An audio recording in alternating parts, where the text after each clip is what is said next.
Have you heard of the real-life superhero Skyline? He's a local Albuquerque man who helps the homeless. Someone mentioned that name not long ago. Skyline Superhero. A night patrol with Skyline. Albuquerque's real-life superhero. This reminds me of, Phoenix Jones. The story of Phoenix Jones was so fascinating. Does he go around and beat up crime? What's his MO? So I go by Skyline, local superhero here in Albuquerque. Maybe coming to a town near you. Yeah.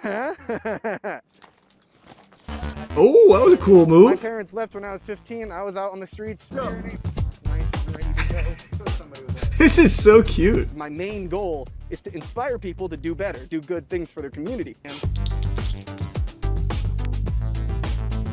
What is the difference between a rooster and a whore? A rooster and a whore? Place. Oh, I got 2 sandwiches left. Okay. This is sweet. I'm trying to make this superhero thing like a full-time thing with making YouTube videos about it and stuff. What a nice thing to do.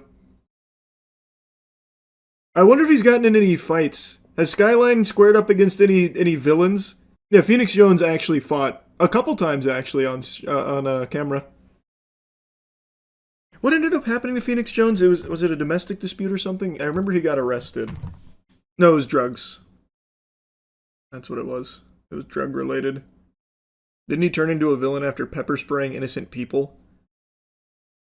It's been so long since I brushed up on my Phoenix Jones lore. I vaguely remember him pepper spraying people. He pepper sprayed a group of people. I don't think all of them were guilty of wrongdoing. He actually became mainstream too. Bro had comic books and was in movies and video games. Yeah, Phoenix Jones was big. Back in like the 2010, 2011-ish era, Phoenix Jones was big. I had never heard of him until we watched the video about him. A great video, by the way, if anyone's ever interested in learning about Phoenix Jones. So I go by Sky.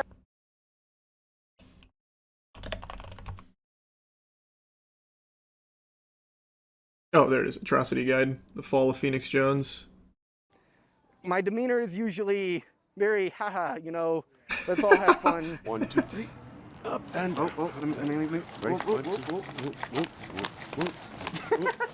Had a year This and a is half just of wholesome amazing as fuck. experience as well. Let's see that again? Can I get that rock right? That one there? I do wonder if he could fight somebody. He seems to have at least had some level of, like, at least moderate training for these kicks. Or maybe he watched a couple YouTube videos. Maybe I'm giving him, like, a very charitable gesture there.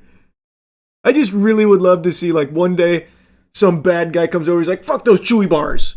Those aren't going to the homeless, they're going to me. And that's one step too far for Skyline, so he takes him down.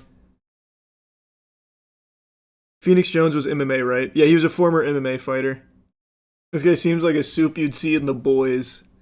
Yeah, I mean, he's very Peacemaker coded here. It would be cool if his arch villain was also someone that helped the homeless. Why would that be his arch nemesis then, though? Like, this town's not big enough for 2 people helping homeless people out here. Get out of here, guy. Scram. Or else.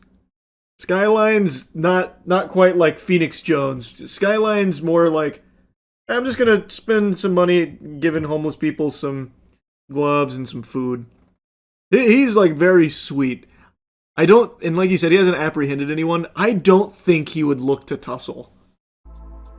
Not wanting to, like, be mean to me, because I'm short and I'm nice. I got 2 batons here. 1, 2, bam.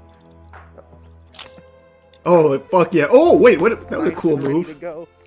You're doing this. Wait, wait a second. That flourish was kind of hype. Wait. Phoenix Jones had his own villain too. It was Rex Velvet. I remember that. Yeah, I remember that. The Phoenix Jones universe had its own villain. Seattle supervillain calls out Phoenix Jones. Oh god, it was so good. hello and welcome.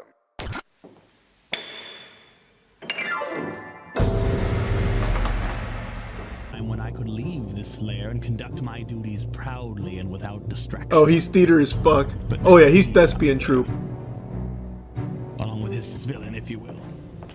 Before you jump to conclusions, let me tell you that I'm a fair negotiator and businessman. But I will not back down from you, Jones. No! The city is rid of you. It can't be! Did Rex Velvet actually do anything? No, man. He made that trailer and that was it. I don't think he ever actually went out there to challenge Phoenix Jones. At least I don't remember him doing that. Rex Velvet was actually captured by a young kid during a Make-A-Wish who wished to be a secret agent. It's super wholesome. That is extremely sweet. What? Oh, and there's Rex Velvet! And Colby got him. That's incredibly sweet. Yes! You should learn staff. First off, Nice. it's cool, but secondly, you could find a staff just about anywhere. It could be a big-ass stick, or it could be one of my light stands for this video. Or, you could always just use a PVC pipe like this one here. Really anything with That's a long cool. pole arm. Imagine him busting that shit out on the street. Stop right there! When the homeless won't take a sandwich, he busts out the PVC pipe. What do you mean you're not hungry? Extendo pipe! I found a map that shows all real-life superheroes around the world. Look up the RLSH map. Wow, we have... Jesus, we have one all the way up here? Raven. Status active. Red Ranger has a whole fucking super suit here. Holy. And Justin Service. Damn, he's also got like a whole get-up. Okay, so that's the Seattle branch. There's... There's one guy down here in Auburn named Skyman. His fucking get-up looks awesome. What does Skyman do? Oh, he's also a member of Echo. He was able to coax Iron Baron out of semi-retirement to mentor him. The Baron has his own unique history with the Seattle superhero scene. What's the history? The Amazing in Ann Arbor, Michigan. What does The Amazing do? His trademark gadgets are web shooters, including Bola Wrap iteration and a grappling iteration. So he has an actual utility belt? He started building gadgets from scratch, eventually moving to show the devices on YouTube as his channel grew, planned to use his gear to make positive impact in his community, often giving out supplies to the homeless. See, that's sweet. And keeping an eye out for crimes. He eventually joined the Astrals and became part of the Ann Arbor branch. That's very sweet then. See, so finally, a little information on what they're doing. What are the... I wonder how often the gadgets have been deployed. The Amazing PhD. Oh, he's still very active. This video is that you'll be able to see what I see in this project. Not just an interesting scientific exercise, but something that could be a truly powerful robotic platform. Well, this is kind of an interesting little thing we've stumbled upon here. Does he still do the real-life heroing? Videos direct from the founder and CEO of Dragline Dynamics. So he's also a business owner. A brand new web shooter. I built a lot of things, so it's not every day I can safely say I've built one of the coolest things I've ever built. Charlotte was that day. The first version of this device that I made in 2025 This is so didn't interesting. really cut it. It was bulky. It was just kind of a proof of concept of my new... Not gonna lie, he actually looks like a Peter Parker. Kind of. I mean, he has like very standard comic book like main character traits. And there he is smoldering. who isn't me wasn't a huge issue on my mind, but now that I want to distribute my You're telling me his wrist web shooter actually is strong enough to support him rappelling down? No. general usability by someone who isn't. That had to be anchored up there wasn't with a something huge else, issue right? on my mind. No fucking shot, right? So what, is it a hook over here that he's got down there? Or is it actually just from that gadget wrapping around the... I think it's actually just from that. Holy shit, yeah, there's no hook or anything. It is actually just from his arm-mounted Spider-Man gadget. What the fuck?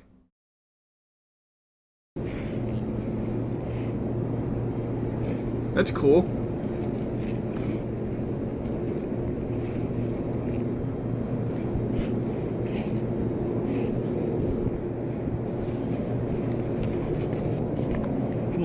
Attaboy, amazing.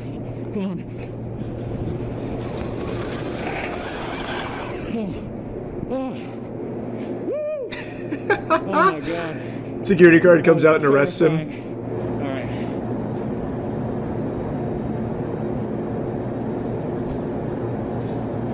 Wow, yeah, and he can just retrieve it pretty easily, too. Yes, okay. Jesus. Actually cool. Like, that's just actually cool. Good for him. I don't think we're gonna find any other real-life superheroes like that. Just a hunch. Yeah, maybe Reverb's got some cool stuff, too. He's done cold fusion, perhaps. A former member of the Extreme Justice League. Extreme Justice League. Sounds like a backyard wrestling org. The XJL. It was founded in 06 by Mr. Extreme to prevent crime. XJL has been highlighted by Tom Cruise via Facebook. Please check Florida. Yeah, let's see what Florida has.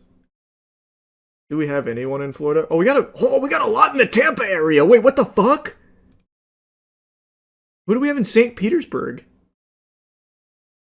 The Warden, Good Samaritan, and Mercy. The Warden, probably the leader? He founded the Bay Coast Guardians. Oh, he was inspired by Phoenix Jones. I'm unfamiliar with the work of the Bay Coast Guardians, but I'm also not in St. Petersburg. Let me find something closer to Tampa itself. Oh, we got nobody in Tampa. Fuck, it's lawless. And in Clearwater, they only have Jaguar. While in North Carolina, the homeless took to calling him Spaghetti Man due to the cans of spaghetti Impact would include in his handout packs. He goes on patrol to stop assaults, clean up litter, and help people in any way he can. Stop assaults is pretty lofty. Does he actually stop assaults? He gets in the middle of the tussles? Since then, he helped stop carjackings and had a crossover with the Bay Coast Guardians, during which he helped direct traffic away from someone who was hit by a car. He stopped multiple carjackings? Wow, wait, this is the oldest real-life superhero we've seen yet. Lord Chain has been active in some form since 1995. Dude's a fucking celestial. Holy. You missed one? In Florida? Where? Palm Coast, Orlando, and Tampa. Unless you're talking about, like, in here. Because if so, yeah, there was one down here, which is Night Vigil. Wait, Tampa Bay? Tampa, what?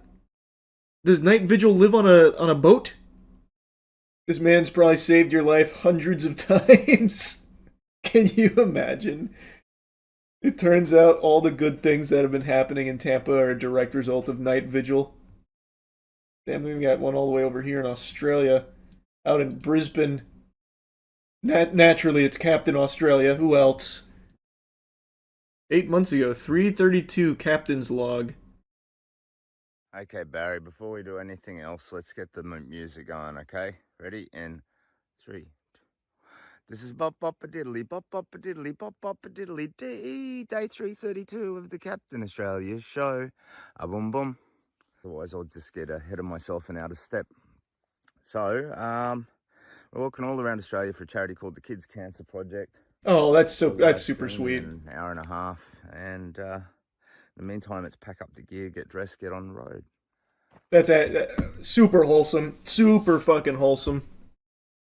Tomato Detective Tomatine Stark, Risk Runner,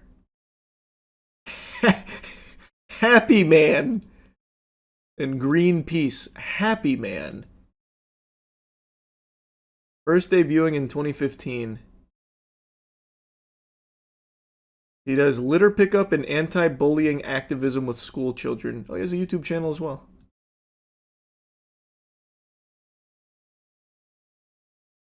Not super active on YouTube. はい、じゃあお疲れ様でした。お疲れ様です。今ちょっと外は寒かったけれど、寒かったですね。いや、本当に、今日は本当はね。Who do we have over here? Dark Jacker? Now that doesn't sound like much of a hero name. The Dark Jacker? He was also known as Hell Hero. He became a founding member of Trash Breakers. So it looks like also predominantly like litter pickup, trash disposal. Which is very sweet, but the name Dark Jacker, I think, leaves a little to be desired there. They joined forces with a focus on cleaning the streets of Shibuya. What? Purification? Cleans litter off the street and promotes blood donations. Oh, Skull Rouser was the one we just saw there. He's Trash Breakers, right? Yeah, cleaning the streets. I guess he's not part of Trash Breakers, though. I think his costume looks the best so far. Oh, this is a new YouTube channel. This is brand new.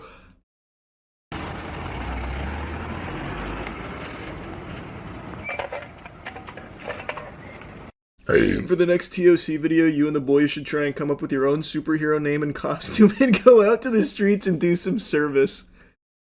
Actually, a banger idea. Maybe we'll see Night Vigil on one of our patrols. The amount of restraint I've shown over the last week resisting the near insatiable appetite to insult NVIDIA for DLSS 5 has been nothing shy of, like, saint-worthy, I would argue. Like, I have been the Zen master when it comes to this topic because I wanted to wait until the dust fully settled because I just knew, I smelt that stink in the air and I knew Krampus was right around the corner delivering some misery. I had a feeling it was only going to continue to snowball into this avalanche of embarrassment for NVIDIA, specifically their CEO Jensen. I knew that he would continue to make a fool of himself, and boy howdy, has he ever. So, I'm going to show you some clips that I've recorded throughout the week on it, so you can watch it all unfold here in real time.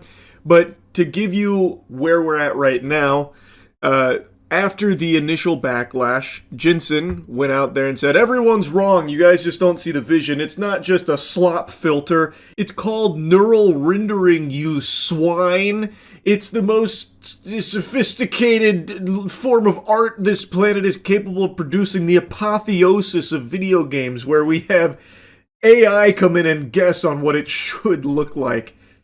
Yeehaw. Basically, his whole response was, you guys just don't get it. He came in with the Neil deGrasse Tyson, actually, and then everyone collectively rolled their eyes. This is the same song and dance we're seeing from every industry ever as they scramble to find usage for AI that they've dumped endless billions into, and no one really wants it, except for, like, a pocket on Twitter that anytime AI gets mentioned, they open their mouth to just suck as much cock that they can from anything AI adjacent. But most people are like, okay, this is a feature I'll never turn on, and this was a pretty dogshit response from the CEO on why it's even here in the first place. And then today, it was revealed, thanks to a YouTuber having further correspondence with NVIDIA, that Jensen might have told a big old fib. Jensen might be a liar plants for hire when it comes to the topic of DLSS 5, and based on his further insight here, it's looking like everyone else was right with their theories on what DLSS 5 is doing, which is basically boiling it down to being a fucking Snapchat filter you can slap onto your games where AI guesses and it just makes like a little fucking filter for everything. I highly recommend you watch Daniel Owen's full coverage of this. It is very fascinating because it basically just wipes its whole ass with everything Jensen was saying about it. So it feels like that was a desperate lie on his end based on new information here. And it really does seem like it's just a fucking Instagram filter that they slap on your games to look like fucking YouTube AI generated shorts. Cool. Very awesome. All right, now anyway, let me show you some of the older clips that I was recording throughout the week. That's kind of like the, current timeline. That's where we're at. Now let me show you like the lore and how we got here. Zoinks! NVIDIA just made a new announcement here for an upcoming feature, and I really don't think that it's gone over as well as they had hoped it would. It has been a unifying moment, really, that brought everyone together under the same banner of disgust. Pretty much everyone's giving this big thumbs down, boos. It was this showcase right here, announcing NVIDIA DLSS 5, an AI-powered breakthrough in visual fidelity for games, coming this fall. DLSS 5 infuses pixels with photorealistic lighting and materials, bridging the gap between rendering and reality. Oh yeah, it's hitting all those glorious buzzwords you love to see.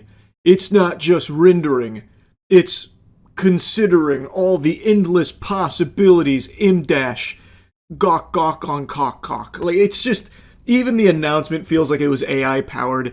The whole thing is just really uninteresting to the vast majority of people, and the showcase for the power of the tech is laughable. Actually laughable. NVIDIA, more like Activia, the way they just took a shit here with this announcement. Gee willikers. Betsy, my eyes have been blessed. After seeing the glory of DLS 5 in action, I can't even stomach the idea of looking at Resident Evil Requiem with its old graphics out of the box. Ugh. At long last, Resident Evil has been saved thanks to the power of NVIDIA's DLSS 5 slapping a Snapchat filter on the game. I don't think it enhances the visuals at all. This isn't an improvement. It just makes it look like less of a game and more of a YouTube AI short. That's it. It just has that same glossy, soulless, wacky fucking feel to it.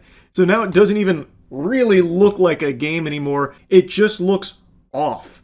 This is the same DNA of those goobers that always go online saying like, don't worry, I fixed Breaking Bad. I ran it through Gen AI to improve its visuals, and it like handsome squidrifies everything. Like in their first example here, Grace actually looks like a different character with DLSS 5 on. It looks like it really messes with the model's face here, even though I'm pretty sure it's just an AI filter. It takes some liberties there, and it's not just Grace, but I think that one's a pretty clear example. It looks like a different character from the screenshots we see of it there. Like, it's just, I don't know, it's that same, like, I hate this mentality of, like, alright, here's what the artists made, here's what they developed, but we know better at NVIDIA. Let me show you what AI thinks this should look like. The real vision. This is probably what they intended, which does nothing for me. It doesn't enhance the visuals, at least to my taste, so it's definitely something that I'm going to keep off. Now, of course, this is a feature that you can toggle on or off at your heart's content, so you're not forced to have DLSS 5 on, but I imagine a lot of people will elect to because there's plenty of people out there that just like to have their eyes glaze over and just clap it photorealism AI. So this is going to be right in line with something I'm sure they're very happy about. Even though I also don't think this actually looks photorealistic in a game. It looks like when you ask Grok, hey, make this image ultra realistic, and it just makes that example of how trivial the improvements are with DLS 5. All it did was bump up the saturation on this character's clothing and face, where their face almost looks blown out, like cel-shaded even, almost like a Borderlands character, and then added a few additional wrinkles. Cool, I guess. What an amazing feature. I just think it's so obviously off, too. Like, even if you never told me that this was some kind of like AI feature or something, or filter, whatever, and you put this Hogwarts image of that character side by side with the DLSS 5 enhanced turbo version of it, I would still gravitate towards the actual video game graphics looking one as opposed to the one that looks like a goddamn Thomas Kincaid painting where it's all like glossy and off. Like it doesn't even really look like gaming graphics in the first place. It does just look like standard AI slop short. Ugh, this section was a double whammy of sin. Not only does the AI filter here look like shit, but it also had to remind me of Starfield's existence. Ugh. And somehow it does the unthinkable and makes Starfield look worse, like the characters in Starfield look worse. Now they just look plastic, as opposed to like lifeless husks in the actual Starfield game. With DLSS 5 engaged, it looks like little plastic, almost like porcelain creatures. And especially like that one where they're carrying the boxes, that looks like you're watching Spy Kids 3D without your 3D glasses on. It's just so weird looking. Like, I don't think it's an improvement visually. But all that being said, make sure all of you at home activate DLSS 5 on this video so you can watch me polymorph into Keanu Reeves thanks to the power of AI. Now, Digital Foundry also just posted a video doing a deeper dive here into DLSS 5. And yet we're still seeing transformative changes here, particularly in terms of character rendering, which is an area where Starfield received quite a lot of criticism. And surely this would help with that. Look at how much better that looks. Here, isn't it? Yeah, and oh I my find god, this very interesting. So we saw spilling out over the scene in a much more realistic manner, where you're getting those contact shadows. And it's horrifying. Oh, thank God.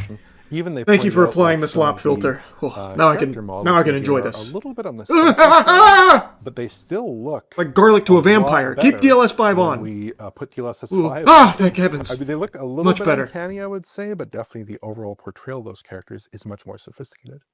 Yeah. I mean, I guess to some people out there that are addicted to AI slop, this would be great. But I mean, if you fall into that camp, I think you should just go voluntarily institutionalize yourself somewhere, get some professional help, because I think that's fucking terrible.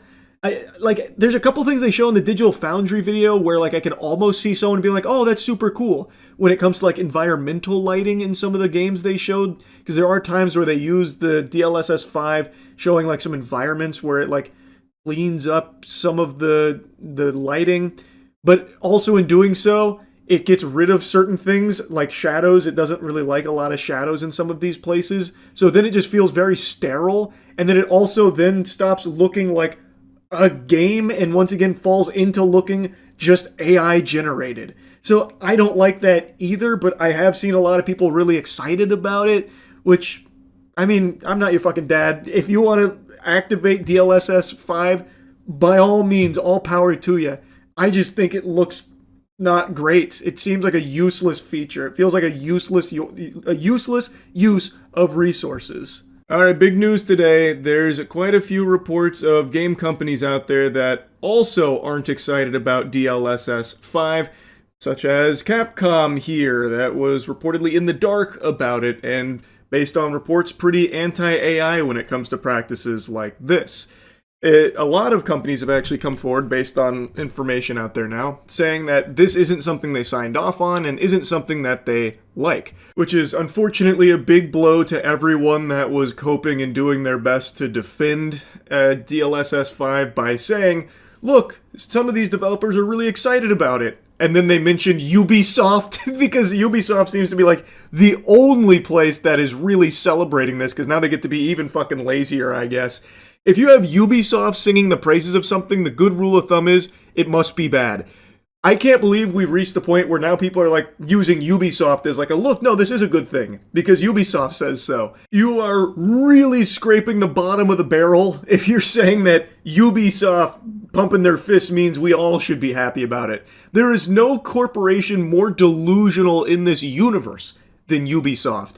Everything they touch turns to shit. It's the opposite of the Midas touch. It's just the mid-ass touch that they have. They literally can't do anything right. So I really don't think this is a strong champion here for why DLSS 5 is amazing and this breakthrough innovation that's going to usher gaming into the next golden age or anything. You have to remember, when Ubisoft smiles, the rest of the world frowns. It's just always bad news when it comes to Ubisoft. Anything they like is something that is probably shitty. So I don't think that they're necessarily a good gauge for how excited the rest of the industry is and we've just got to get with the times or anything. It is a feature that just doesn't seem very good. It's something people aren't really asking for. Gen AI to overwrite some of the look of the game. An AI filter for their game so they can see it through the lens of what AI thinks it should look like. That's not appealing to me, and it's clearly not appealing to a lot of people out there. I don't think it makes the games look better. It just makes them look like just generic AI slop. And now, based on all this information we have out there, it seems like the CEO of NVIDIA has lied about what it actually is when he was saying everyone was wrong. Thanks to Daniel Owens doing a lot of digging on this and pressing them with actual legitimate insightful questions, it really feels like it genuinely is just a Gen AI filter that you could slap on your games that I think make them look much less like games and much more like fucking mobile ads promoting an AI girlfriend. It's, I think, terrible. So it will be perma off in all of my games. But I've got to be honest with you, I'm really excited to see what Jensen has cooked up next. I'm really excited for his next round of PR disasters here where he tries to once again defend it and mislead people on what it is or what it's doing. But anyway, that's the scoop on DLSS 5 for now. That's really about it. So yeah, hold your horses. No, this video is not about One Punch Man Season 3. If anyone out there has eyeballs and you've unfortunately subjected them to the torture of One Punch Man Season 3, you probably know that not much has changed since the last video I made on it in terms of how disastrous this season has been. But I want to give credit where credit is due. The most recent episode, episode 8, is the first time this season I felt like I was actually watching an animated series. We had a fight sequence with characters that actually moved in this episode. Whoopee! Yeah, we fucking got there, baby. Anything is possible. This is the first episode where the fight scenes actually have motion. There are moments in the flashy flash fight that I think are really good. Is it perfect? No. But compared to the rest of the dog shit we've been fed, this was a gourmet meal of an episode. And I think what this shows, at least to me personally, is that JC Staff can deliver quality at least to the same level they did in Season 2 of One Punch Man, which in hindsight, pretty solid, but Bandai is the reason why Season 3 is so shitty, because of lack of budget they were willing to allocate to the season, lack of time they gave JC Staff to work on it. Somehow they still had it be just rushed out and farted whatever they could get on the table. Even though it's been 6 years since Season 2, I think Bandai is the main villain here that has caused Season 3 to be so awful, so rough. And Episode 8, I think, is irrefutable evidence that JC Staff can deliver good quality animation if they have resources and time to do so, which Bandai deprived them of, just left them fucking emaciated, malnourished with no money and no time to work on it. But I was pleasantly surprised at the quality of Episode 8. The flashy flash fight, I thought, was really solid overall. It doesn't salvage Season 3, it doesn't redeem it, but it is a nice treat. There's only a handful of episodes left in Season 3, so this is very tardy to the party here. This would be like me finally hitting a growth spurt and reaching 6 feet tall by the time I'm 85 years old. At the ripe age of 85, I'm finally living my dream of being 6 feet tall. But it's a little late. Kind of cool anyway, I guess, though. Point is, I'm glad Episode 8 was good. It's finally a step in the right direction, and maybe I'm just suckling on the supple bosom of hopium. Maybe I'm just latched onto the titty here. But maybe this is a sneak peek at things to come, that the next handful of episodes, it's going to finish on a high note instead of this sad whimper that the rest of the season has been. Probably unlikely, but who knows. What I do know is that we here at Cheeky decided to extend the Black Friday sales offer to today. So today will be the final day for the 20% off of all of our soaps using any creator codes. So go to usecheeky.com right now to get the best soap in the universe at an incredible deal. Anyway, like I said, this video is not even about One Punch Man, but I wanted to mention that really quick. This video is actually about a different anime, one that a while ago I said I didn't like. And I dropped it after 5 or so episodes. It just wasn't hitting for me. But recently I wanted to give it another shake, another spin, because I've seen perpetual glaze for it, and I thought, let's just really commit to it and let's watch the series. and I really, really like it. Frieren. Frieren is a show that I'm sure you've probably heard of in some capacity because people love this show. And when I initially watched it when it first came out, I just had a hard time getting into it. Like, it was a very nice looking show and it was very comfy and cozy, but I just wasn't getting invested into the world or the characters. But I just keep seeing and have always seen so much praise for it that I just thought, you know what, let's just watch the whole thing, and if it's really not for me, it's not for me, but at least I, consumed the entire thing to know for sure. Which is typically not a philosophy I subscribe to. I think, like One Piece, for example. I, out of spite, committed to watching the entire One Piece series, but it took me like fucking 400 episodes to fall in love with it. I don't think it's reasonable or rational to expect everyone else to go through with that level of headstrong commitment for something that you weren't, immediately loving. I think it's totally okay to drop something after a few episodes if it's just not feeling like it vibes with you. But for Frieren, I just continue to see amazing things, so I said, let's do it. I want to give it another shot, and I'm really happy I did, because this time around, I genuinely thought it was like a masterpiece. I think Frieren is incredible, and now I'm super pumped for Season 2. I think it was such an amazing experience.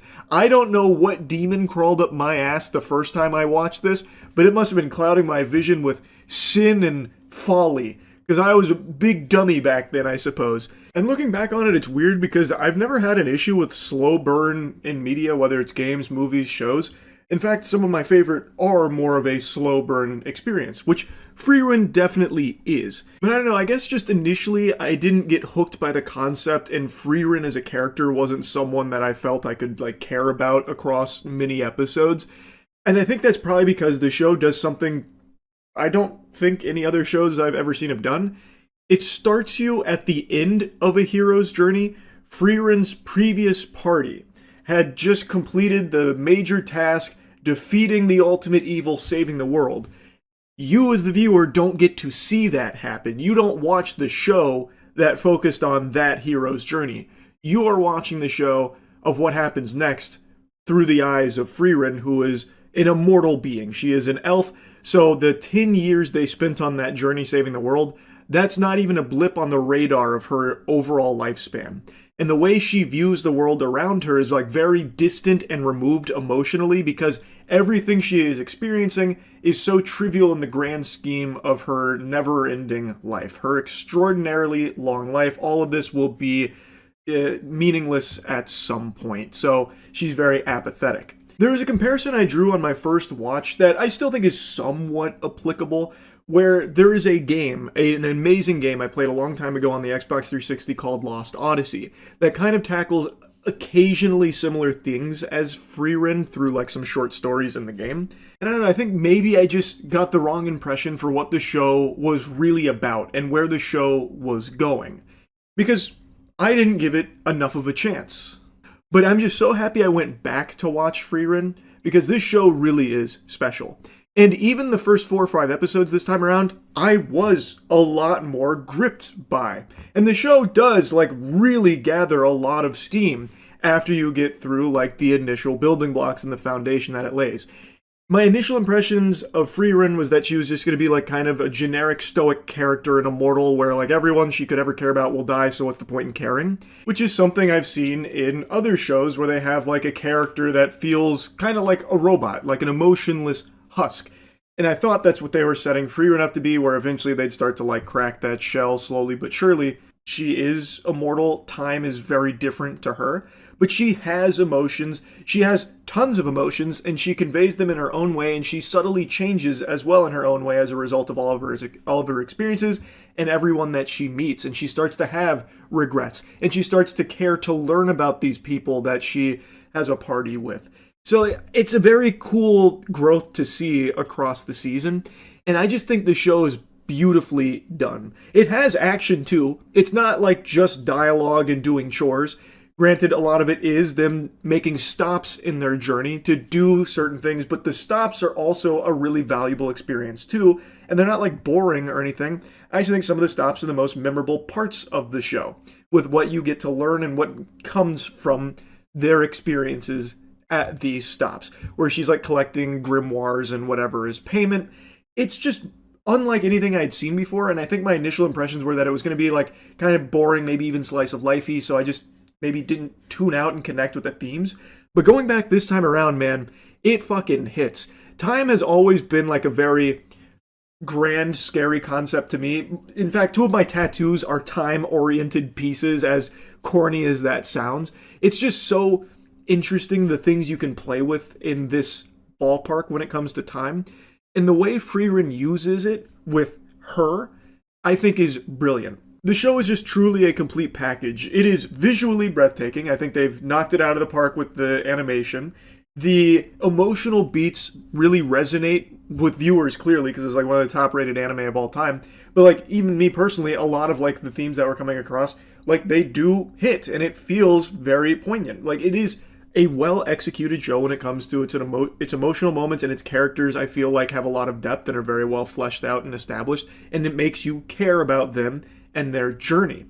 And it does also have action, and I think the action is great. I'll probably wait to do a full review on Frieren after Season 2 because it's right around the corner. But for now, I just wanted to put this out here about how wrong I was with my initial impressions of Frieren. This show slaps. I think Frieren is a masterpiece. So I definitely get the glaze now. And yeah, I just wanted to talk about it a little bit. That's about it. So yeah. The human body isn't perfect. There are universal weaknesses built into the design that no matter how strong you are, no matter how much training you undergo, you can never fully overcome should someone look to exploit it. The obvious are things like testicles, butthole, even nipples in a lot of cases where you really get in there and start tweaking on them. You'll have them fucking acting like they got hit by a taser.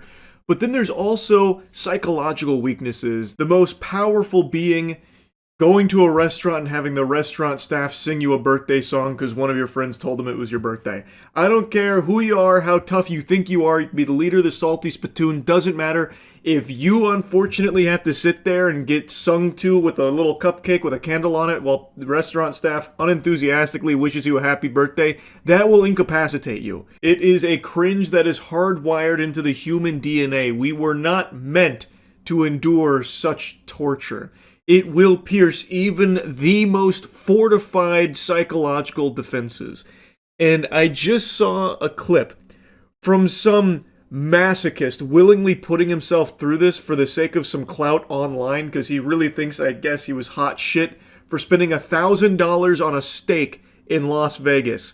So he's not only did he waste $1,000 on what I imagine will probably be an underwhelming steak based on the video presentation, but he also then got an entire song and dance for like a full minute, all about him wasting his money.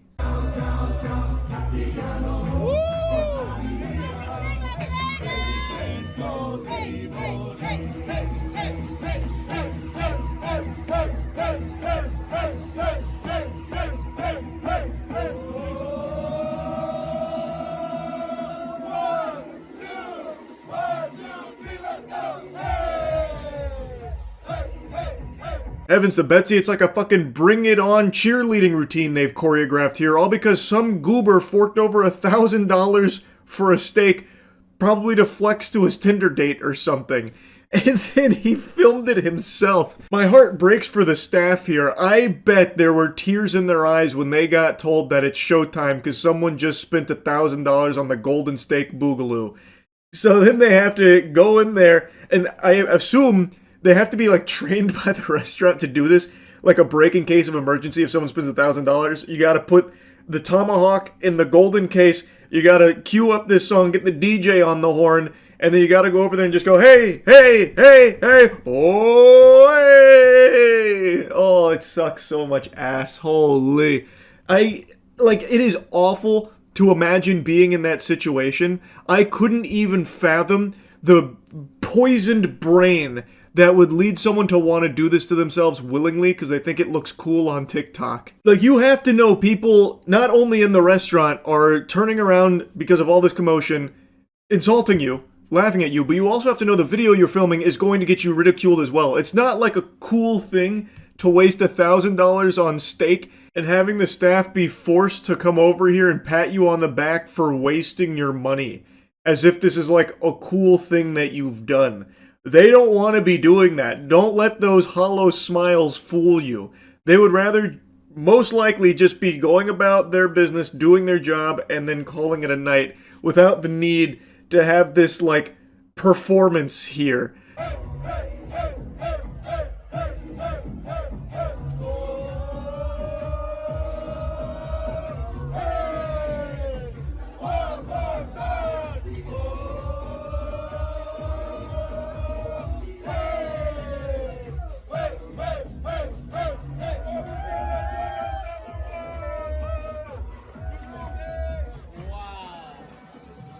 Wow is right. That was really something. $1,000 well spent on that experience, I would say.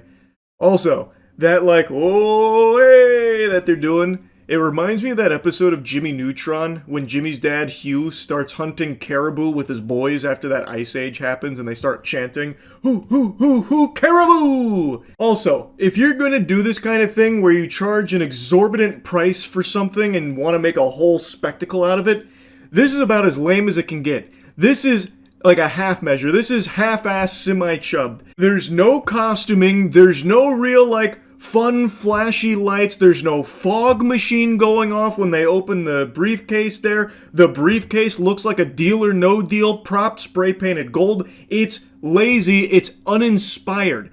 If this was my establishment and I wanted to have one of these stupid fucking things in there, a $10,000 steak that comes, you know, with a experience you'll never forget, I'm going whole hog.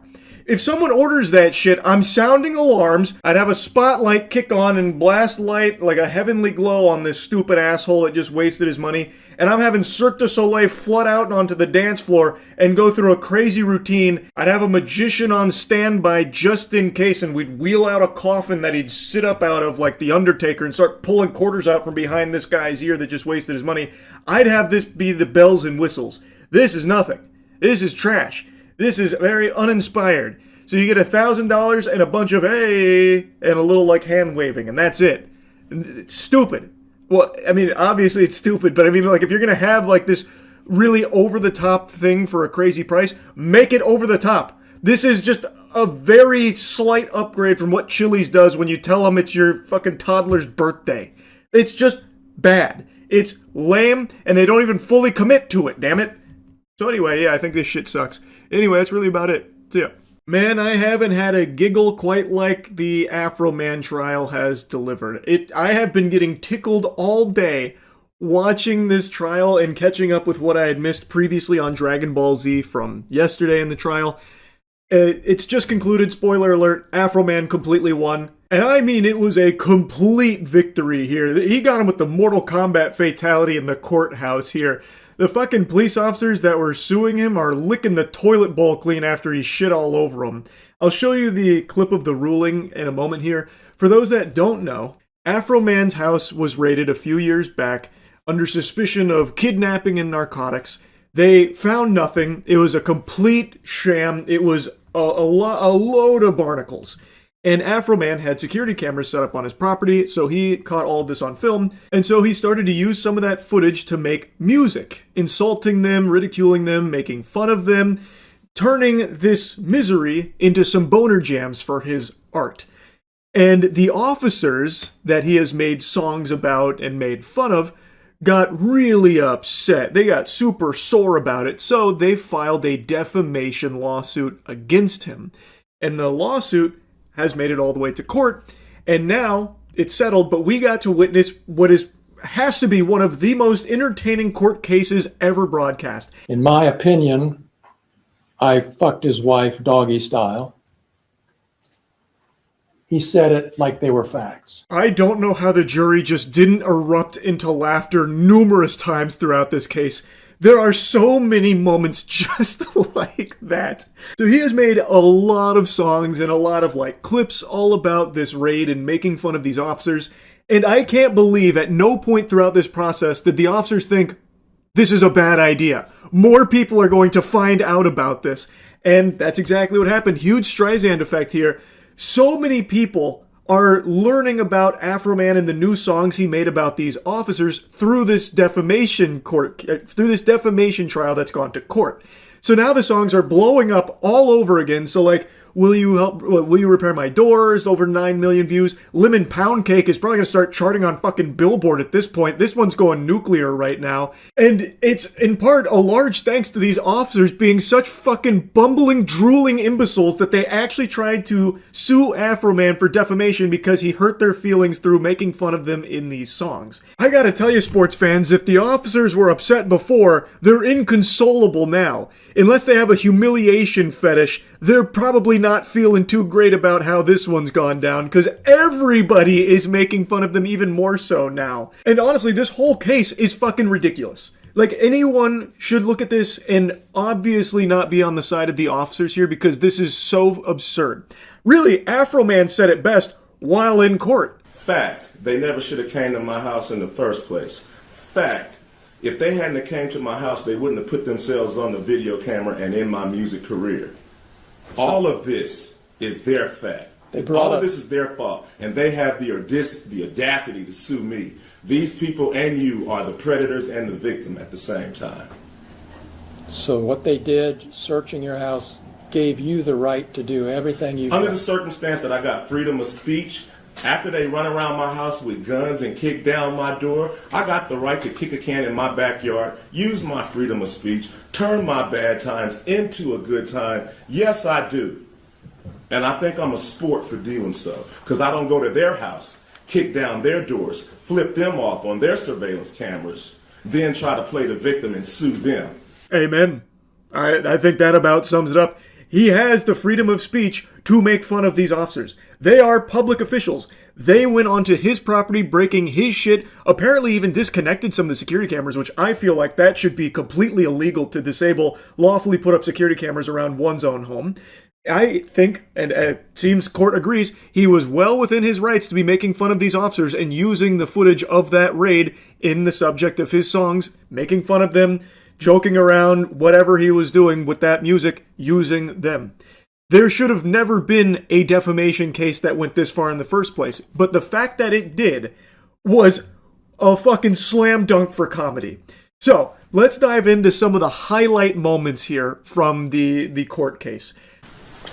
So, you're claiming that is the defamation with your wife? Mr. Walter. You're solely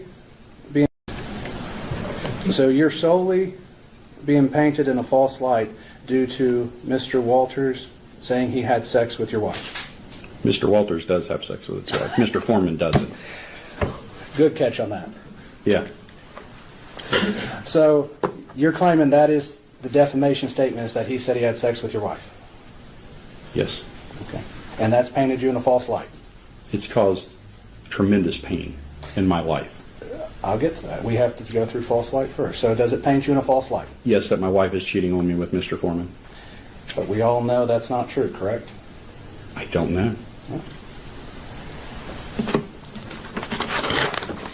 Fucking plot twist of the century. Game of Thrones writers could never. The subversion of my expectations during this segment cannot be overstated. My jaw was on the floor. So I was already kind of giggly, kind of kicking my feet in my little chair when he was like, listen here, bub, Mr. Walters does have sex with his wife. Mr. Foreman doesn't. Mr. Walters, me, does have sex with his wife. Raw, if you needed to know. What you think of that, tough guy? Yeah. And then, when he's like, so, yeah, sorry about that, misspoke. So, the defamation is, Mr. Foreman doesn't have sex with your wife, and we all know that's untrue. And he's like, I don't know. The lawyer was stunned. Like, the lawyer just went radio silent, I think actually blue screened when Randy Walters, this is Randy Walters, by the way, I forgot to mention his name, star of Afroman's hit song, Randy Walters is a son of a bitch. So he's now on the stand, and he had a crazy mic drop moment when the lawyer's like, and we all know the claim is untrue about him having sex with your wife, and Randy's like, I don't know.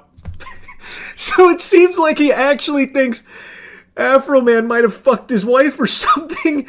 So now he's on stand, and it only gets worse from here. It looks like he starts to get angry at his wife about the claim. Wait, you don't know if your wife's cheating on you or not? You want to go there? No, I just want to ask that question because you said we don't know. I just Been with need that the answer. woman since middle school. I know. I would hope she wouldn't. But you know what? Once somebody puts it out there for their fun and entertainment, it's out there. And it's a problem. So it's something we cannot verify the truth of?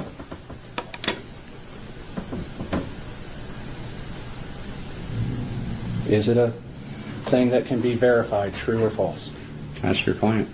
He thought he was playing chess, but he was actually just playing with his own butthole. I don't know what strategy Randy Walters was cooking up there in the noodle, but this is stunning stuff right now. He was giving him like a layup. He's like, all right, so the claim is untrue, right? And he's like, I don't know.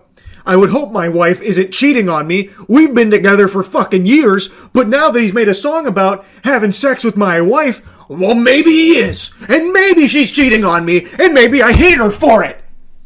We'd have to ask Afro Man about that. Because now it's put out there, and now it's giving me a lot to think about.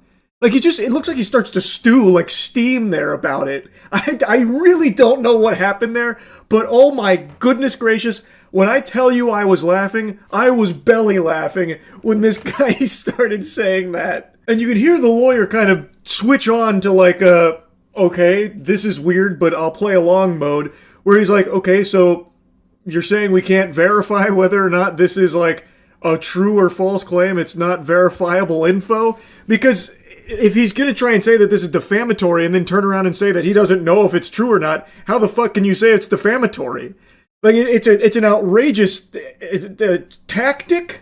I don't know what else to call it from Randy Walters here. It was mind-boggling.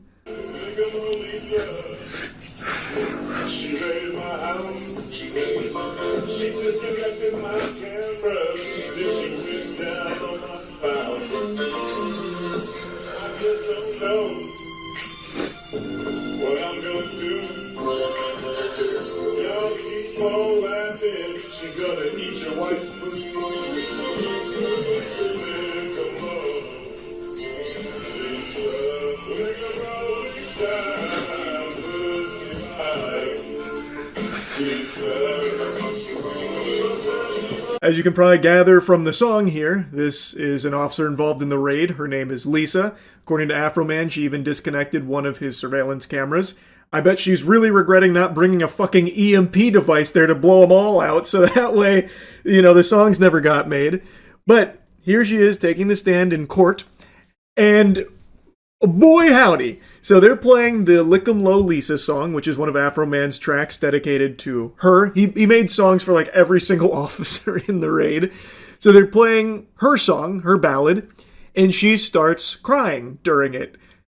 And they play the whole song as she is like, you know, tearing up. I don't think they're legitimate tears. I think these are crocodile tears designed to try and garner sympathy from the jury, like, oh, look at the toll this has taken on her. So I think that's a little bit of acting there, and trust me, I know acting when I see it. I don't like to usually bring this up all that often, but I actually starred in the Hunger Games Mockingjay Part 1 as District 8 hospital helper. Not a big deal, I don't really think about it that much anymore. Point is, I know when someone is playing a character, and right now she's playing the sobbing, traumatized officer who is being unjustly made fun of in a song. A very silly track. Like, it's ridiculous.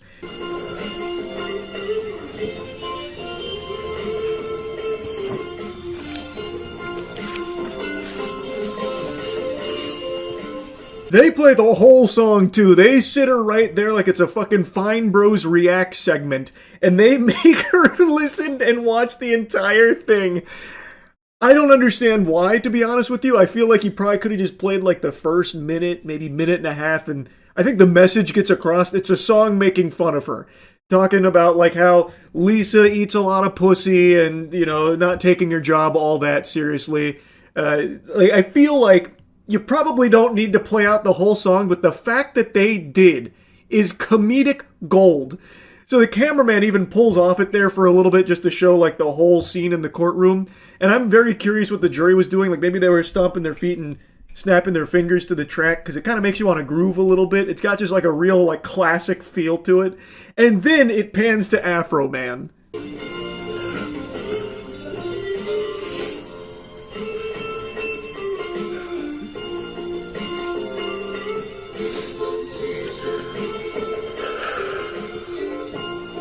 Somebody give this cameraman a raise. That is incredible camera work right there. As you can still hear Lisa sniffling and trying to get more tears out, it pans to Afro Man as the song is still playing, by the way, and he is just sitting there staring a hole through her.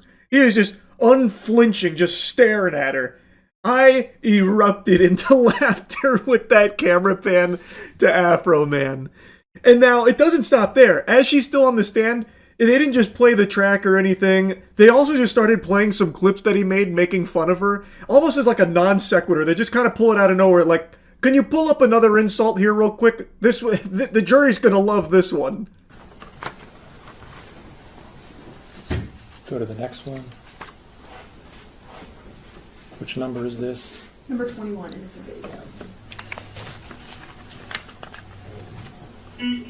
Lieutenant, look at little Lisa. Stop looking at pussy back there. That's your problem. You always look at pussy and you don't even know how many pussies you've licked. You don't even know how many video cameras you've been disconnected.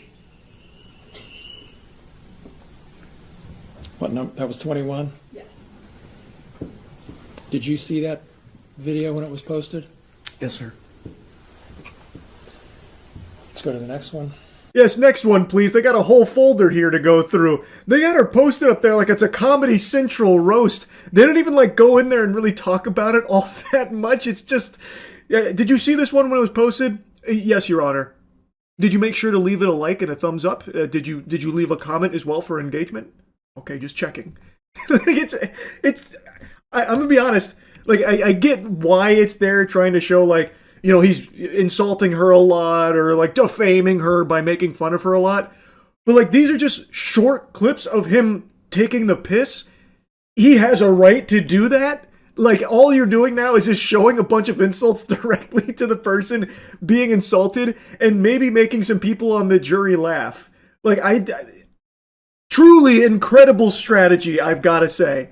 Again, like, all of this hoopla with the defamation lawsuit from the officers have done nothing but further humiliate the officers and put a bigger spotlight on it. Sean, you were called Officer Pound Cake by Mr. Foreman? Multiple times. You were received hundreds of pound cakes at work from different people. Okay. And the context of that name comes from a music video that Mr. Foreman created, correct? I don't know where he got it at, but you'd have to ask him that question. Okay.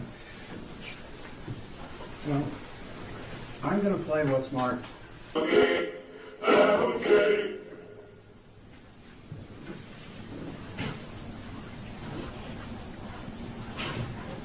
Stop it there. So you've seen Exhibit D, correct? Mm-hmm.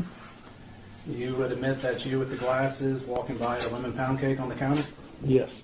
To be honest, this is probably the best promo any artist could ever hope for. They played, like, all of his greatest hits here from this whole saga directly to the people he was making fun of, and left in all of, like, the links and the promo and, like, the calls to action pushing to Afro Man's socials. Like, you could not pay for this kind of marketing. It's too effective. Like, oh my god. So they play the entire Lemon Pound Cake song to Officer Pound Cake, and then they're like, yeah, so that's you, right? That's why they call you Pound Cake, brother. And he's like, oh. Like, this whole trial was, it was amazing. And thankfully, it has a happy ending as well. The cherry on top of the Lemon Pound Cake. Afro Man won. The First Amendment won. In all circumstances, the jury finds in favor of the defendant. No plaintiff verdict prevailed. So the matter will be concluded with defense verdicts. Thank you, Mr. Klingler. Thank you, Mr. Osborne. Thank you to the court staff and the Sheriff's Department for security in the building. And we'll go ahead and stand in adjournment. You love to see that right there. So they were looking for a lot of money from this case from what I can see online. Doesn't seem like they'll be getting a single penny. Nothing at all here except for further humiliation. What an incredible defamation case. Fucking Goof Troop here really came after him. Didn't work out. Those officers were really upset about the songs, and now they got a lot more to be upset about, I think. I had to talk about this. This shit had me laughing hard today. So, anyway, that's really about it. See ya. Marty Supreme. I feel like a lot of you have heard this name recently because Timothée Chalamet has done such an incredible job at generating hype for it, most notably by shouting it out multiple times on a very popular song where he collabed with an artist who a lot of people had a tinfoil condom conspiracy cooked up that he was actually this UK rapper, and then in order to dispel the rumors, he collabed with the rapper and then dropped a verse where he shouted out Marty Supreme a few times. He was on the Las Vegas Sphere shouting out Marty Supreme. And I knew nothing about this movie before all of this from Timothée Chalamet, so I went into it pretty blind. The only thing I knew about it is that ping pong was there. Boy howdy, let me tell you what, I do love me some ping pong. I'm pretty nasty at it. I can clap cheeks on the table. So that was pretty exciting as like a core component of this movie, but it's where the extent of my knowledge of Marty Supreme stopped. I just bought into the hype train because I was really entertained by Timothée Chalamet's promotions for it. So I just got back from it. It was good. Like, very good, actually. So I was talking about it on stream, and I made a comparison saying I got similar vibes watching Marty Supreme as I did to Uncut Gems with Adam Sandler. And turns out they're from the same director, which makes sense.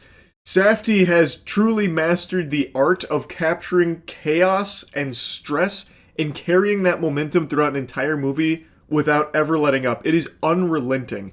So Marty Supreme follows Marty Mauser, who is a narcissist douchebag. He is an absolute scumbag who uses people till they have no more things to offer him in order to elevate himself to where he believes he needs to be, which is displaying his talents, capitalizing off of his God-given ability to bend people over on ping pong tables.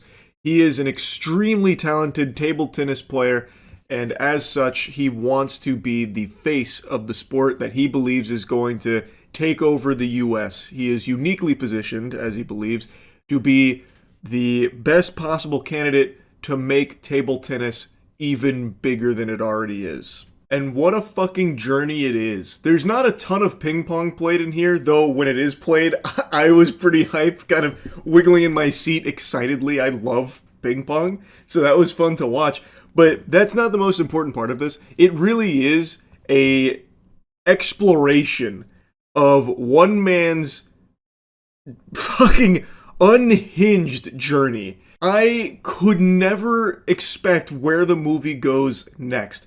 So, like, even from the very beginning, it immediately puts you in the middle of, like, stressful arguments. Not to the point where it becomes incomprehensible, where, like, they're just talking over each other and yelling, so you don't even know what the fuck's being said anymore. It sounds like Charlie Brown's parents. They do such a good job at capturing this chaos of, like, a real argument where someone's trying to, like, convince someone of something while the other person's trying to stand their ground. So, unstoppable force meeting an immovable object. And it works really well. And it usually ends with Marty Mauser getting what he wants out of that person. Whether it's, you know, some kind of partnership or some kind of handout. He's very, very good at manipulating people, either for money or whatever, for his own personal gain. But he's also just so lost in his sauce, huffing his own farts, that he will also step over the line more often than not, where he will push the person away and ruin a good opportunity for himself. Like, you always expect him to have, like, this come to Jesus moment where he, like, simmers down, calms down, and he never does. It's always just over the top, extreme. He is just such an asshole. But the film isn't just Marty Mauser using people. Like I said, you go on a crazy fucking journey that takes twists and turns I never saw coming. Like, there's this whole subplot where he goes to a hotel, and Tyler, the Creator's here, which shocked the fuck out of me. Like I said, I knew nothing about this movie, so when Tyler, the Creator shows up, I probably would have been less surprised if I saw my own dad in this film. I didn't see that coming at all. Tyler, the Creator, does like a really good job of playing with Marty Mauser here as like his cohort, where they scam together and they're good friends. And while Marty's in the middle of turmoil where he's facing a lot of unpaid debt and he needs to find a way to get to Japan to go to the World Championship, but after what happened at the last major tournament, it's not looking real good. And so they end up at a hotel. He rents a room, he's, of course, using Tyler, the Creator. He is very clearly exploiting him for his own personal gain because he needs money now and a place to stay. So while they're at this hotel, he takes a bath, which is something that the hotel owner said, do not do, don't use the bathroom. He does, and while doing so, the tub crashes through the fucking floor and blows up the dude's hand who was underneath him cleaning his dog, who we met in the lobby. The dog is fine, the dude's hand is fucked, he needs to go to the hospital, and it's just so much chaos erupting out of nowhere, and then it becomes a very big piece where he needs to take that dog to the vet because that guy whose hand just got absolutely annihilated, like it went through the goddamn wood chipper, is offering him money to take his dog to the vet because his dog is sick and needs some help. So the two of them then go take the dog, but they don't go to the vet. They use the money that he got paid for it to gamble it, not really gamble it. They go and scam others through hustling to make even more money, and when they get even more money, they get found out that they're hustlers, then they get tracked down by people who are about to beat the fuck out of them, just kill them right then and there, they escape, the dog escapes, and now the dog's lost, and now he's being hunted by the guy whose army broke because now his dog is missing. It is just so much that keeps happening, and every time I thought that they were giving him an out, he fucking blows it up. He ruins it. Not in like a way that doesn't make sense. It's a very Marty Mauser thing to do, to be handed an opportunity that could actually save him and actually get him out of the hole, and then just wipe his ass with it. It is just so well done. And I really think something that stood out to me a lot was the music. The music makes this so tense. It reminded me of Courage the Cowardly Dog music from time to time. They crushed it with the score. It's haunting. What will play when Marty Mauser's going through like, you know, some kind of episode. And what makes all of this work is this 1-2 combo, this fucking two-piecing here of really strong writing. Like, I actually think they did a great job with writing these characters. Like I said, I think they have mastered the art of capturing stress and, like, bringing you into the stress. And also, an incredible performance from Timothée Chalamet. Not just Timothée Chalamet, everyone really does a good job. The weakest one, probably Kevin O'Leary, but even Kevin O'Leary delivers a fine performance because he fundamentally just plays himself. There were a couple scenes where I thought for sure he was going to say, you fucked my wife and for that reason I'm out. Like, it really is him just being Mr. Wonderful. So he didn't do like a poor job or anything, but everyone delivered like a top tier performance, especially Timothée Chalamet. Now, I've become somewhat of a fan of Timothée Chalamet over the last, like, year or so. I think he's been choosing, like, good projects, and he is very good in them. And I also really like how he is just very unapologetically being himself and being excited about what he's in. So, like, I saw in one of his speeches, he's like, I'm trying to be the greatest, I'm trying to be the best, and I really think I've been delivering some incredible performances. I actually really like that mentality. I feel like some people might get rubbed the wrong way, that it's like, you know, arrogant or something, but I like that. It reminds me of like an athlete or someone who is striving to be the best at what they do. And I think he really is trying to get up there with the fucking greats.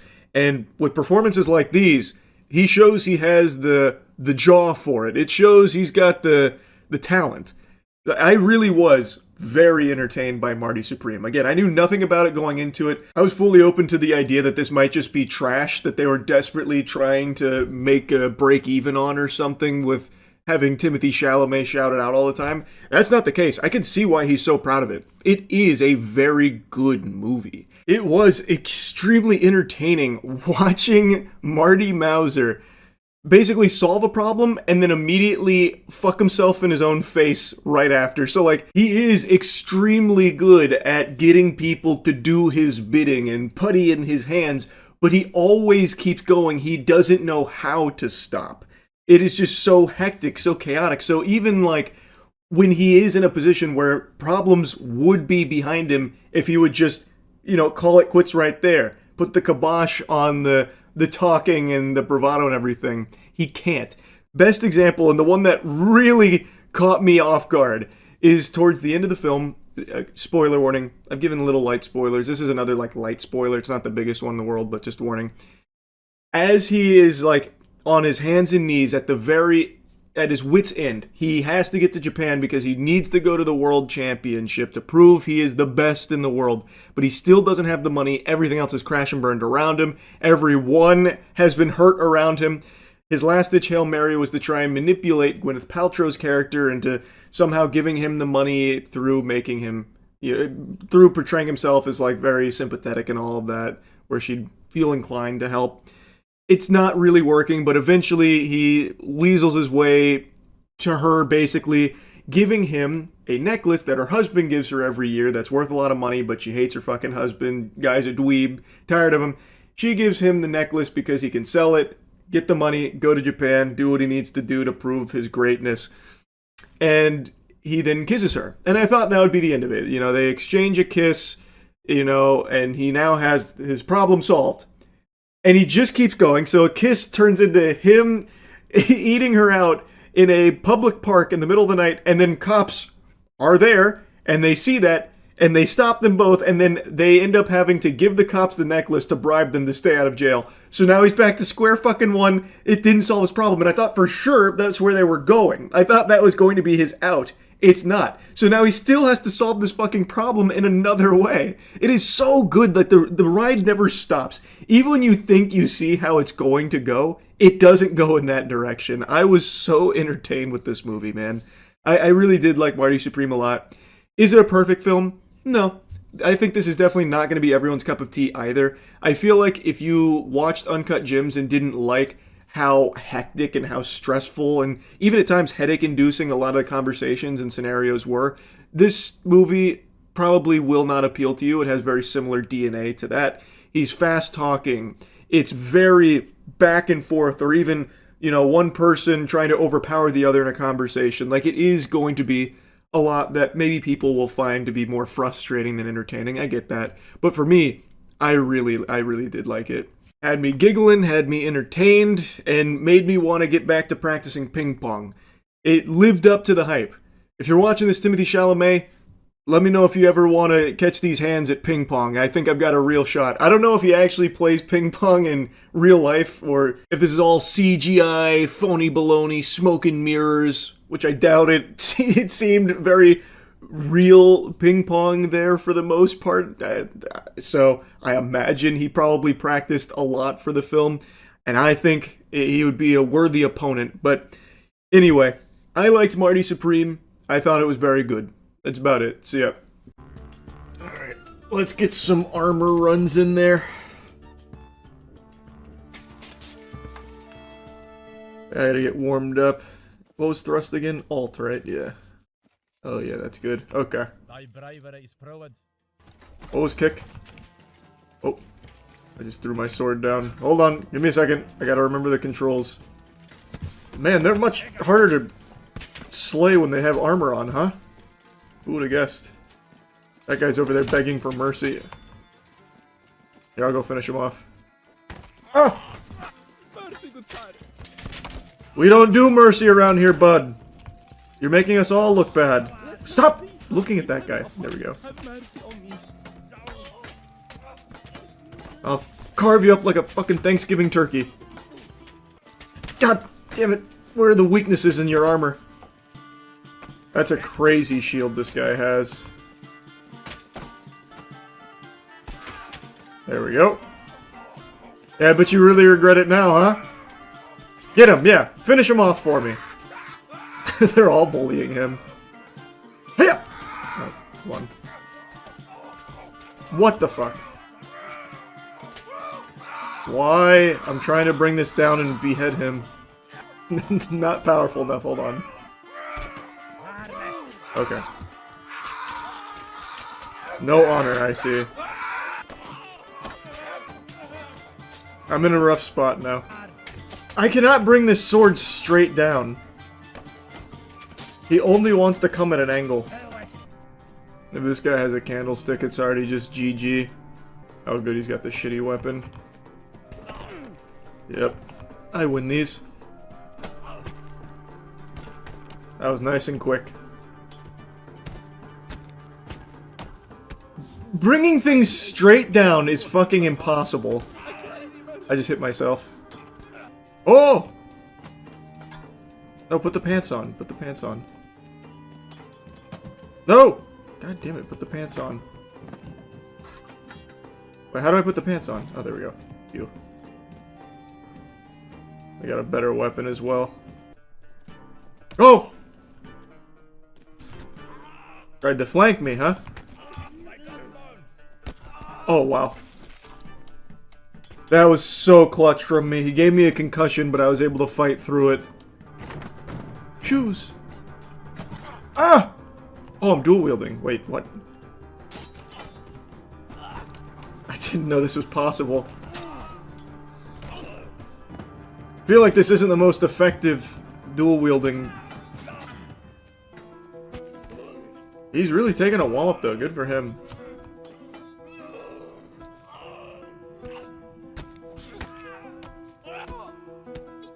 There we go. You really thought, huh? Okay, he's grabbing onto me, yeah. Bet you feel real stupid now, don't you?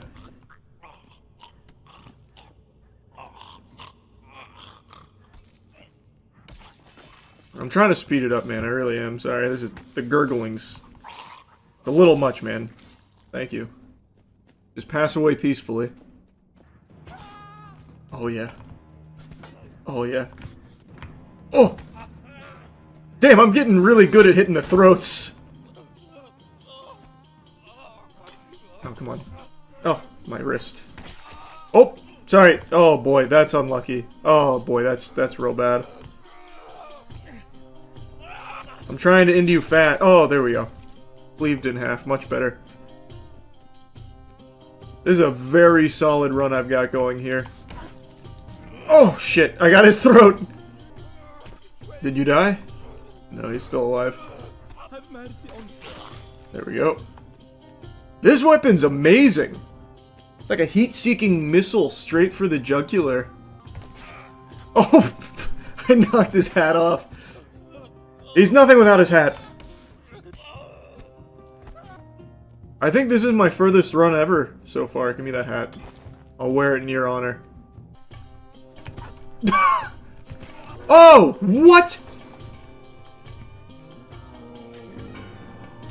We traded! Oh, that dirty rat! That was a bad luck hat. I shouldn't have picked up the hat. What a fucking mistake. This weapon seems crazy.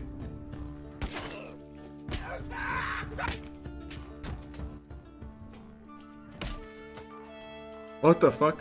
This thing seems nuts. Oh, I see that neck bleeding. Oh, Jesus. Ah, ah, ah, ah!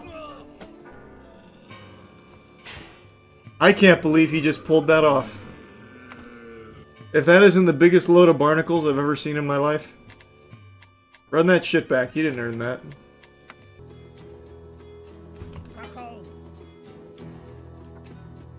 Oh, I'm being double teamed. Oh, nice, nice. Get away, get away, get away! Up! I will not resort to the candlestick. That's the enemy of the weapon, or the weapon of the enemy. There we go. I heard that skull crack. Got you in the Adam's apple. Yep. Get over here. Hang up!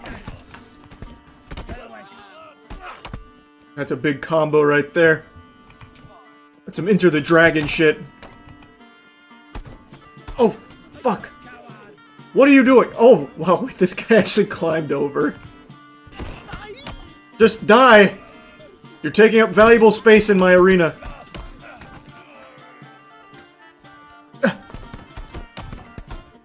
Gotcha! And I'm not done with you either. Oh, man. Here I come again, yeah!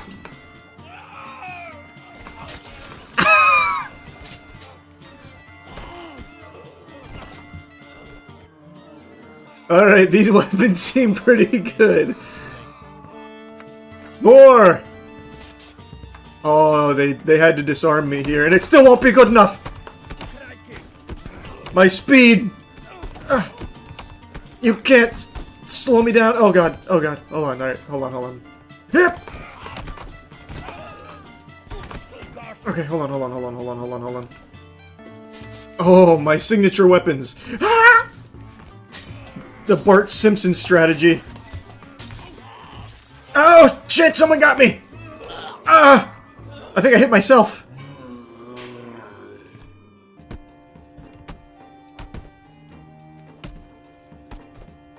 You dead yet?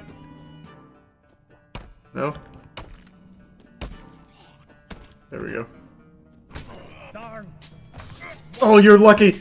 You're- oh! You did not. Get him, Candlestick! Trip him! Trip him! Fuck! Now this is by far my deepest run. Oh my god, he's got a scythe. Wow. Wow, the scythe seems good. Wow. That instantly cut me in half. And he had 2 sickles as backup weapons. Holy. What a monster. He's about to fall. No! Come on! Yes! Now bully him! Get him! Trample it! Ah, let go of me! He's gonna get up! What are you doing? Oh no, he's stuck, he's stuck. It's exactly what I thought would happen. No! Mercy! Mercy! Ah! Alright, I'm back. God, it's like a rhinoceros beetle fight. Where you just try and flip the other one. Oh, you've given up entirely, haven't you? No! Ah! My feet! Ah! Get up! Yes! Ah! Ah! Get up! Ah. I don't need weapons to defeat you. Just these steel mitts. Grab his weapon. Oh! I went for like a rising kick there. This guy's balance is fucking extraordinary. Oh god damn it! All right. Let me catch my breath. Oh no! Oh no! I can't believe I just broke free. Yes! Yes! No! No! No! Fuck! I couldn't punish him hard enough for falling. Oh man! Ah! God damn it! I'm trying to rise like the Undertaker. Oh fuck, he's good. Oh Jesus! Oh. He's knocking my lights out. Get up! Get up! Get oh shit! It's tough. We're not done yet. We're not done yet. No! No, get up! Get up, damn you! Ah. You're lucky I ran out of breath.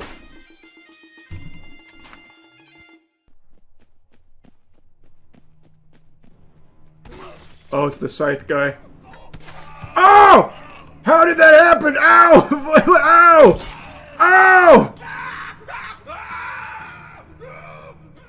Shit! Give me it! Give me it! I'll at least finish the job. Ah! I know we're both in pain. Yeah, fuck. Slice him with it.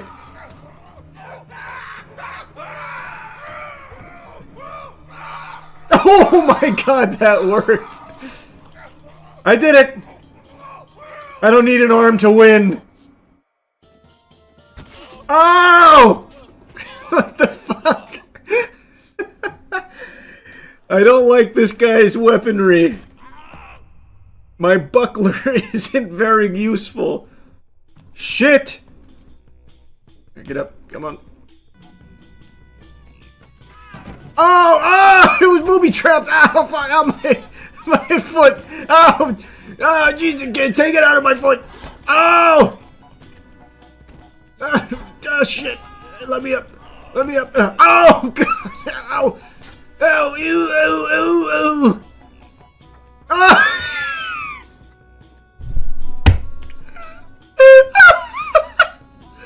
Fuck! Did you see where it went? Shit! It slipped right out of my hands. If I could put butter on it, grease the damn handle. Shit! I need a weapon. God damn it. Oh! I'll beat you with the top of the box. Ow! A weapon! Ah! Fuck! Just give me the goddamn stick in there. Oh, they're huge. What is this thing? It's a chair leg. If you lose to me, you deserve to go straight to hell. Oh.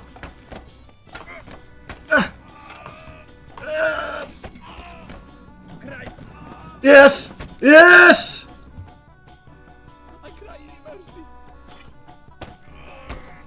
Never any doubt in my mind. Yeah, I got him with the toothpick. Oh god. Oh! Stop! I keep going for my legs. Get in there! Man, I am tanky as fuck in this run. I'm eating everything. Yes!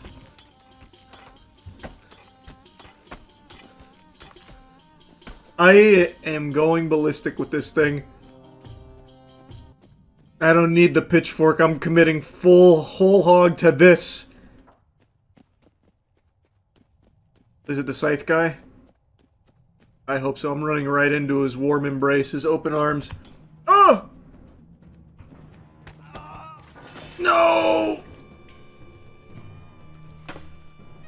Unlucky. Oh! Fuck! Ow! Jesus! Man, that weapon is giving me the business. Well, that's bad. We can shake this off. We can shake this off. Just find where my pitchfork went. This'll make us stronger. We just gotta find my fucking pitchfork. Okay, fine. Any weapon at all, I'll take at this point.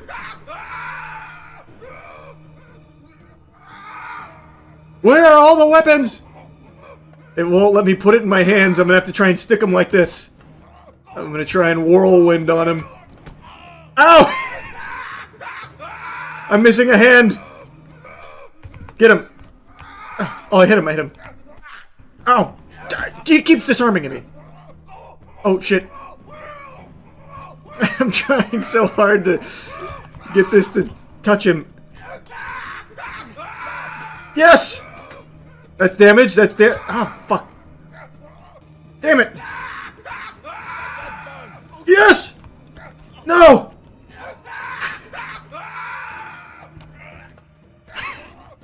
Oh!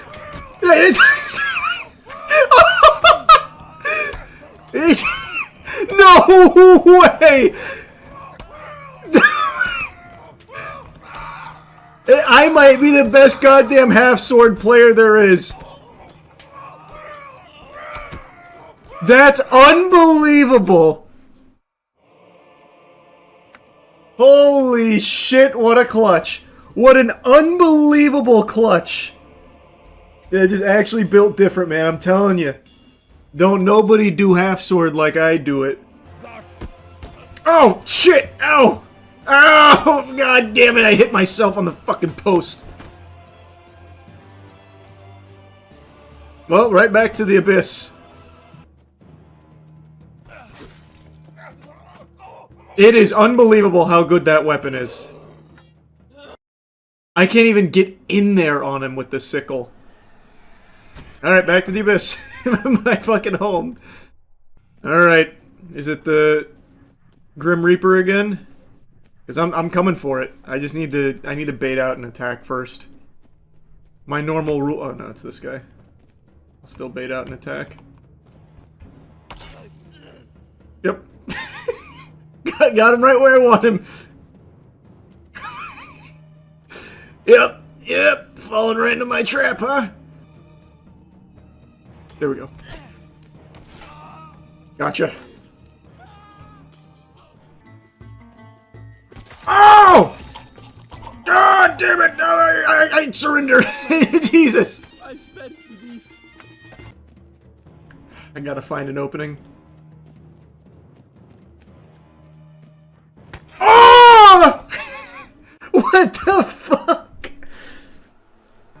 Oh god. No, no, no, no, no, no, no, no, no, no, no, no, that's really unlucky. Yeah, I think I'm cooked. Yep, there I go. Grab the candlestick, not his leg. Oh, wait! Get! Oh, that was unlucky. Maybe we find a way to get up here. Wait, I'm biting him! Yes! Yeah! Oh! This will be the biggest mistake of your life! Ah! He's so fast. Yes!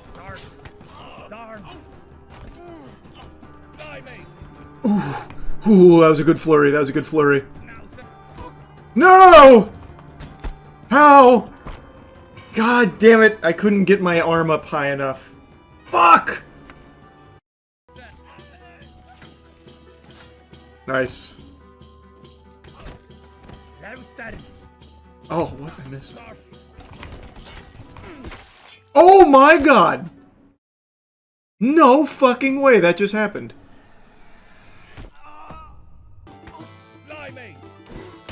God damn it, you're lucky it stuck. Okay, you're not that lucky it stuck. That went straight up his asshole. That was huge.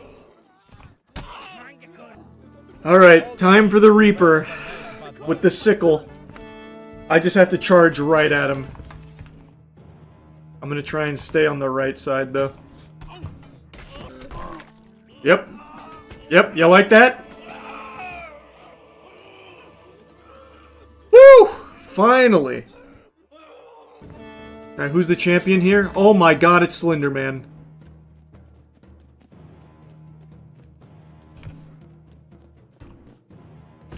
Oh, my ear. I can't decide. Yeah, I'm just gonna do it. Okay, leave me alone. Ah! Okay, we leave the fight another day.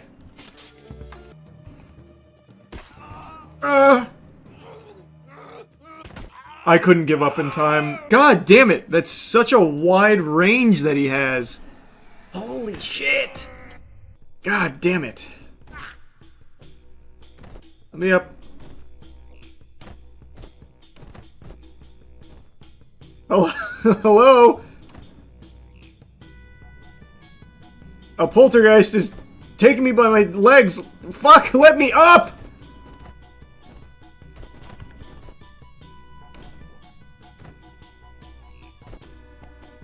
Okay, why is this happening? This is... Finally! Oh, I'm dead. I'm dead. He's got me. Unless... Oh my god, I actually squeezed out of there without taking it. Nope, he's got me. Yep, there it is. God, the sickle is just... Or the scythe is just so good. Imagine, though? Imagine, though? Oh, I actually almost got in there. I dove at him and almost weaseled a kill in there. Fuck, man! That weapon is so strong. Because he doesn't have to hit you with it. He can miss, and if you get tapped by the hitbox, like on the way out or something, you just insta-dead. God damn it.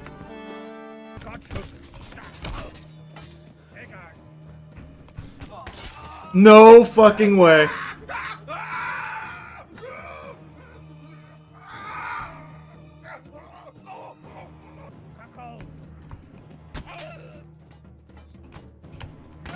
Oh my god. No way! What? What? What? What? What is going on with this guy? Now he's beating me every time. All of my good runs. Oh boy. I think he's got me. Yep. Yep. Yep. Yep. I don't know if they've like adapted to my playstyle or something, but man, they are really beating my ass here.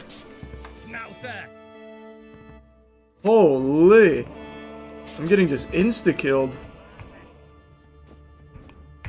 Oh my god! What the fuck? This is absurd! I wanted the fucking stool! That keeps happening! I keep grabbing their body parts! Alright. No way I lose to him again. There's no weapons. There's tiny candlestick. Oh. Yes. Yes! Oh, tiny candlestick. Alright, finally moving on. Nope, I'm dead. Unless, oh my god, okay, I got the separator. No, oh, okay, we got a good hit there. See what I mean, though? He doesn't have to hit for it to be a huge threat. Because if I step on the blade, I lose my feet. And there it goes. Fuck! Fuck! Oh, and the pitchfork, GG. Did you have a weapon? No! Don't worry, I don't think this will even kill you. See? You're fine. Let me go hands unharmed. I cry mercy. Oh, hey! Back to my fucking General Zod here. Oh my lord, it gave me the candlestick. That's great news.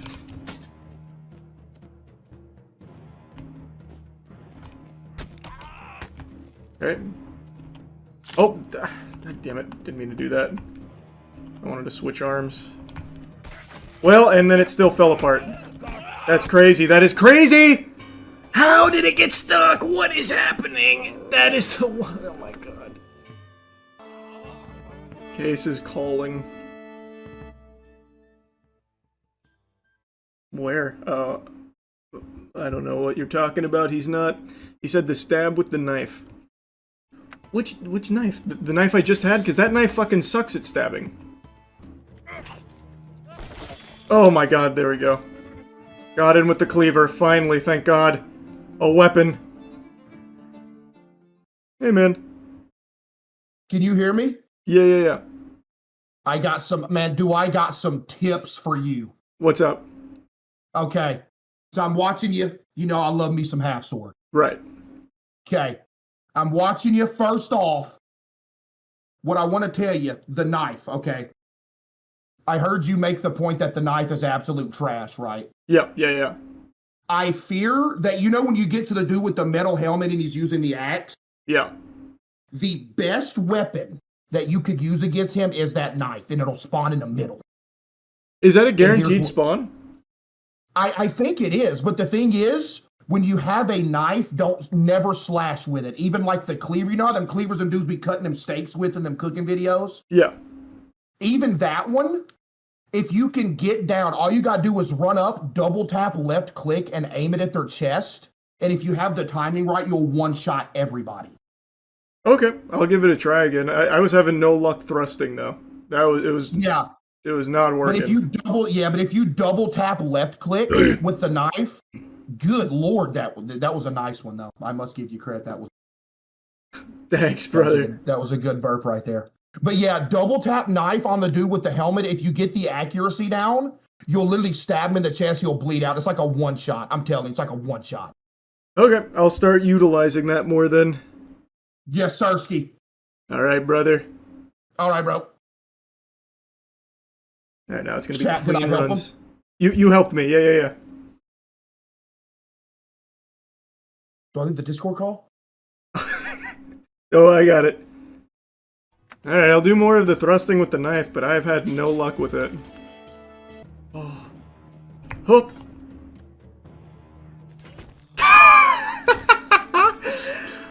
God, it's so much better when it gives you an actual fucking weapon for these guys. Oh god, he's got the toothpick. Oh! Oh! Fuck!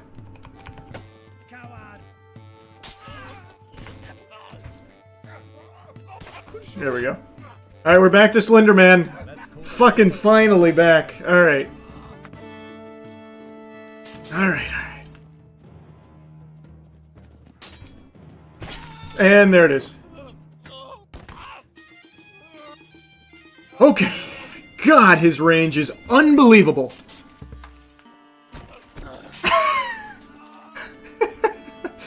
I'm just gonna do that to Slenderman. Fuck it. Fuck it. If he runs into it, he runs into it. If not, so be it. Ah!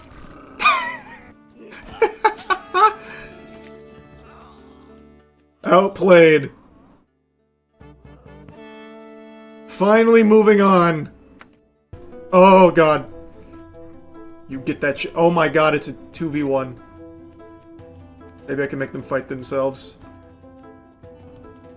I'm gonna try and lead this guy into the other guy so he pokes him with it. Big brain strats, check this shit out. Ready? Bait it. Bait it.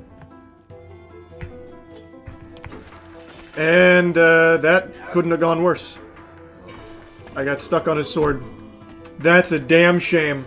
That is a damn shame. Oh my god, I have to do... This is already cooked. Yeah, there's no way I kill this guy with this. There's, like, I actually just don't think it's possible. Unless I'm just built different! Pussy. What'd I tell you? Easy. Oh, wow. Ate a fat spoon there. Oh, wow. Yeah, go talk to them. Go talk to them. They were saying mean things about you. That you're ugly and you stink. You're tacky and I hate you, fucking idiot. Ah!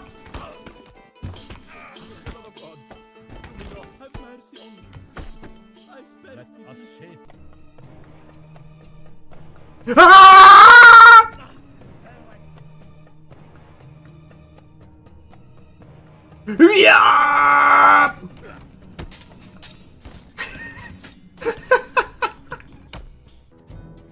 Ugh. God, the pitchfork really is kind of fucking busted.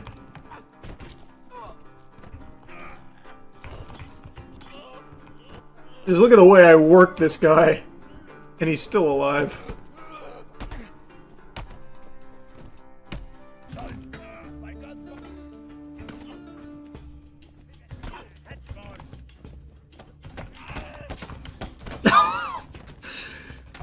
Blasted his fucking hat off.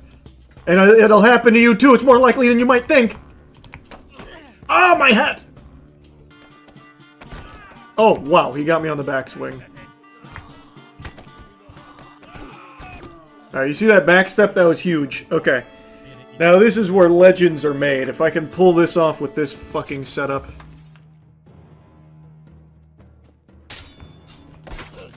Yep, that's immediately just KO'd. That feels impossible with this. The toothpick and the shield against that? Oh, they actually just gave me a candlestick. That's huge.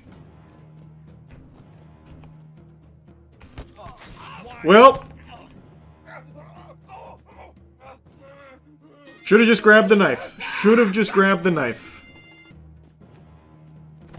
Oh, fuck! There we go. Clean. Oh my god. What a beautiful decapitation. Textbook. We're already to the scythe guy. We're making good time. Look at here I come! I am cooking. Go quietly. Thank you.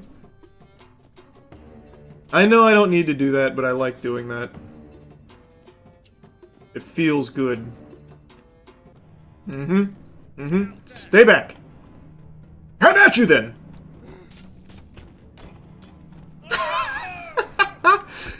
Okay. I am very surprised that worked that well. That's so cringe and you know it. Let go of it, it's mine. Let go of it, it's mine. Pussy. Let go of it. I fucking said let go of it! Damn you! Let go of it! There we go. Hold on. What? It's going right through his head. He's achieved immortality. Oh! Wow, that dodge was unbelievable. And I missed the knife again. He's having a really hard time picking up this knife. There we go.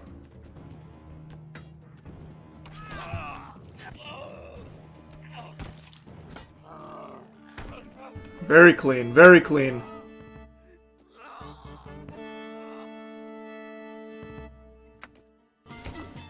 Yeah, hold him down. I got... Oh, fuck.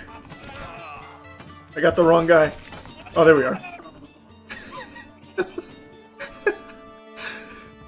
That was a really cool series of noises he made when he lost, like, his upper respiratory system.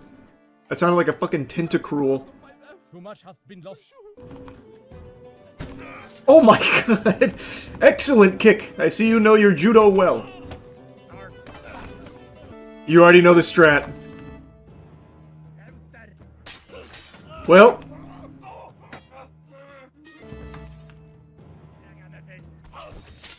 Okay, I'll be back in a second.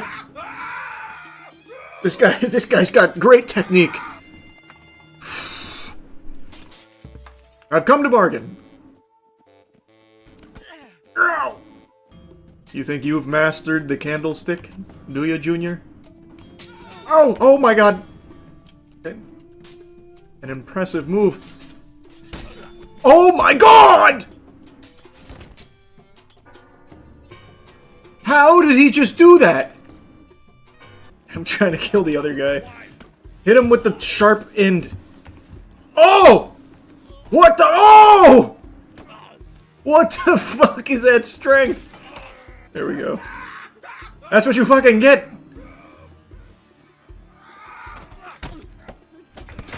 What? Oh my god, I just hit myself with it.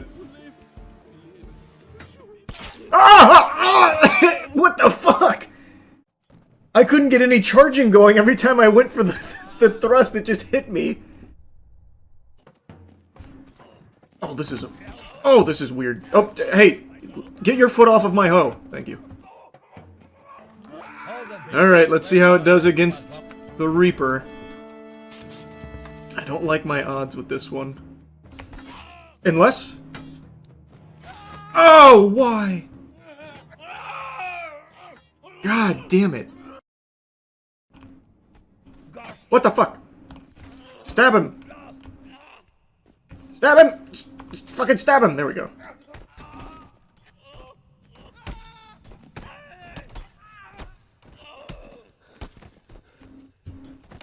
Why won't you die? He's still alive. He's gotta be so dizzy. Okay, okay, this is really unlucky. I need to get up now. Please let go of my skull. Please let go of my skull. Get up, get up, get up, get up, get up, get up. We gotta get the fuck out of there. I will take anything that's not what I currently have.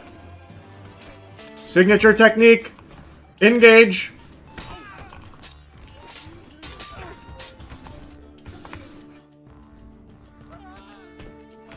That didn't work nearly as well as I had hoped it would there, but that's fine. We've got to just fucking rip it on this guy. I'm going to try and bait out an attack. God, his range is scary. It's so close. What? That's such baloney.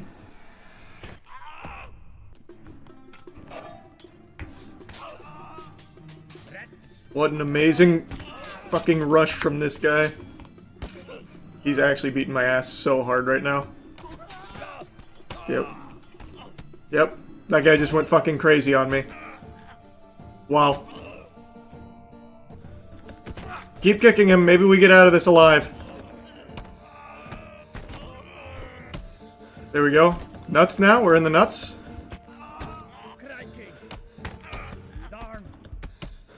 Eventually, we'll pop those puppies.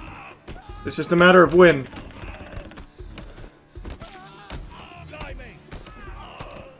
Yep, just stay in there, just stay in there. Keep tanking this shit. I can tell we're about to win. Damn it.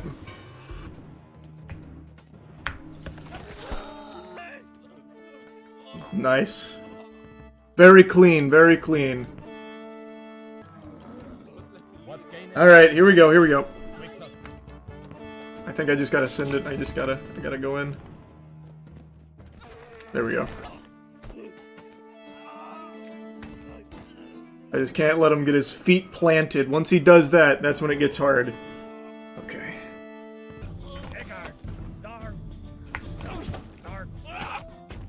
That little weapon is my kryptonite. That handheld candlestick? What the fuck? It is actually just like one-tapping me. Oh, there we go. Look at that technique. Wait, you still want to fight?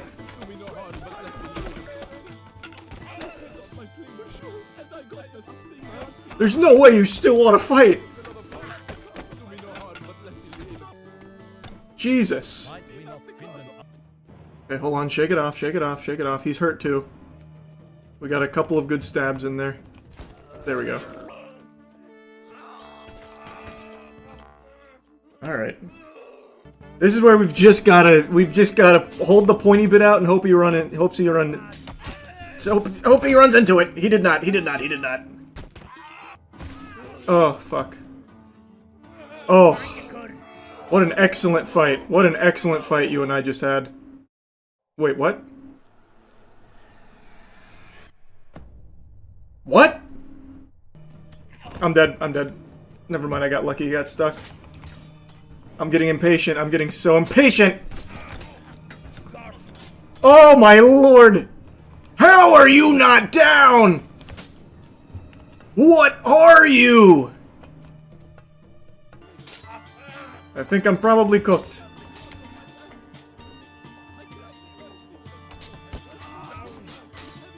Yeah. He knocked me unconscious. Whoa, wait. How did this just happen?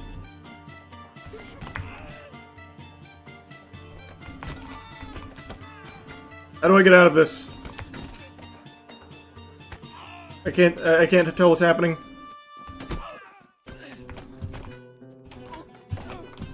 This guy is one hell of a warrior.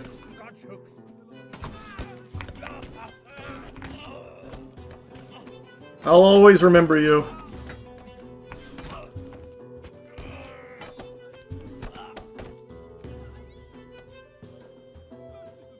There's no way he still wants to fight. I can't even hit him from out there.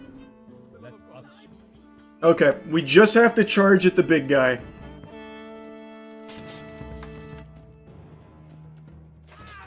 See, that's the only way to kill him. He just has way too much range otherwise. That's the only fucking way. Okay. Finally back. Christ. No way. No way. No way. Friends! Friends! Friends! Do something about this guy. He's bullying me. Help! Do something! Stop going for that guy. He's immortal. Okay, good.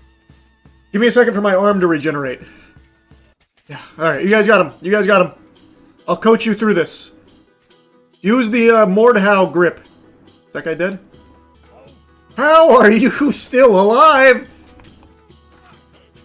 That is some high quality armor. Ah! No!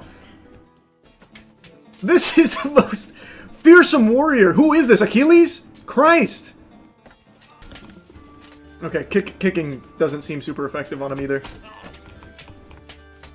I'm trying to... Oh! What the fuck? He's a madman! I saw a lot of blood that time. He's gotta be close. Oh, that was our blood. What the fuck are we gonna do about this, boys? This guy... He's just not fated to die here. This is unfucking believable. Why did they even have the teammates for this guy? He can solo us. Okay, wait, he's finally... Oh my god, finally! Who was that under the mask? Jesus Christ! Alright, Jesus. It wasn't an easy journey to get here. That's for damn sure. Alright, who's the champion? Oh, we have the same weapon, basically. Oh, fuck. Oh, fuck. Oh, fuck.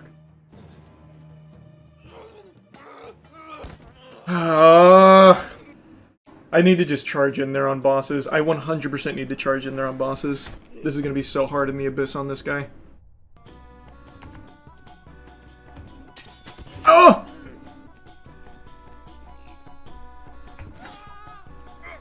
Give me my pitchfork back! Give me my pitchfork back! And there it is. And that's GG. I have one chance, and it's to stick him with the pitchfork on my whirlwind. Nope, he got me again. I actually hit him with the pitchfork, too, on the way out. He's actually grabbing me. This is unbelievably brutal. Wow. Wow.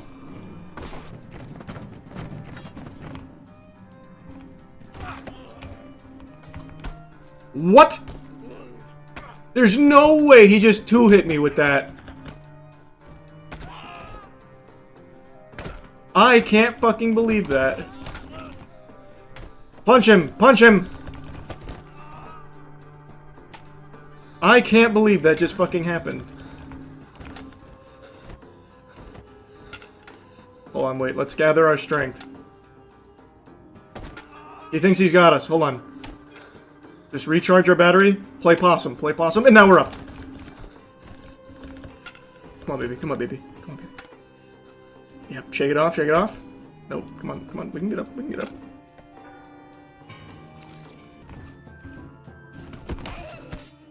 I heard all of your teeth break on my fist. Oh my.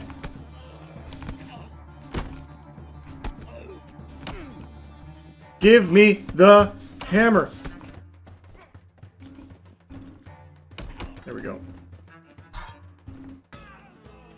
No way you still want to fight.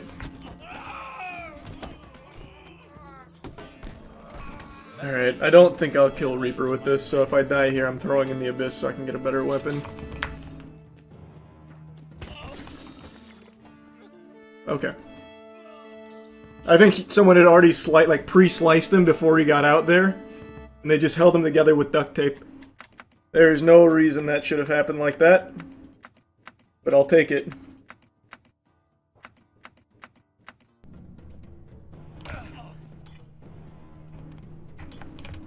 He keeps putting it on the ground, looking for my fucking tootsies.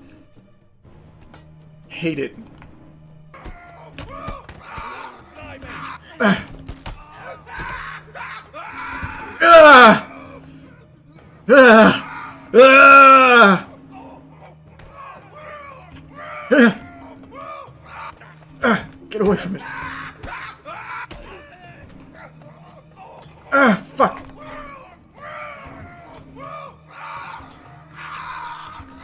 I can't fucking...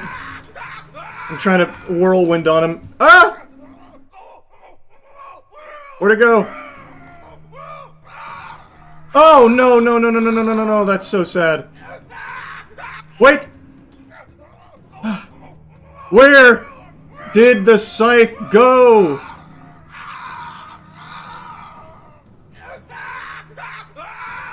Where is the scythe? Jarvis! Locate scythe. Fuck, man. Oh! No! Oh, I almost fell. Alright, I know where the scythe is. I just need to get him to stall. Yes! No! I didn't have enough strength to pull it through him.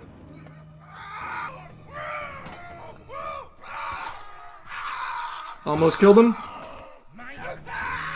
Got him.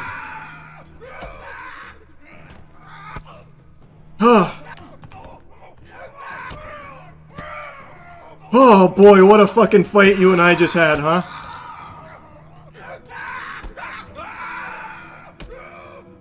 Jesus. Oh, Jesus. I'm actually about to die to this guy because I keep missing. I keep hitting non-vital points. Hey!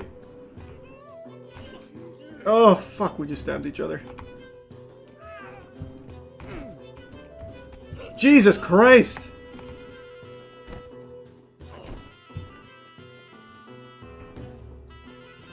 I actually cannot get in there.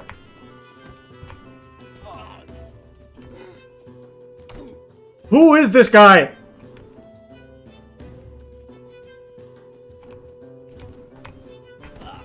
Oh, god damn it. Let's try maybe two-handing. There we go, finally. Could not generate enough power to pierce that guy's flesh. He was like made of dragon scales. It is hard to swing this from right to left. He does that every time. Oh wow.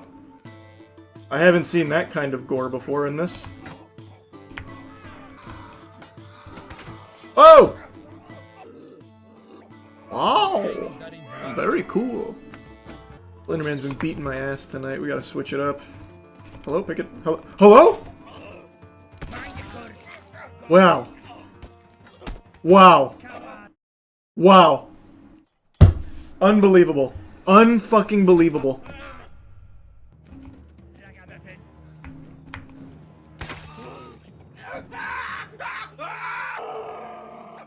I won! Yeah! Yes!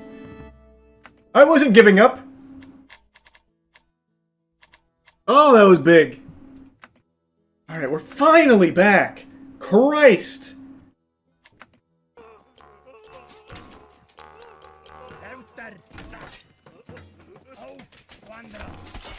Oh, I got in there.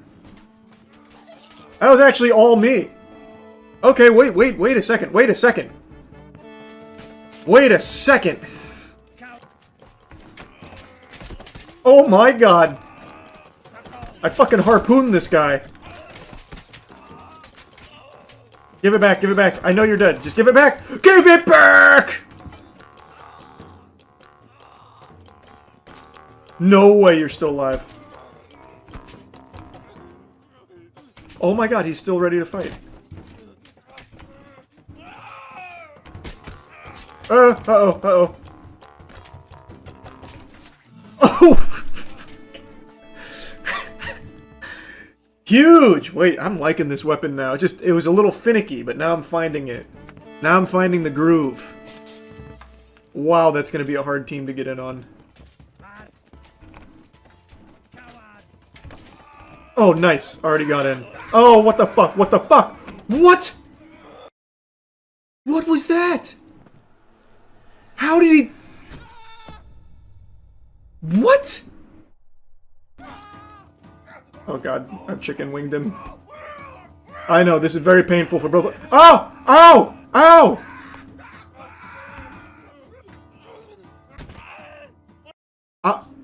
What? How does that keep happening all of a sudden? I can't speedrun this anymore. That guy's just too ready. What the fuck?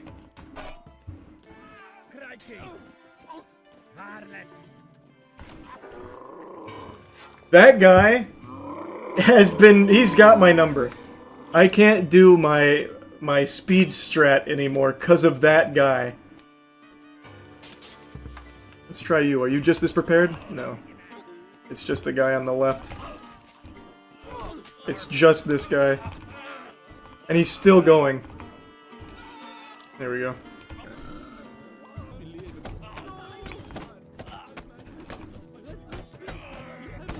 How are you still standing? What the fuck? Am I healing you with these shots or something? Jesus!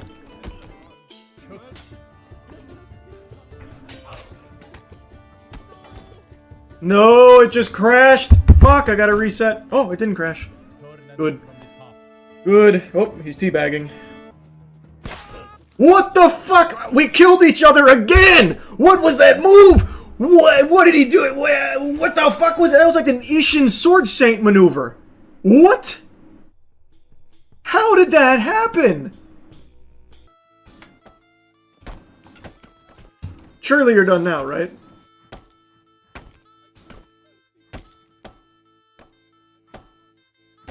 Who still wants to fight?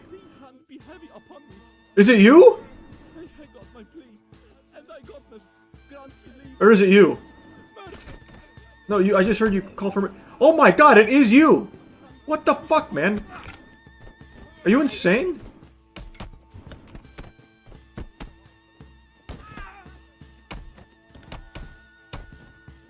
It can't be him, but it is him.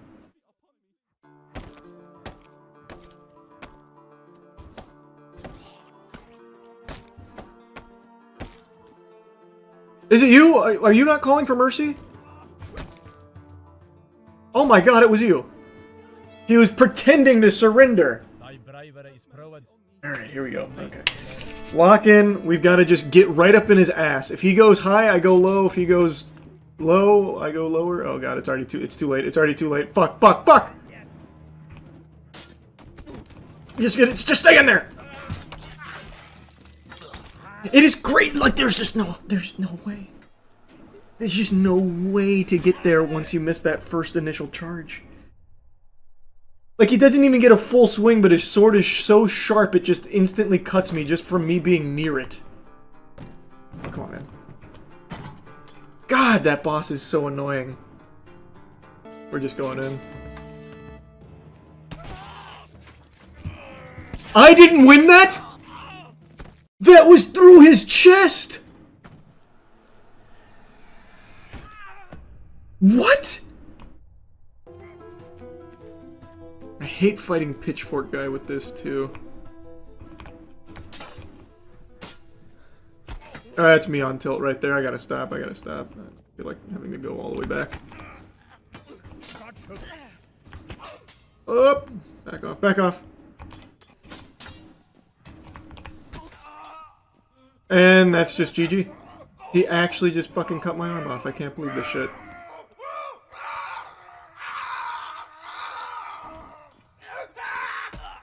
Why couldn't I pick that up with my other arm?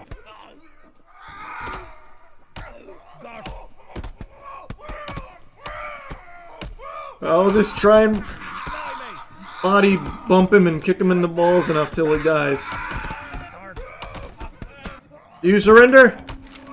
Oh, I heard something break. Okay, I don't think there's any world I kill the scythe guy, but I will try. If I could just pick up a weapon. But my arms are broken and I'm missing a hand, so. Oh, what? How did I get... Oh, no, no, no. How did I get so winded? I actually think I might have been able to do that. You can pitchfork versus higher tiers. How? This guy doesn't have it. Or do I not have to play this guy in this tier? You don't. I thought... Okay, wait. What? So this will play at that tier. Okay. I had no idea. That is a fucking game changer. Wow, okay. Wow. That just changed everything. Okay, let's see. This feels like it should be a lot more manageable with Pitchfork.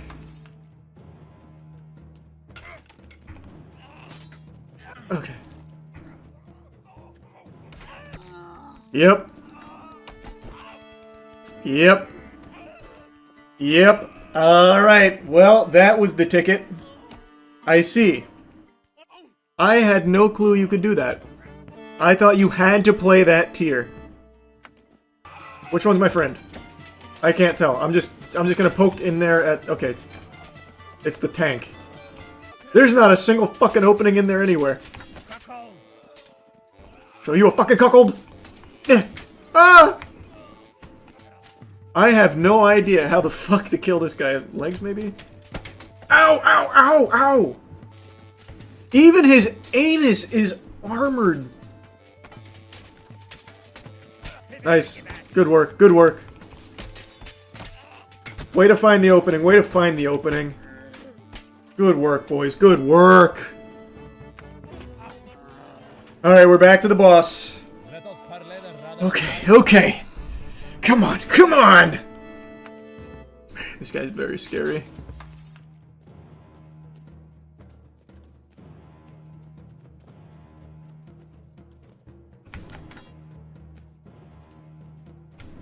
Ugh.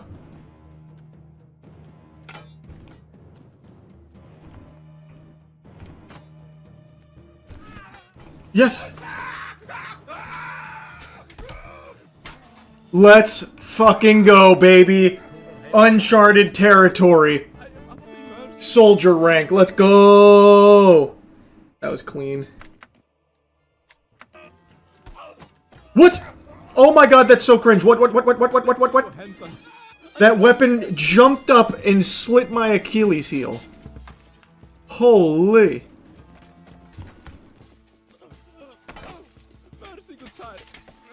No mercy, no mercy. Okay, last guy. Oh, fuck! He's got a head of steam. Oh, it's a short guy, too. We're so cooked. Unless? Keep him wrapped up. Oh my god, I actually just TKO'd that guy. Let's go. Alright. Come on!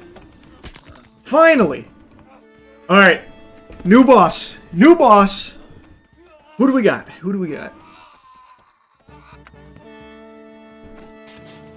Oh, fuck. Oh, fuck.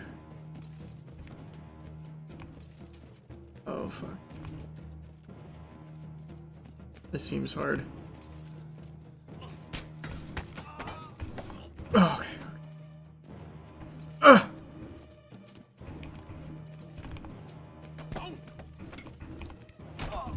Just get out. Close. I had to. I literally had no choice. I was stuck. He shish kebabbed me. You really thought, huh? Adorable. You. Oh! What did I step on?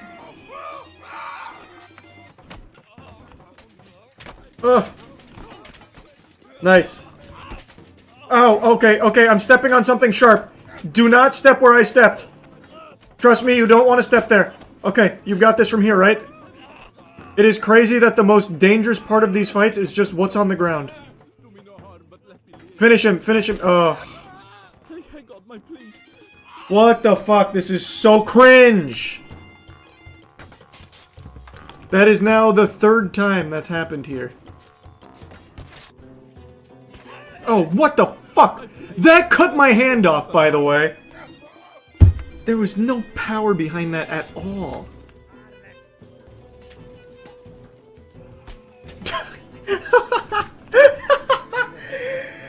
I came by and blew a kiss at him with that one. Alright, back to the boss. Let's get it. I have a good weapon now.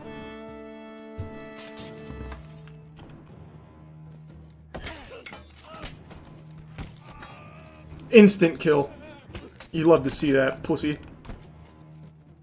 Yeah! Let's go! We are cruising on this run right now. You get hit by this, it's your own fault. I'm using no technique. Oh. Oh, wow.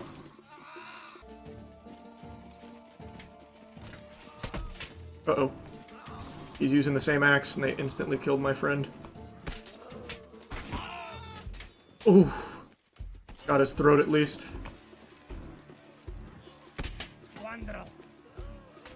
Nice. He killed the other guy. Oh, shit. What? He stood up! Is there a field medic that just gave him a new throat? Someone performed tracheotomy in here? What the hell? Alright, thank you for putting him down. That was a goddamn miracle.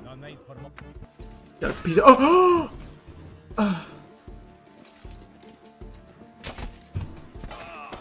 Clutch. Actually so clutch. Boss. Oh man, that was smooth.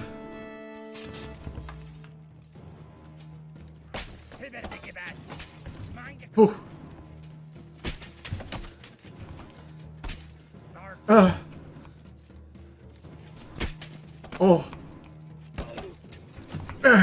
Reset, reset.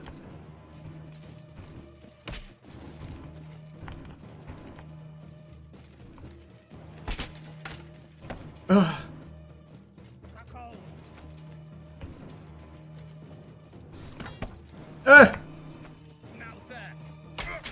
God damn it! I bruised the shit out of his face, but he's good. He's good. He's persistent. What is going on with my axe? What is going on with my axe? It's not getting a swing cooked up. Oh.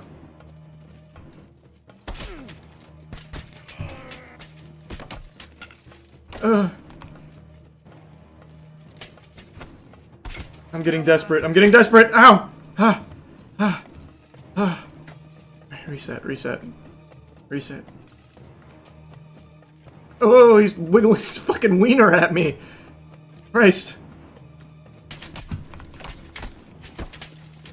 God, he's tall. Oh, shit. No, no, no. It's okay. That's okay. Man, I had a really good hit on him in the beginning, and then it was very hard to get in again.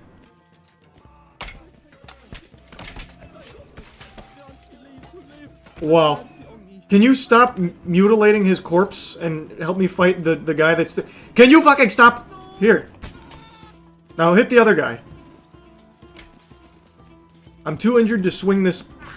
Oh, wow, that was good. Oh, wow, that was good. Alright, back to boss. Okay, come on. Come on! God damn it!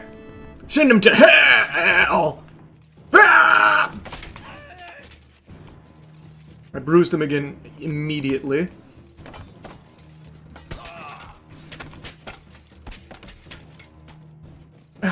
Reset, reset. No. Yes. Yes. What is happening?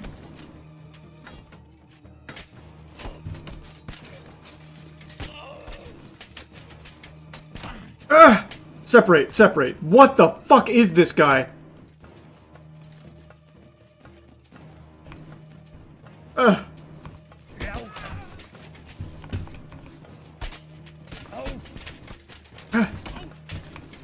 This guy is unbelievably unhinged. This is a fucking psychopath. Holy shit.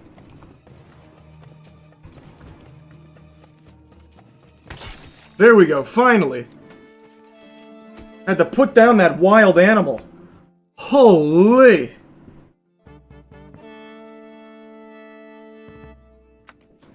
Nice, we are so deep. I don't really want to use that fucking drumstick. Oh yeah, we're doing axe again. I'm all in on axe. That was fun, that was nice, I felt good. Oh wow. Oh, yikes. Okay, there's one. Alright, there's two. What just happened? They just ate my axe. I can't move. I actually can't move. What is going on with my legs? I sprained my ankle. Come on, there we go.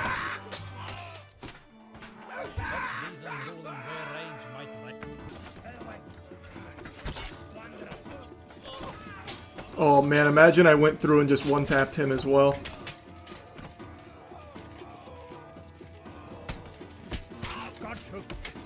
Oh, I thought I had that. Okay. Hey, you good, man? Can you keep fighting? Or at least distract him. Do something.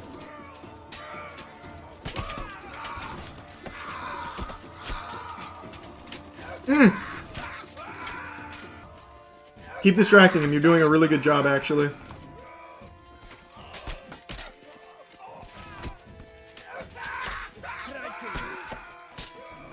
There we go. Excellent work, brother. I know you're just faking it. Put your arm back on, man. You're good. He's dead. You're good. Oh, yeah. There we go. Oh, I got them both with that. You have my permission to give up, man. How many weapons do you have? Oh! Fuck, he stabbed me in the foot. He still has more weapons on him. Give up. Thank you. Boss time! We are fucking cruising! Who's next? Who's next? Oh god, he's so tall.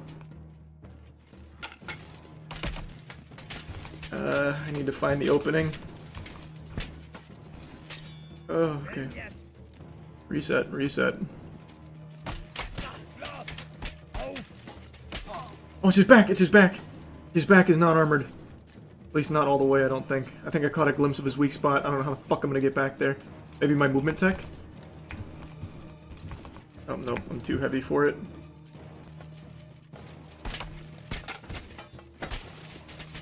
Oh, I tried to rip through his arm there. That was close.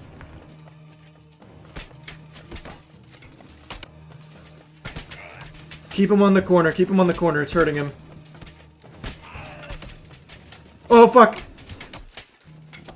I can see his face is bruising. He's off balance. The concussion's setting in. Keep giving him the wham bam. Thank you, ma'am. Oh, fuck. I cut something off.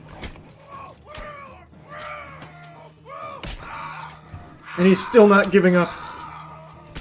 Why? Won't you die? Finally! Woo! Is this the highest rank? I think we're at the final rank. Oh no, there's one more over this.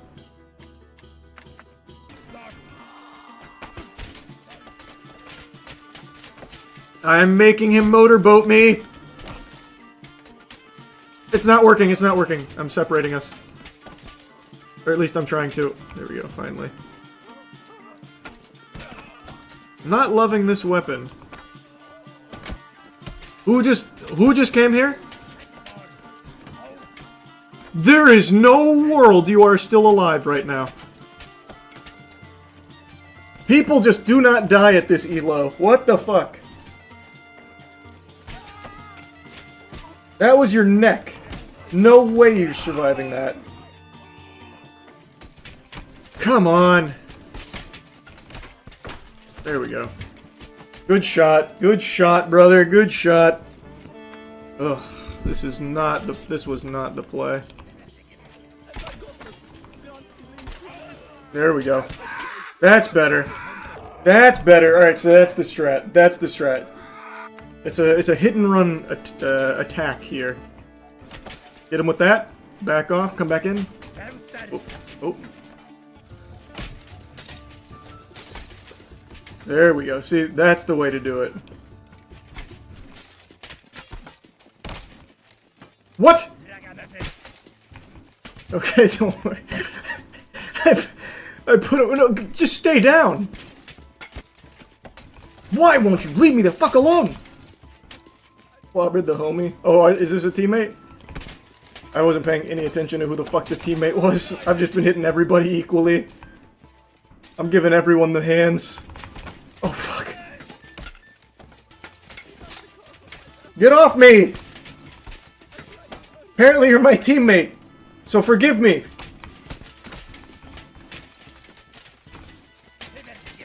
Fucking get in my titties! Oh, okay, I'm winning myself. That was stupid.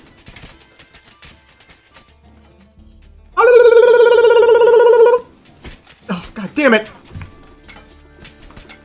They just don't die! I should have definitely picked a better weapon. The blunt on this is just not good enough. This is unbelievable. He's now fully regained his balance. He's probably full health now. Oh my god. Oh my god. Is there anything on the ground? Sword. Sword. Oh, mace. Finally! Potato sacked. No, no, no, no, no! I thought... Oh.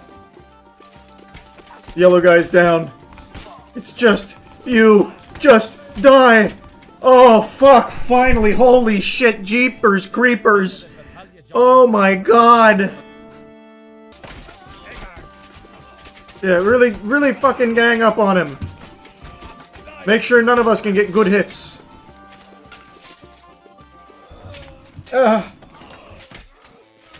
He's showing us his back. Finally. No way. Okay, thank you. Christ. This guy's gonna be the problem. Oh! Yep. Dislocated my knee again, I guess. Come on, damn it! I'm whirlwinding. Oh, there we go, got him in the neck. Boss time, baby! What do we got? Yep. That's gonna be hard.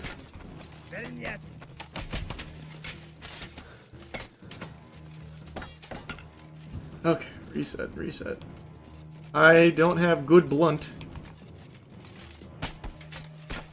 Really, any blunt. Oh! What? Wow, it's been a long time since I've been in the abyss. That's so sad. Oh, this is gonna be rough. This is gonna be fucking rough. He just refuses to die. I'm not gonna go candlestick. I don't know what boss I'm fighting. I don't remember. Oh, it's gonna be the fucking crazy psychopath armored guy. I'm cooked. Oh, that was unlucky.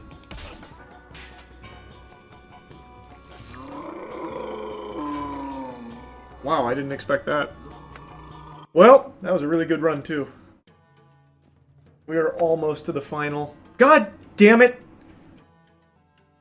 Yeah, it's a good spot to stop. Just got back from the cinema after watching Exit 8, a movie that I think a lot of people are sleeping on, but you really shouldn't because it is impressively good, especially for a video game adaptation.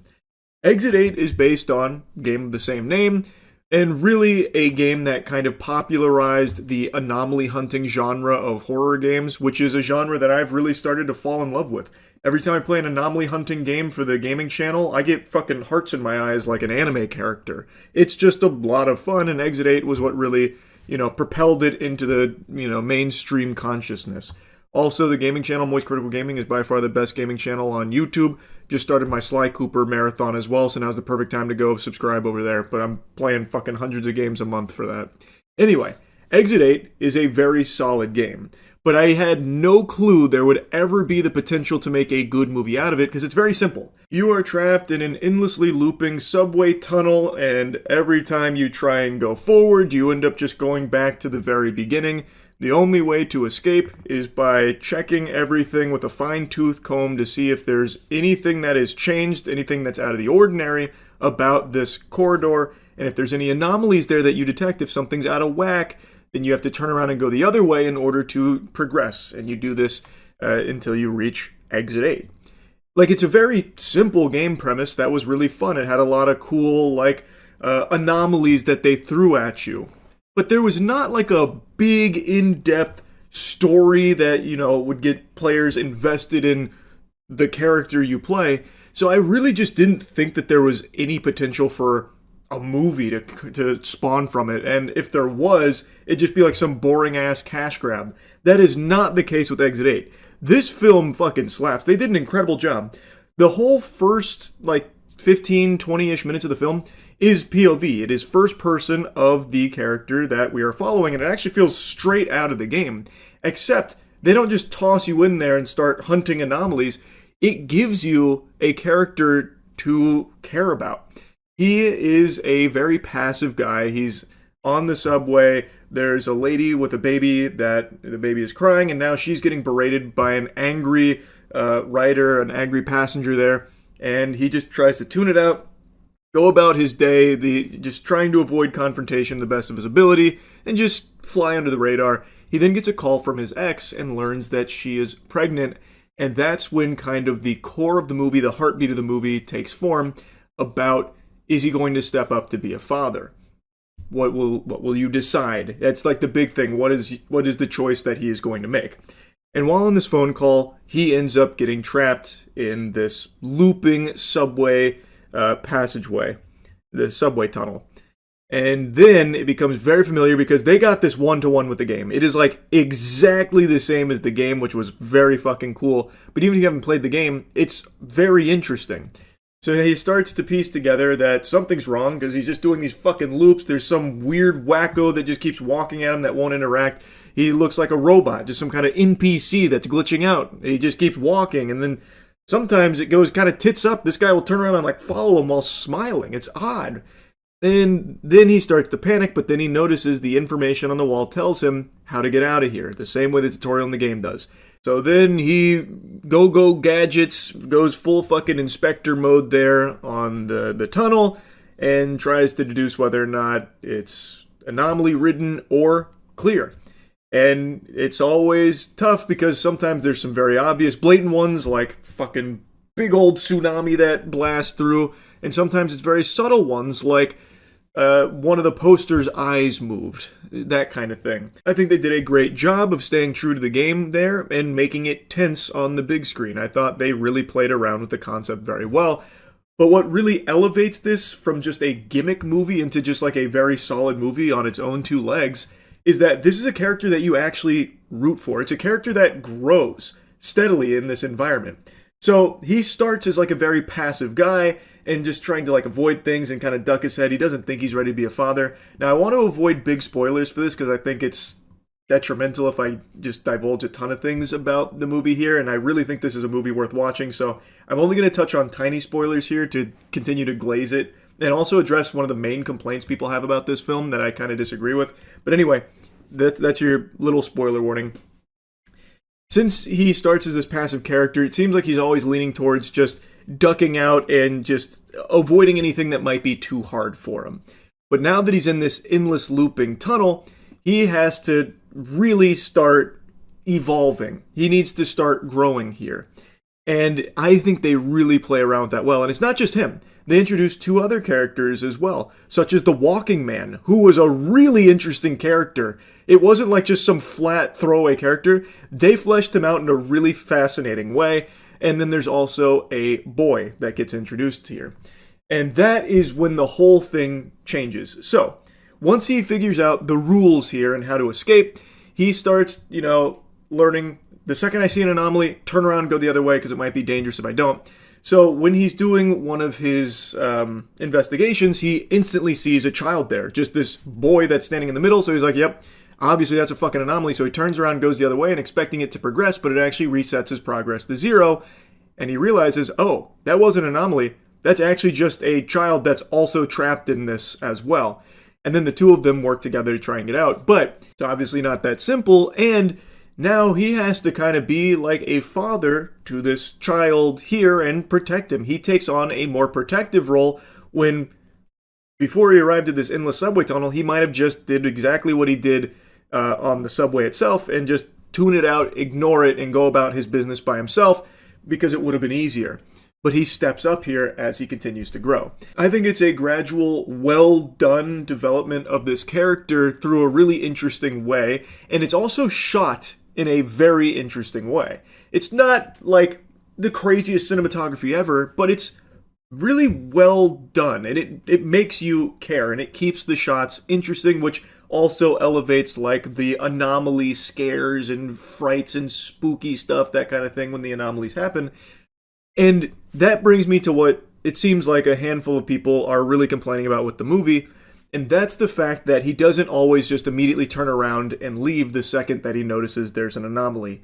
He, and by extension the child, investigate the anomalies, which that people are chalking up to being bad decision making. In the game, for instance, in Exit 8 the game, the second you see an anomaly, you basically sprint back the other way in order to progress the game.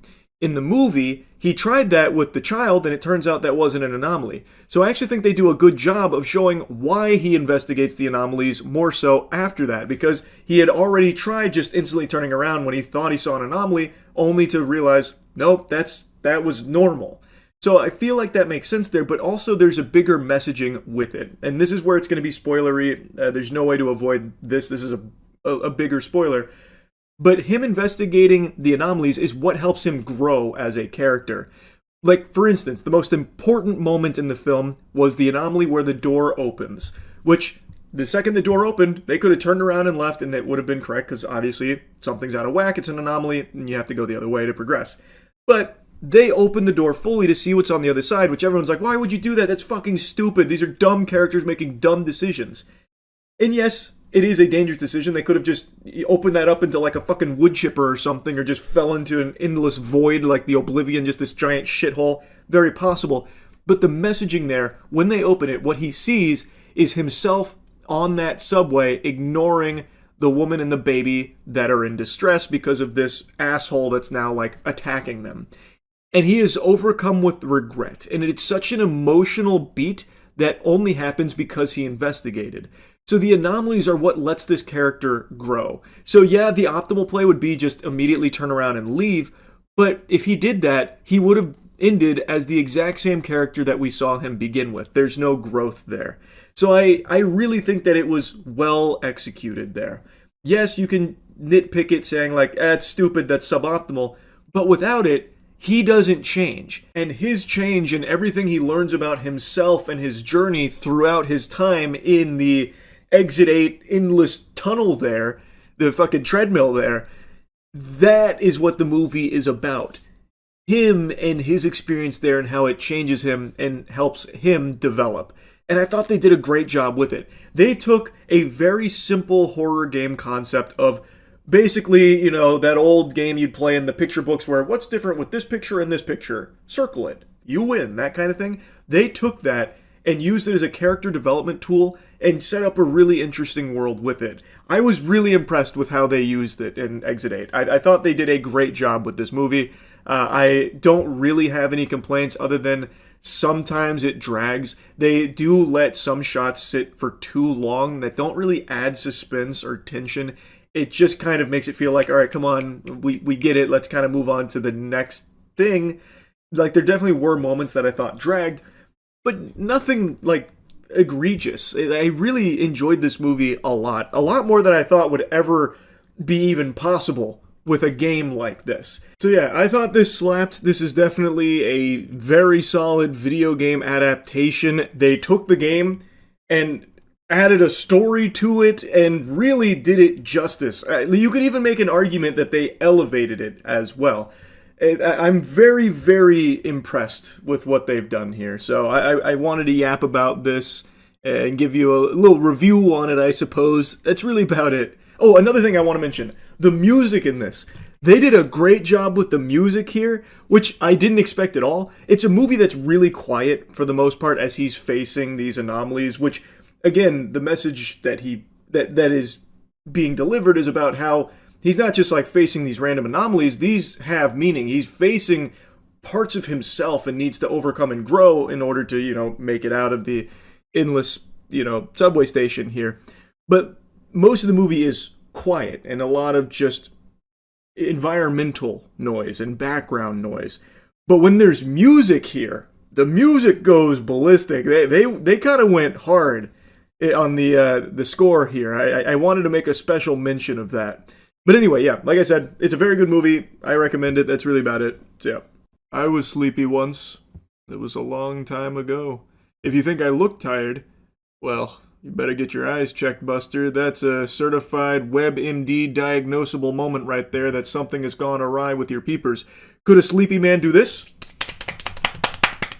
Checkmate. Point is, in my endless battle against insomnia, I happen to have stumbled across something interesting again this evening, and it pertains to last night's video about the $20 million reality TV show, Twitch streamer, fan production, extravaganza, mansion, titties, beer, rock and roll, whatever else it was pitching itself as, called the $1 Million Fan Show.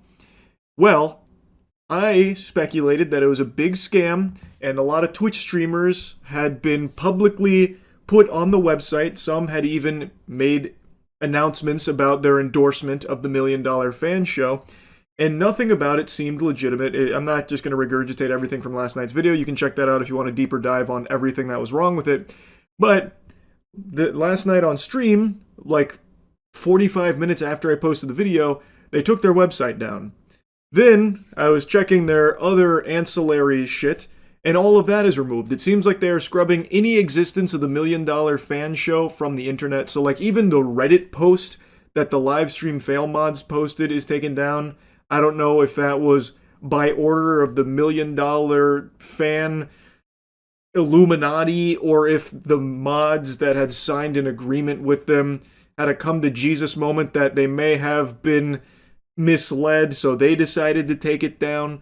But apparently they also removed like their Discord and their socials, which is a huge blow, by the way, because the $1 Million Fan Show had like 5 Instagram followers, so really playing a sad song on the world's smallest violin now that 5 Instagram followers have been cast into oblivion, banished to the Shadow Realm. I feel like that's pretty strong evidence for my game theory that it was all a big load of hullabaloo, a bunch of hooey. I don't think a legitimate company that's putting together a $20 million grand prize reality show that is also a television program that is also employing some of the highest level production staff imaginable for a once-in-a-lifetime unforgettable experience for streamer fans. Also, their About Us section had all the telltale signs of just being AI generated, where literally every section ended with triplets where it was, it's not this, it's this. Performance, power, mentality. Mentality, tits, mentality. Like, it's just like, it was very clearly AI generated. The fucking first thing you see on their website is an AI generated image of a mansion. The whole thing just reeked of scam. And now everything has been deleted, presumably by them. I don't think, some governing body came in to, wipe them out. I think this is them trying to cover their own ass, so that way there isn't some kind of legal action taken against them. Because from what I've read, there were actually some members of some streamer communities that put money into the $1 Million Fan Show. They bought emote packages. I read a report on someone that claims to have spent a couple $100 doing so. So I imagine there was a handful of people that did legitimately lose money on this. Now, of course, you have to take those claims with a grain of salt because there's no real evidence to back it up, especially now that everything is deleted. There's nothing to prove that. But I'm inclined to believe those statements from them because these streamers are, to a lot of people, a trustworthy source. And if they're endorsing something and they say that there's a chance that they can win $20 million or whatever the fuck through like signing up for it, they will do so. And when you go to the website and do their free sign up, they're very heavily pushing you to do the monetized sign up for unlimited entries by giving them money.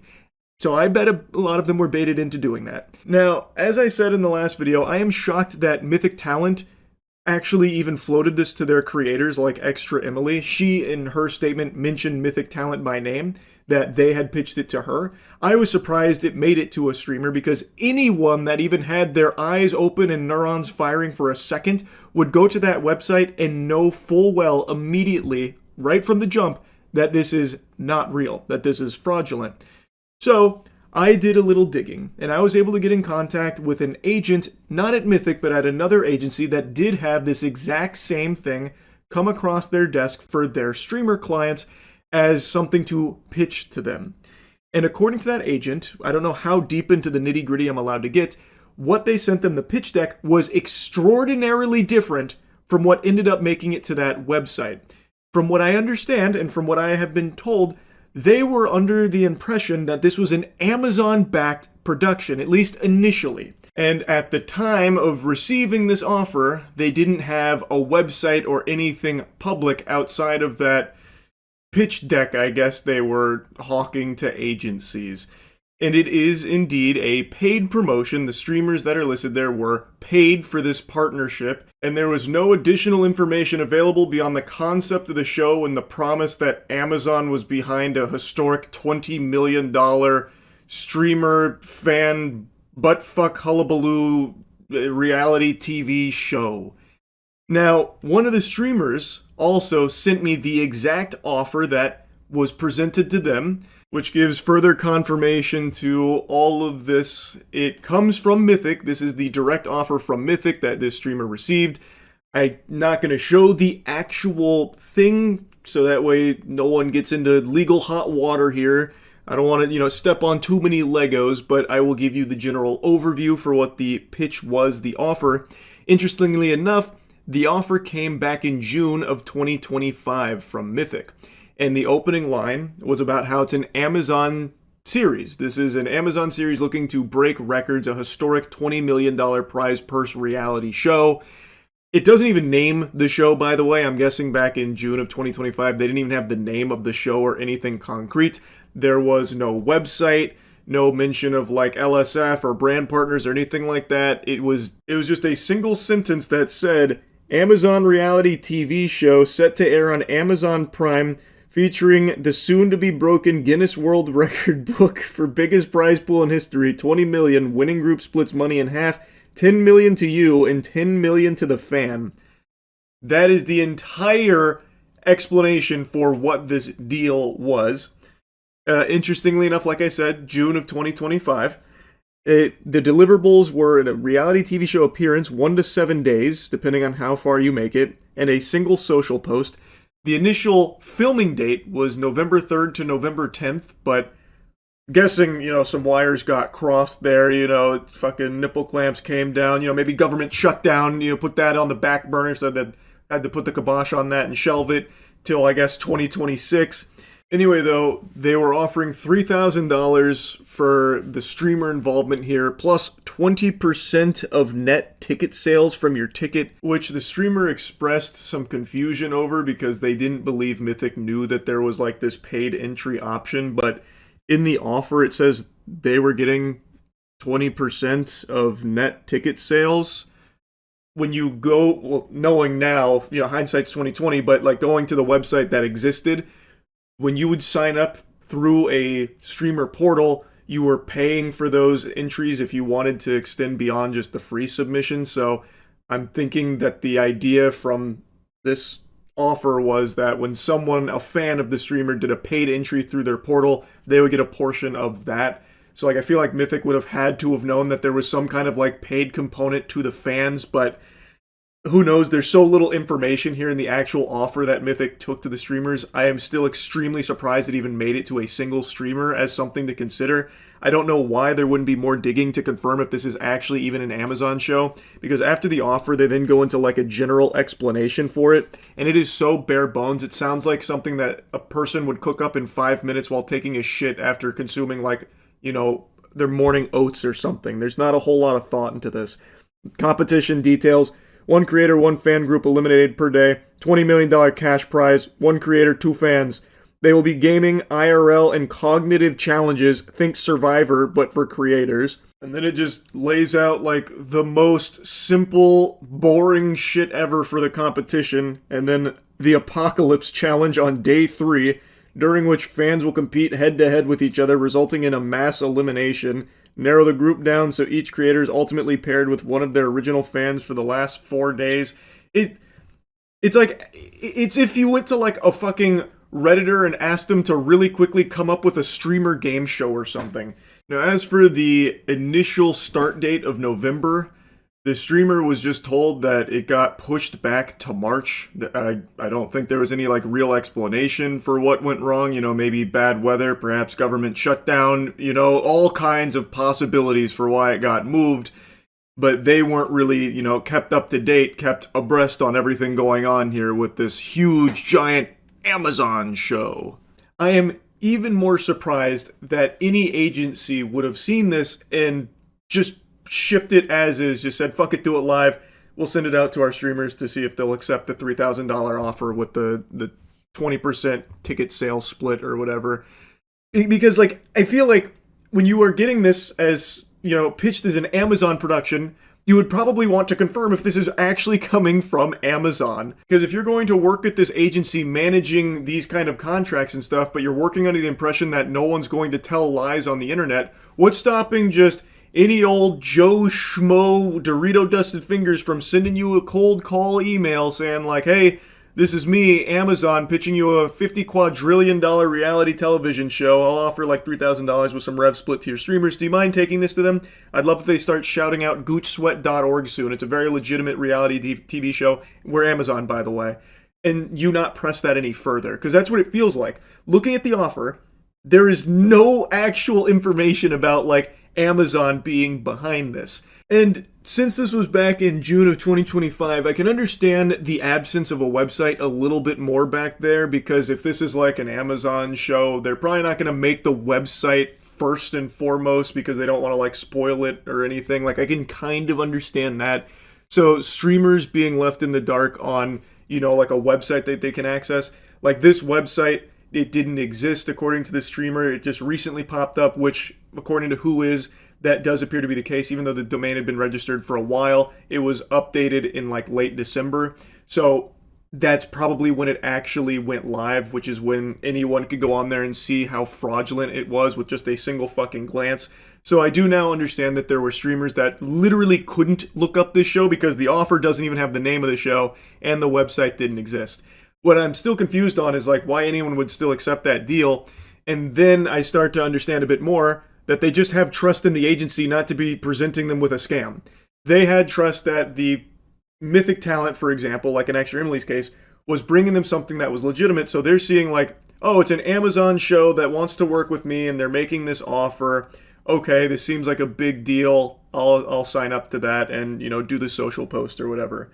Also, if you try and look up milliondollarfan.show now, the most recent update to the site was today, because the update was just nuking it, taking it down. But prior to that, it was updated in late December, which is when I imagine this went live. So now it seems like the streamers literally didn't even have access to look up the information themselves on that website, which again, doesn't take a super sleuth, you know, fucking pinky up internet, you know, narwhal baconing at midnight master to see that that is a fucking disaster of a website that is clearly in a shady spot, most likely looking to scam. The streamers didn't know that site was there because the deal was all the way back in June. Though I will say, looking at the offer, this should have been something that I think streamers should have been a little weary of, because it feels like it is very odd just looking at it. But I think that does fall a bit more on the agency than it does the streamer itself, because there is a level of trust from streamers with the person that is like managing their brand deals, that what they are getting is not just fucking toilet paper that's trying to wipe their ass with their fans. And in this case, I am still just shocked that it even made it to the streamers in the first place. This should have been probably caught far earlier. I imagine they could have confirmed well beyond this, like almost a year later, that this wasn't Amazon behind it. If they had like, you know, maybe set up like calls or something, or looked for any level of proof of this being Amazon, like even just questioning, where is this money coming from? Who else are we working with? What is the actual production timeline and all that looking like? I feel like there was definitely a way like Mythic Talent could have caught this and then never even had to get to this point where there were real victims, where based on what I've read, there were people that put in like hundreds of dollars, which again, I know you have to take it with a grain of salt because there's no like evidence to support those claims that people lost a ton of money, since now everything is scrubbed, but I'm inclined to believe them because the audience has a level of trust in the streamer that what they are pitching is not just a scam that's going to just rob their fucking piggy banks. So I do think that there were real victims here, and I think it was just so easily avoidable. This shit is just fucking wild that it even happened. RIP $1 Million Show. Definitely feels like it was a scam from the get-go, considering they have just vanished, poofed out of existence, and erased every trace that they were ever even here to begin with. Anyway, though, that's really about it. So, yeah. Alright, today is the big day. Johnny Somali's sentencing is about to be handed out. T-minus 1 hour as of me making this video, so I don't even know what the outcome is right now. So you're seeing me all kind of bubbly and excited because he could be facing many years in jail, which he rightfully deserves. I have made numerous videos talking about this degenerate plague that has swept across the globe, going on this intergalactic tour of knuckle sandwich consumption where he goes and he harasses people, spreads misery, and then eventually gets his ass beat. When he was in South Korea, things got a little more out of control than normal. He went full-blown fucking Insano style. He went Cro-Magnon brain and just committing crimes and then even doubling down to commit further crimes after being shown leniency and insulting them for being nice about it and not instantly throwing them in the slammer. He then repaid that generosity by doing more crimes and more unforgivable degeneracy. And all this for the sake of his dog shit content. He's a live streamer and his whole thing is just go around and be a nuisance. In South Korea, they weren't having it after he was terrorizing them for quite some time. Citizens even took it upon themselves to just beat him up whenever they saw him. They even had like a live Johnny Somali tracker. They literally had like a Modern Warfare 2 UAV online tracking this guy's movements, so that way when he was outside, they could just punch him. But clobbering Johnny Somali must be more addicting than heroin because people couldn't stop after just one. It's like a Lay's potato chip. You can't just have one, so they end up just kind of wailing on him because he is a complete defenseless little fucking worm who starts all of these fights, instigates all of these fights, and loses every single one of them without ever even getting a blow in there. He just gets knocked out, knocked on his ass, goes into the fetal position. Like, he's more familiar with the fetal position than he is on his own two legs. So anyway, he started getting beat up. He kept committing crimes over and over again, and then finally had his day in court, believing with his full chest that he wasn't going to be punished, that he wasn't going to jail, so he didn't take it seriously. He'd get drunk the night before, blackout drunk. He'd show up and make a mockery of the court. But slowly but surely, the reality started to set in that he might be spending years of his life behind bars in South Korea. All for his terrible live streams that no one actually even supported him on. He doesn't have any, like, actual fans. He has people that tune in to watch him ruin his life for their entertainment. So his life is completely pathetic. Like, no matter how you spin it, he lives probably one of the most pathetic lives you could possibly envision. My heart breaks for his parents that had to raise him into whatever he became, because I don't even know if it's their fault. I think he just got poisoned somewhere along the way with, like, clout and the other shit that he saw online, and then decided he wanted to be, like, the worst of the worst. I couldn't tell you, but anyway, he is about to be handed out his sentencing after all of the crimes for which didn't go so well for him, didn't go swimmingly in court like he thought they would. And now we're about to find out his sentencing. We're going to see how long he's going to be in jail for. I can't wait. Next clip you see will be after I learn what got passed down here in the judgment. This is one of those standing ovation type moments, sports fans. He's going to jail. Yep, he has just been sentenced to prison with labor. It's still so fresh right now that I don't know the duration. The news is still trickling in, but it did not go well. He was found guilty on all charges, including the deep fakes, which was one that he pled not guilty to.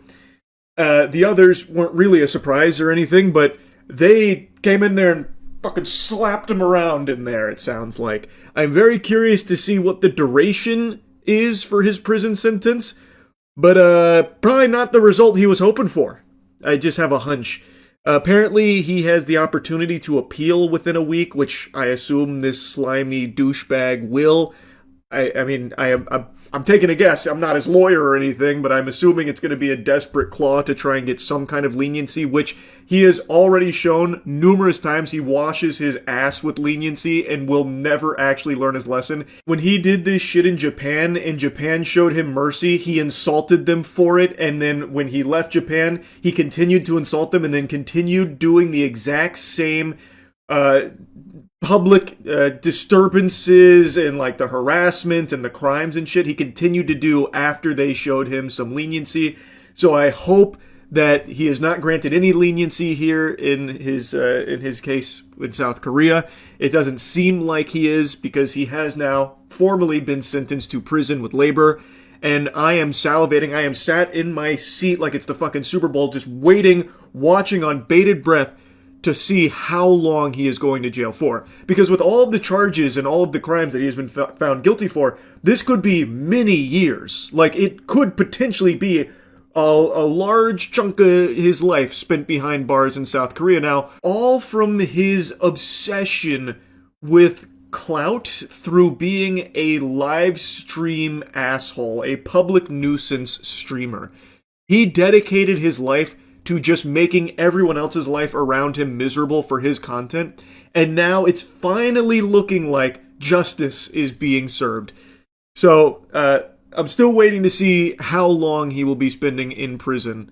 Oh, I forgot to mention another component here. Not only will he be going to prison with labor for however long he'll be spending there, he is also now being registered as an offender. Now, I was trying to read up on that, but I'm not entirely sure what that means exactly, if that's like a separate designation for Johnny Somali in the prison itself. If it is, I imagine that will make all the prisoners in there hate him as well, and I imagine he will be finding himself in an all too familiar situation of getting his ass beaten in there too, which maybe that's what he prefers. He's probably become so used to his face being bruised and swollen and bloody that it probably feels weird that he hasn't had his nose caved in the last year that this has been going on. So he's probably looking forward to that experience again. It's probably what he cherishes most, because that's what he's dedicated his life to. Instigating fights, being hated, being a punching bag for everyone. Alright, I've seen one Korean article that is claiming that Somali has been sentenced to 6 months in prison with labor. The details aren't fully confirmed. It's right now just one article right now.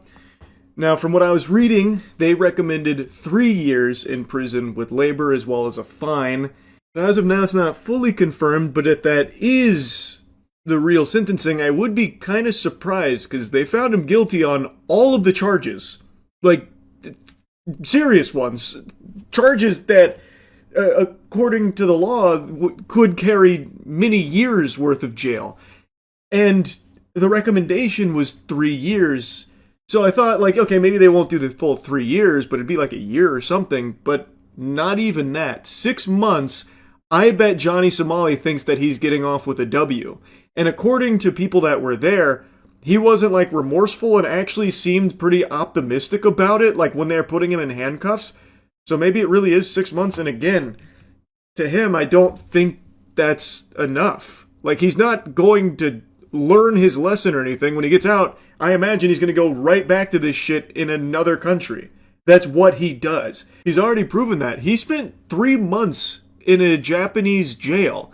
And then the second that he got out, he started insulting Japan, giving them the middle finger, saying fuck you, all that kind of thing, saying that they're weak, and just went to South Korea and started doing all of it all over again, even more so, going even more hog wild.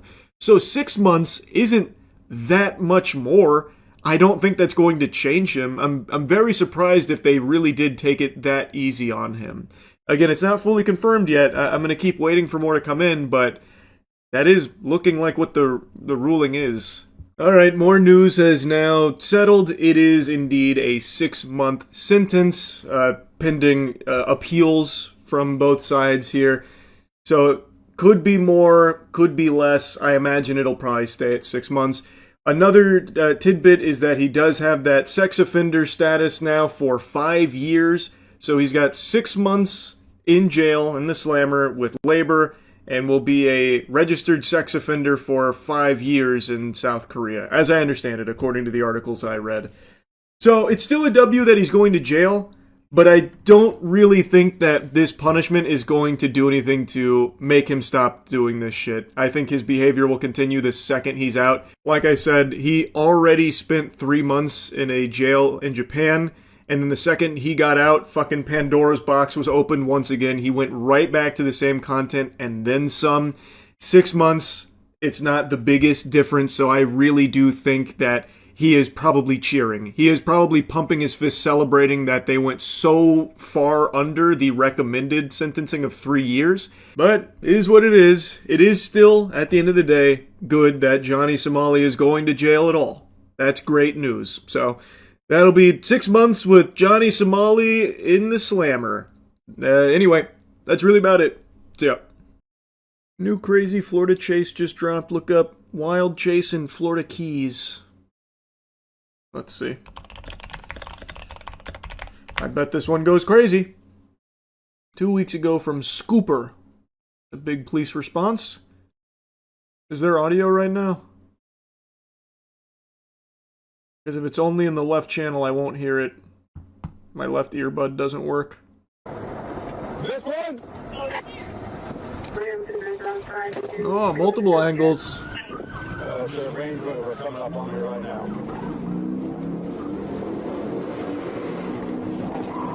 Oh man, they insta-pit maneuvered this guy. Whoa! Jesus Christ! Now how's anyone gonna use this road without that sign?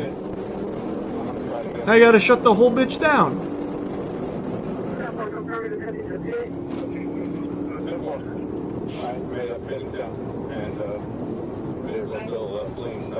Man, this thing really ate that pit maneuver like it was a fucking hamburger. Wow.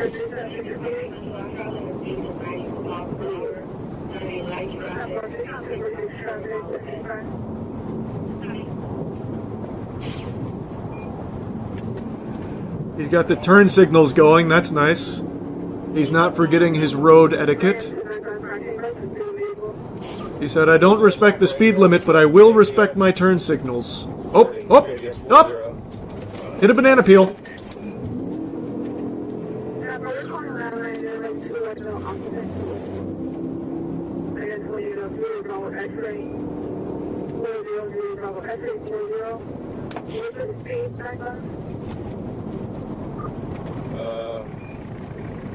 We're slowing down right now.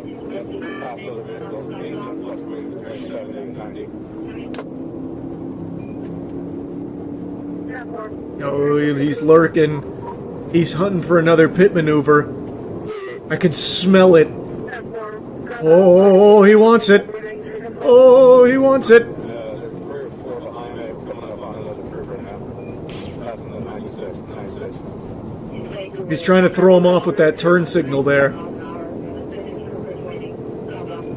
It's a ruse. Yep, he's going for it again. Nope, nope, he's pulling off.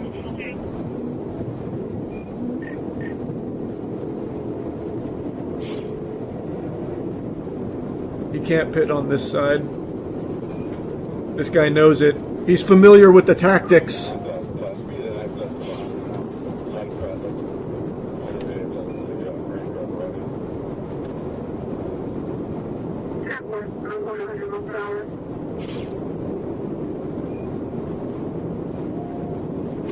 And that Range Rover's got some real get up and go to it. That thing can really scoot.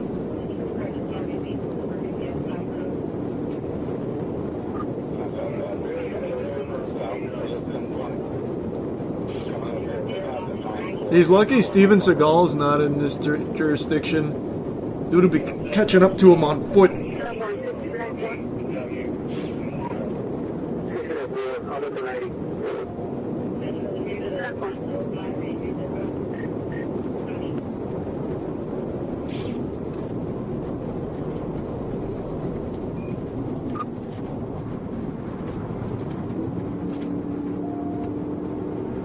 I think he's losing his opportunity for a pit maneuver. It's getting pretty crowded now. Fire the harpoon! I was wrong. You instantly just proved me wrong. I look like a real dummy now. Oh, the legendary 0 mile/hour pit maneuver! What was that? It sounded like he started building something out of Legos. What happened there? What the fuck happened?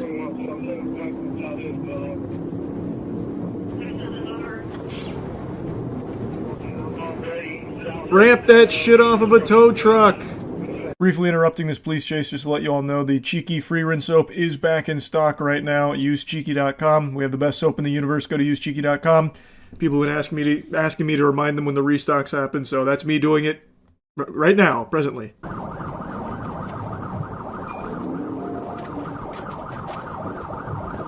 Oh!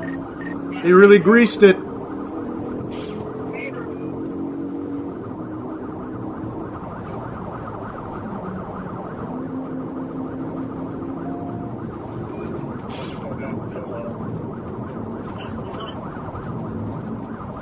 This officer really wants that pit maneuver, man. Is he gonna do it? Oh! No. I thought he was gonna go for that that real low speed pit again. Oh, they spiked him! Damn it, it's not enough to stop the Range Rover! God, what are those tires made out of? Tungsten? Dude's got the adamantium rims. This shit probably reinflated. And there's someone at the Ring doorbell at the officer's house. What pandemonium? Man, this is quite an advertisement for a Range Rover, I'll tell you what. This thing eats pit maneuvers, spike strips. Nothing slows it down.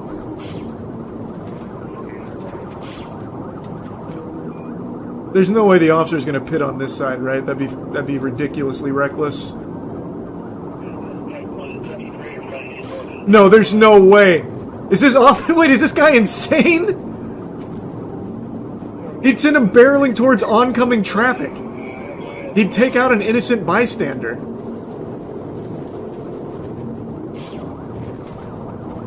Oh, they're splitting it. Did he? Oh, he pumped the brakes, yep. I think he's losing speed. Yep. Looks like he got a little bump there.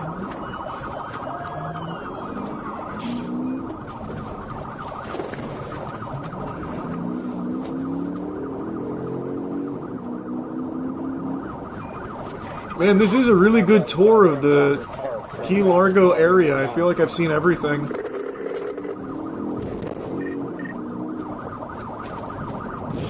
Oh god, the landmines. Damn, speed bumps. Ah, shit. Oh, good heavens. Oh, boy, howdy. The country club was not expecting this level of action.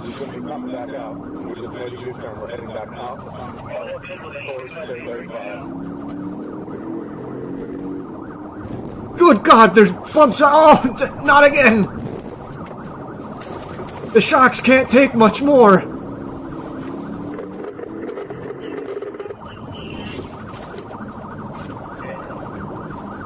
Imagine the car drove into the water and turned into a sub. Yeah, imagine he hits the fucking submersible tech. Uh-oh. He's off-roading.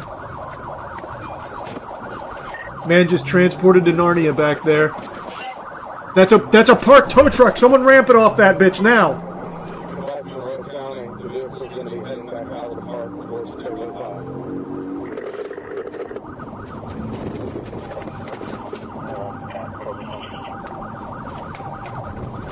Man, the cop was not about that action. He said, I'm not going in the forest. You won't find me going in the trees. Ah! Oh, this cop just wants to pit maneuver anything that moves. He almost got his fellow officer. Oh, shit! That tire's completely gone. He's running on rims. This is probably curtains, right?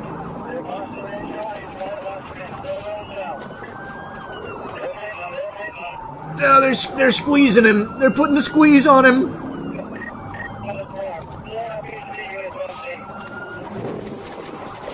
Yep. Kablam. Oh, wait a minute! He's engaging the afterburners! He's turbo boosting!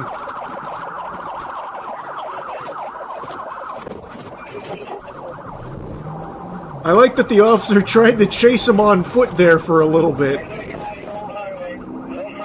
Man thought he was Superman for a second. Oh, God! Oh! If I was that guy in that vehicle, I would be beyond pissed right now that the officer just wrecked my shit for no reason. No, not the boat! Oh, God, not the boat, too! No! See if you can get MC Soda set up. Is this an instant replay, or is this still going somehow? This has to be an instant replay, right? Just a different angle? Yeah, it is. Yeah, we're just seeing it from the other officer's perspective, different POV.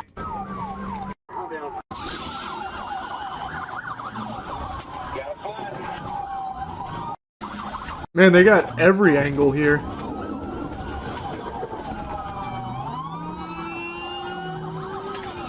That truck is desperately trying to get out of the way. He's like, oh fuck.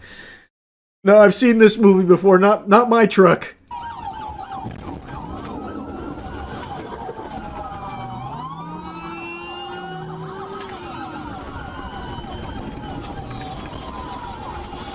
According to a news source, the boat cost $250K and the owner bought it 20 minutes ago. I'm sure the officers will cover it. Yeah, no doubt, no doubt. They'll personally reimburse him. I'm certain. It's on their to-do list. Just give them some time.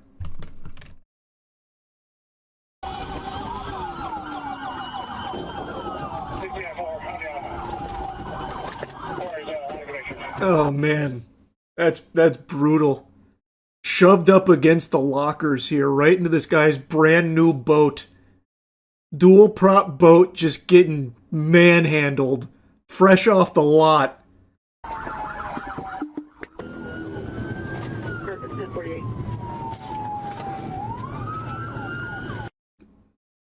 What? I'm assuming they just get him out of the vehicle. Yeah, it looks like that's it.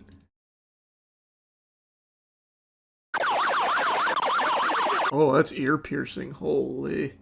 That's deep fried audio.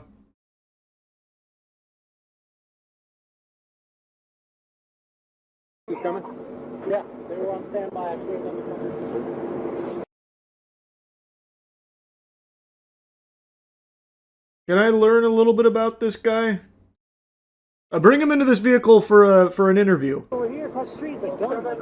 What do you mean? Like the engine done, or? I don't know. Right between his gun, he hit me. I got in front of him, and he T-boned me. Oh, shit. So crazy seeing how slow this guy was. Oh, he was unbelievable. Holy shit.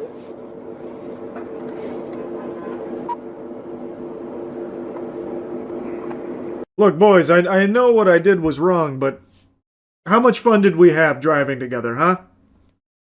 So on November 4th, deputies and state troopers said Christopher Brinkley, 23 of Great Falls, Virginia, crashed a rented Range Rover into a trailered boat in Isla Mirada after authorities used multiple pit maneuvers trying to get him to stop. It started, authorities said, after Monroe County Sheriff Office deputies stopped Smithers in Key Largo after he nearly sideswiped her and was driving erratically. According to the report, he was wearing dark sunglasses despite overcast weather, appeared visibly fidgety and restless, now facing multiple charges including fleeing and eluding. Investigators said he told deputies he had taken Adderall, no alcohol was in his system. So it seems like it started because he nearly sideswiped someone. Who out of the boys would last the longest in a police chase? Oh, unquestionably Matt. No doubt in my mind. You get compensated. My car was hit by a car chase years ago. City paid for damages 12 years ago in Texas. Really? I've heard numerous times that you don't. Maybe it varies from precinct to precinct would be my guess. I don't know. I want you to take a good hard look around you right now. Are you surrounded by concrete walls and bars?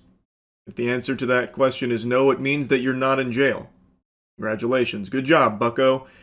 Do you enjoy that fresh air? That freedom?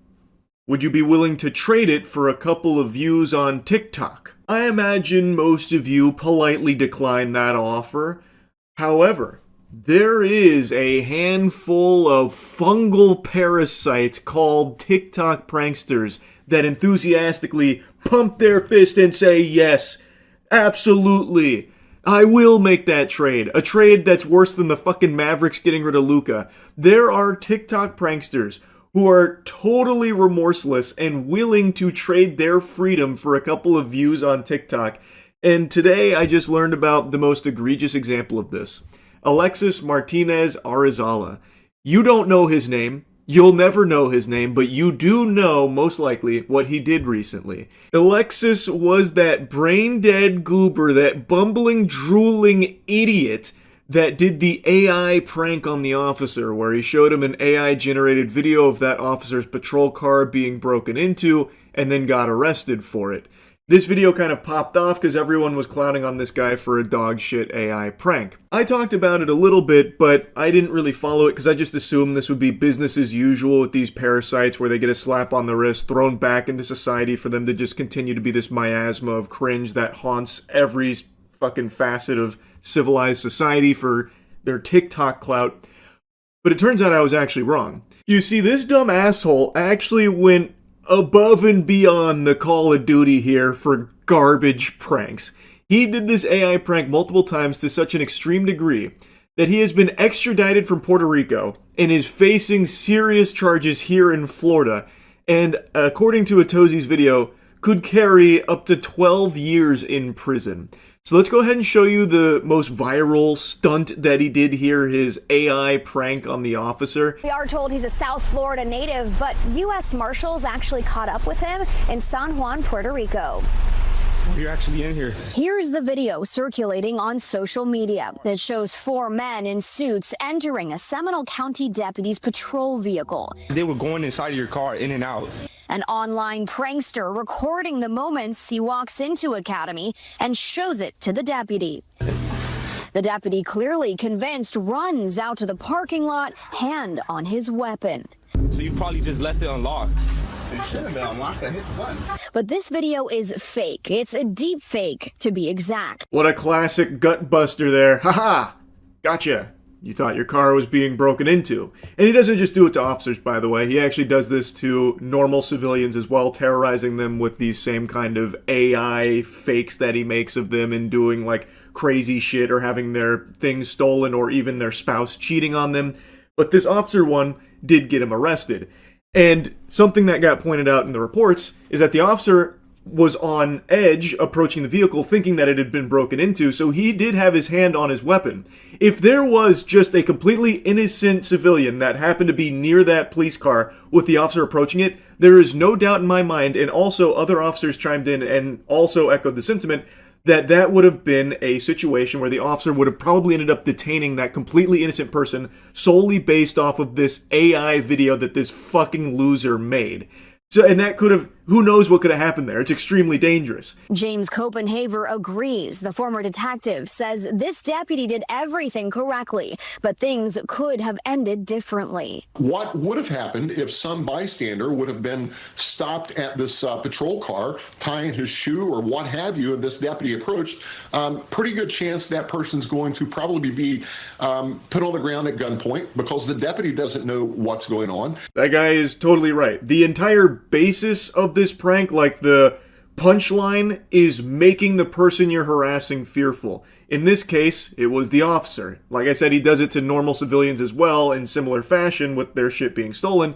But he's making the officer afraid that there's now people breaking into his car, fucking playing musical chairs in there, patty cake. You got Mike and the Dirty Boys maybe having an orgy in there, who really knows? He's just showing him this video that is convincing enough to make the officer believe that his car is being broken into. So if there is just some person out there for whatever reason near his vehicle, maybe stop tying their shoe like he mentions in that example, there's a chance that person gets, you know, held at gunpoint or something, and maybe even taken to the ground, all based off of this TikTok prankster's garbage. It is just dangerous, no matter how you spin it. Deputies say 22-year-old Alexis Martinez Arizala posted the video on his social media accounts to gain attention and create viral content. He was arrested Friday in Puerto Rico and is now facing 4 charges, 2 of which are felonies. It needs to be bumped up to a felony. That would help curtail some of the stuff and start putting people in jail for it. It's not fun and games. It's serious business. I couldn't agree more. There needs to be real serious consequences for this type of shit.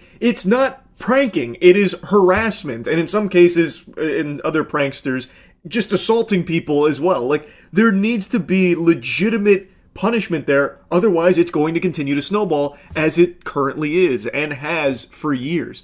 They just, for some reason, play softball with all this shit, just giving them like a light little spank on the tuchus, a little tush slap there saying, all right, now don't do it again, mister. Here's a stern talking to, we expect better. And then, of course, it doesn't do anything. So they don't get punished. Other people see that there's no repercussions for it, and they want the TikTok attention too, so they start emulating it. This guy didn't invent AI pranks, by the way. That prank he's doing on the officer is an AI prank that's been around for over a year now. I made a video on it like, I think 5 months ago now, from someone else doing the exact same shit to civilians. This is just the first guy that was dumb enough to do it to officers and get himself arrested. So they are just emulating what they see got others' attention, because that is what they so desperately crave. They need it more than oxygen, so they'll do anything for it, and they see those pranksters didn't get in trouble, so they do it themselves. But if Alexis Martinez Arizala does spend 12 years in jail and the rest of the pranking community sees that there are actual repercussions for this kind of shit, they'll stop. They will stop.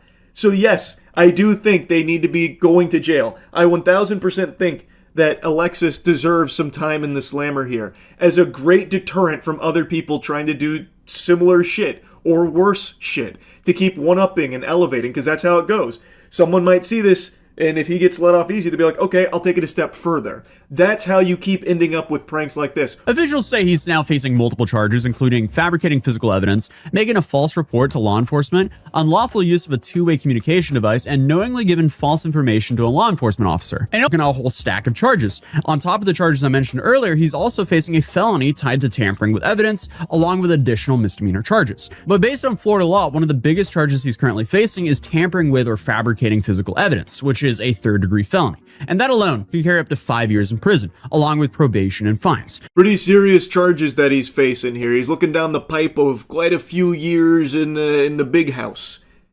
So how's he taking it, you might be asking yourself? Like a champ. Like a true hero. I don't regret anything. It's been 2 days. This is video of 22-year-old Alexis Martinez Arizala shortly after his arrest. Charged with providing false information after San Juan investigators say he showed an officer a hyper-realistic AI video depicting someone stealing the officer's cruiser. But hey, I don't regret nothing. His arrest came 2 weeks after deputies in Seminole County say he pulled a similar stunt. He reiterates that he regrets nothing. All of this is worth it to him.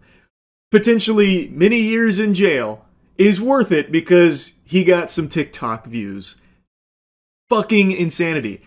This should be making the job easy for the justice system. You have someone who has serious charges. He is outright telling you he doesn't regret it. He is making it clear he'll probably do it again. So why the fuck would you be taking it easy on someone who is giving all signs, all indications with his whole chest that he is going to reoffend? He's now facing 4 charges in Seminole County, 2 of them felonies. In 1 month, I hit 50,000 followers on TikTok. That's body camera footage of Arizala months earlier at the Home Depot of Palm Beach Lakes Boulevard, where West Palm Beach police say he's pulled similar pranks twice before. Yeah, it was wild. Police say Arizala first showed Melanie Valentine an AI video of her truck being stolen, then tried to get her into his car. But it was really scary, like thinking about it after the fact. Here's a little montage of just the normal civilians he also does this kind of shit to. So this lady was apparently shown an AI video that he made of her vehicle being stolen, and then I guess tried to get her into his car with him.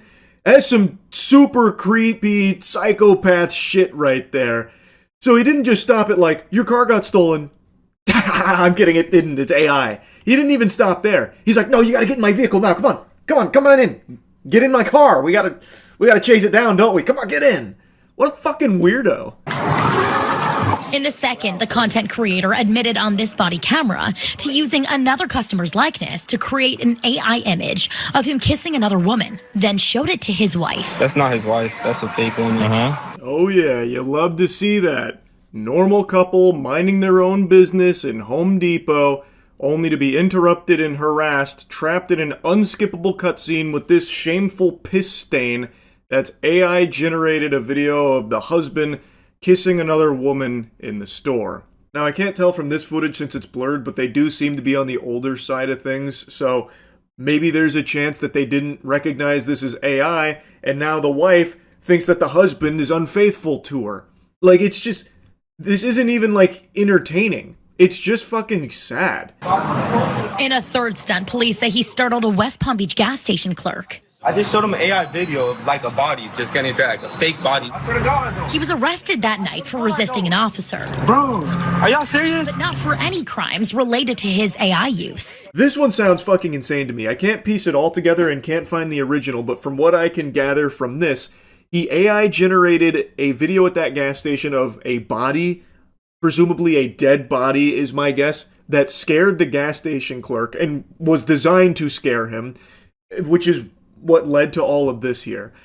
What's even the prank there? Aha, I made this gas station worker think someone was fucking dead. Haha. I can't even fathom the type of unlovable, greasy loser that actually likes these kind of pranks. Just sitting there clapping, giggling. Haha, that's so naughty. That's so savage. Anyway, I won't bother torturing you with more of this guy's trash. He is facing some serious charges, and I can only sit here, fingers crossed, hoping that they don't play softball with him. He has literally said, puffed out his chest like a real tough guy, and said he has no regrets. As if he did anything worthwhile here. He did AI pranks, and now there's a chance he just threw his whole life away for it. And I really hope that they do seriously punish him to serve as a nice deterrent from other losers like this guy trying to do the same shit. Anyway, that's really about it. So yeah. 31-year-old man still shakes his fists at clouds the old-fashioned way. A heartwarming story here. Join me as I lament the current climate of YouTube content being dominated by AI.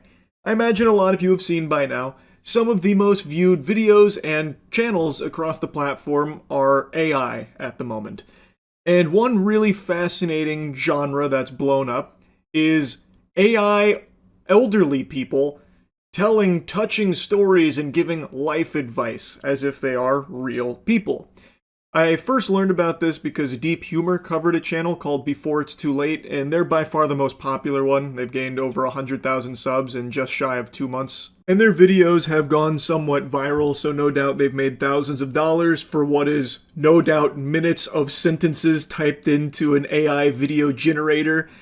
And people believe that it's authentic, and this has become pretty big. There's other channels that are now copying it, or maybe it's just the same content farm that's churning this shit out across numerous channels, fundamentally just the exact same scripts, but with a different old person and new liver spots.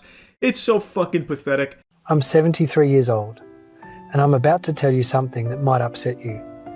Everything you think you know about getting older is completely wrong. Fuck, Grandpa, now you done made me upset. Why'd you have to say that? Well, now I'm gonna have to throw out everything I thought I knew about aging. Thanks, Big Shot, you fucking old bat. This is Before It's Too Late. It's a channel that's fully AI generated, giving you these cliche platitudes about regret and spending your time wisely, delivered through the lips of AI generated old people.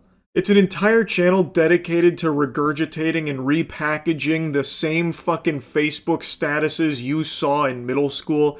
If you can't handle me at my worst, you don't deserve me at my best type shit. And sad stories that tug on your heartstrings, playing a sad song on the world's smallest violin about the time that your crush asked to borrow a pin in kinesiology course, but you didn't have any. I'm 86 years old and I still think about this regret daily. Why, Christine, why? A moving tale. It's fucking embarrassing, man. And if you look in the comments, so many people think this is real. Patting these AI-generated geezers on the tuchus, saying, you know, we're really happy that you're sharing this experience and wisdom with us. I will grow as a person because of this. Thank you so much for your bravery. I would love to hear more of your war stories about the time you went to Staples and overpaid, but then learned the value of friendship or whatever. Now, on their About section, they claim that these are real experiences and life advice from user-submitted stories about regret and life lessons, and that they use AI-generated avatars that were created from photo references of the real individuals who shared them. I'm immediately throwing a flag on this play. That is horseradish. These are just ChatGPT spit out garbage, gobbledygook. Like, it's not real stories. These are the most cliche nothing burgers imaginable, with old people's faces slapped on them to deceive viewers. And while they do openly state that it's AI generated, you can see in the comment section that most people don't know that. And in their own descriptions, like on this video, it even just makes it seem like this is his channel. After years of living and learning the hard way, I'm sharing the life lessons I wish I knew when I was younger. In this video, I talk about time, relationship, regrets, success, and what truly matters in life. If you're in your 20s, 30s, 40s, and beyond, this wisdom could save you decades of mistakes. This feels like it is trying to deceive people, deliberately trying to make them believe that this is actually an old person on camera giving this advice and telling this story, sitting you down by the fireplace to regale a moment from his past here for your own benefit. And even the way they sign off their videos plays into that. Someday is today. It always has been. If this resonates, share this video, leave a comment, tell me what you're going to do differently. Subscribe, because I have more truths to share and not much time left. The clock is ticking. What are you going to do with your time?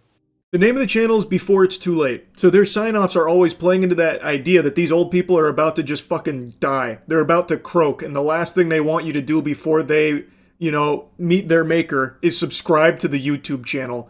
So it doesn't feel like this is part of a real story that was shared with them by a viewer. What viewer puts that into the script? Oh yeah, I'm turbo old. Pretty much on the way out. Could be any second now. And man, the last thing I want to see is everyone hitting that subscribe button and blasting that bell on the Before It's Too Late YouTube channel. That way I can die going to Valhalla with a smile on my face. It's stupid, man. Like, they have the AI disclaimer there to cover their own ass, but obviously they don't try and make that front-facing. They want people to believe that these are actual, genuine old people sharing their real experiences, so that way it can be like emotionally moving and thought-provoking, but it's not. You see, I spent the first 50 years of my life believing the same lies you probably believe right now. I thought I had it all figured out. I had the career, the house, the respect of my peers. But at 52, something happened that shattered everything I thought I knew. Poor bastard got minted on the blockchain. They funged the non-fungible right from under his nose. Again, you have heard this trash a billion times before. So many of these pseudo-intellectual self-help guru YouTube channels and shit have said the same thing over and over and over and over and over again, and this is an evolution of that where it's even lazier, even more low effort, but much, much faster to produce, and they can put a emotional draw to it with an old person's perspective here now. So now people are buying into it more and it's making them more money. It's fucking dumb. I hate this shit so much. And this is just one of very many AI genres that are blowing up on YouTube where people don't even realize they're consuming AI content right now. It's everywhere. I ask if something happened, and she says no. Then, after a long silence, she says something that's been rattling around in my head ever since. She says, "Grandpa, does it ever feel like nothing you do actually matters?" I'm George, and I'm 87 years old. I've lived through wars, recessions. Hi, George. Thanks for sharing this story. This is stunning. Man, gives you a lot to chew on. Do you ever feel like nothing you do matters? Huh. Never really stopped to consider such a thing. But when you really sit down, consume some AI videos, and start to really just marinate, it becomes very clear that yes, what you do matters. You are a very important view statistic on the Before It's Too Late YouTube channel, and George doesn't have much time left, so what are you waiting for? Subscribe! You know what's one small thing you're going to pay more attention to. And subscribe if you want more of these conversations. I've got a bit more to say before I'm done, and I'd like to say it to people who actually want to listen. Unfortunately, the day after this was filmed, George's corpse was located in a public park. Authorities believe he suffered a fart overdose and tragically passed away. All of which could have been avoided if you had just listened to his stories on the Before It's Too Late YouTube channel. And now it's too late. George is gone. Anyway, you get the point. This sucks. Tons of channels like this, AI channels, are legitimately dominating the platform right now, and a lot of people don't even realize that what they are watching is AI anymore. It's sad, And it's just going to get worse, especially considering the YouTube CEO seems extremely excited about AI's presence on the platform. Anyway, that's really about it. Yeah. I love aliens. I love UFOs. You know I keep my finger on the pulse of anything related to extraterrestrial activity. I've even set up my own homemade tuning fork so that way I'll know if there's any big three-titted alien babes that are cruising through. The thing is, I wasn't even going to bother talking about this latest batch of UFO files because they are just completely worthless. There was tremendous amounts of hubbub about declassifying these files. This is the truth. We're going to drag you kicking and screaming. You're not ready, but we're going to make sure you're ready. Swallow your vegetables anyway. Here it is. Cosmic beings, UFOs. And then what they actually declassified was just that. Nothing. Nothing is what they declassified. There is genuinely nothing interesting in there, yet they continued to like hype and glaze it up.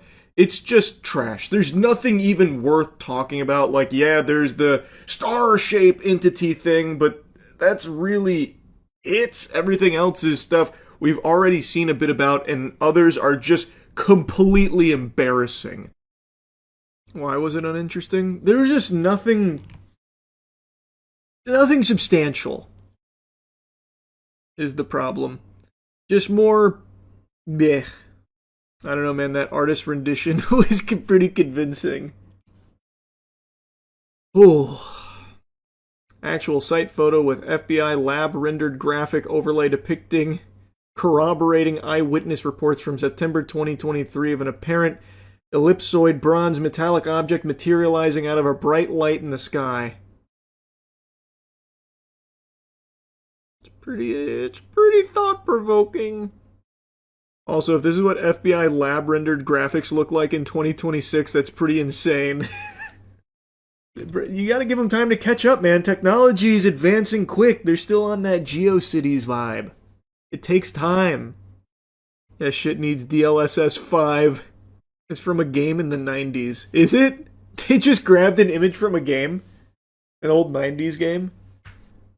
So yeah, the alien files weren't anything super cool. Still nothing. It's still no pickles. Oh, I didn't even read the statements they said about it.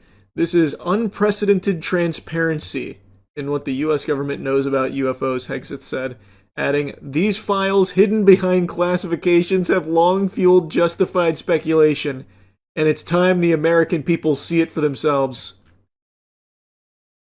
We can't handle this kind of truth, man. You gotta keep this under wraps. This is gonna cause a nationwide panic. He's right. Dag nabbit, he's right. From a game that was on 7 floppy disks split across them due to file size. This was probably very innovative for its time, if that's the case. Don't copy that floppy. Any day now, though, we'll get some really irrefutable, hard proof of extraterrestrial visitation. I'm telling you. See, look, they're even teasing it. There's more to come. Government saying new materials will be released on a rolling basis every few weeks as records are found, reviewed, and declassified. I am salivating. I can't wait to see the next batch. No, like I said, my dad thought that this was nothing. He texted me last night saying that it was a big nothing burger. Yeah, that was unprompted too. Usually he doesn't get the latest UFO drops, but last night I guess he was just seeing it somewhere and he texted me, said, the released UFO vids are a real nothing burger, exclamation, exclamation. What a joke, exclamation, exclamation. So he was pretty upset. He sounds so invested. Well, I mean, he is to a certain degree. He doesn't keep up with, like, the latest baloney dumps, like the fucking spheres, the goddamn flying colanders, and, like, little soccer balls in the sky that people go crazy over. He doesn't care about that shit. But when it comes to, like, file releases and stuff, he at least tries to stay on top of it and take a look. But so far, he has not seen anything convincing.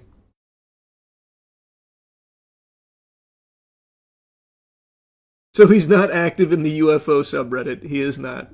He certainly doesn't like that very much. They're hiding the real UFO pictures like Bubble Bass hiding the pickles under his tongue. Brother, I've got bad news. I'm going to rip the Band-Aid off. There is none.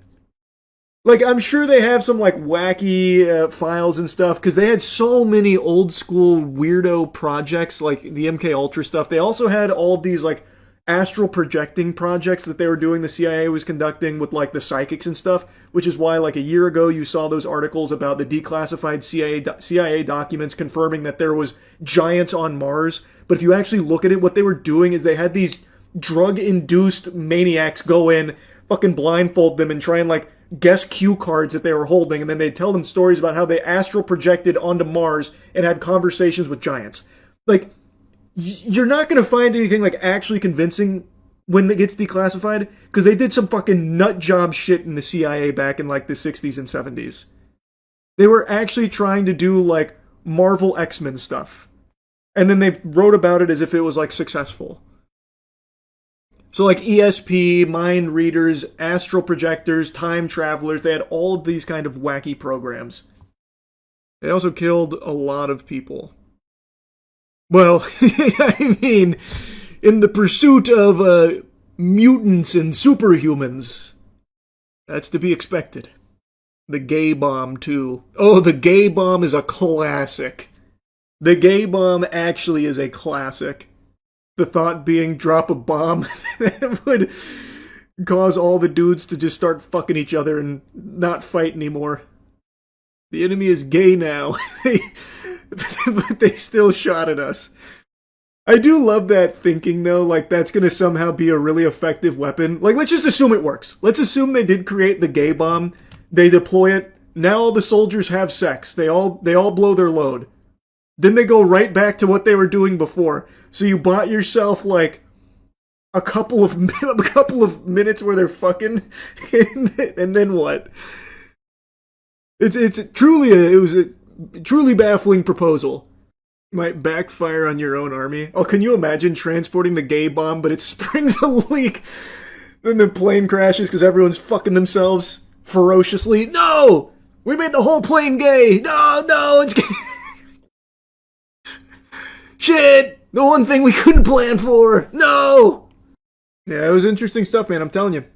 Those declassified files and the ones that we keep getting have some really wacky projects the government looked into at the very least.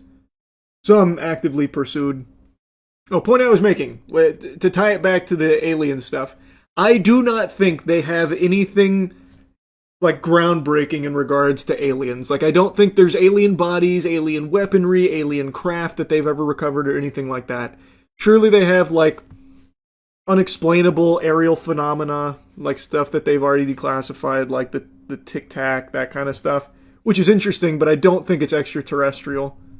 I don't think they have anything, like, that's going to make you go, oh my god, aliens are real and they were here. Because I don't think aliens have ever been here. Because if they have, we would have never known about them. They're not going to get all the way here and fucking crash. That's not going to happen. The technology that they would need to get here, it would be unthinkable that it would somehow malfunction here. You can't even begin to understand and comprehend the technology that would be necessary for a different species to make it here. It defies our understanding of everything. But you can't debunk that tic-tac, can you? I can't. I don't know what it is, but I just don't think it's extraterrestrial. I don't think it was aliens in their cruiser. Just because I can't explain it doesn't mean that that's the default correct answer. You can't tell me whether or not there's poop in my pants right now. There's no way. You can make a guess, but you don't know. There are some stories that are so powerful they transcend the bounds of time. No matter how many years pass, these stories are still talked about, they're still discussed, and they are still remembered. Like the Epic of Gilgamesh, the Iliad, Journey to the West, my battle against that wasp when playing Elden Ring many moons ago, and now today, the story of 7 dogs that escaped from a meat truck in China and walked 10 miles home to their owners. Actually a crazy story that sounds like it's ripped straight out of a Disney film from the 90s. So the story goes that on March 16th, a man named Lou noticed a group of dogs that were walking in formation along a roadway. He found it peculiar, so he started recording them and even tried to lead them to safety, but the dogs ignored him. This video has now racked up over 200 million views. And apparently these dogs were stolen by thieves working at a dog meat shop, and they busted out of the truck and spent a couple of days walking 10 miles in unison back to their homes. They were led by the corgi, who would occasionally look back to ensure that no one went astray. Lou said, "They resemble a band of little brothers in distress moving in unison, nothing like stray dogs." They did eventually return to their owners after this journey here. Apparently, one of the dogs in this group, a German Shepherd, had an injury. They had unfortunately gotten hurt along the way. So they formed kind of like a protective barrier around the German Shepherd and moved together like that. Kind of like out of, fucking 300 or something, where they plant the shields around them up top and in front to block the arrows and everything. It's actually unbelievable, assuming all of this is true. And based on all of the evidence, it does appear to be true. So here's the video that really blew it up. Now, I couldn't find it with original audio. I can only find it with like Facebook royalty-free music attached to it. And I decided just to mute it because I don't think it really adds anything to it. But here you can see the group moving out in unison. It does seem like they're trying to like shield that German Shepherd in the middle there. And like, at first, I thought it was AI generated. Like, I thought it was just some bogus AI short that they slapped a sob story on. No different than, like, Reddit karma farmers who will just take a picture of their PlayStation 2 and be like, "Man, I still remember my father before he went off into space and then blew up from a cosmic alien attack, giving me this PlayStation 2. And I know it's a little out of date and old-fashioned, but I can't help but keep playing this in his memory. Can I get some updates in memory of my papa?" Like that kind of garbage where it's just a bunch of barnacles. So I thought that this was fake. But the more I looked into it, the more sources that were coming out to confirm that it is legitimate. According to the sources out there, after the dogs rejected Lou's help and he was unsuccessful in trying to, get them to safety, he then shared that video online and urged local authorities to step in and help. It was at that point they got the UAV online here from the local Bitter Coffee Stray Dog base that reported that the dogs come from the same village, typically roaming freely together and having formed strong friendships. In response, the base dispatched several volunteers and even a drone to track the dogs and facilitate their safe return home. So they got the cavalry out there in order to get the dogs back safely from the sound of things. One volunteer claimed that individuals operating a dog meat shop had stolen the dogs, suggesting they may have escaped from a truck, though no witnesses saw their departure. So that component of the story about them escaping from a truck destined for a dog meat facility, which would have obviously spelt their doom, isn't fully confirmed. That hasn't been verified yet, though that seems to be what most sources are indicating is likely what caused them to be so far away, is that they were stolen for that purpose. And I guess it could make sense if they do frequently travel together, as the claim states. If they were all together and then someone just came through and got all of them at once, that would explain how they got the whole kit and caboodle here. But again, it's not fully confirmed or anything like that. But what is true is that this group of 7 dogs was traveling for quite a while, covering miles of distance to get back to their village, to get back home. And they did it all together as like one coordinated troop. It's fucking incredible, actually. Assuming, of course, it is all true, which, again, all the sources I can find seem to agree that it is. One of the owners has apparently come forward talking about the relief. They were the owner of the German Shepherd and the Golden Retriever, stating how happy they are to have them back and fortunate that they were able to return to them. I also saw a couple other images capturing their journey. So yeah, I personally believe that it's real, and man, that shit is crazy. Like, I'm very happy that They made it back safely. As of now, this is all the information that's available. I'm hoping there'll be some additional information and a follow-up investigation trying to find the thieves that were responsible for taking the dogs, and hopefully they'll be brought to justice. It is a crime, what they did. It is 100% a crime, so hopefully they get punished for it.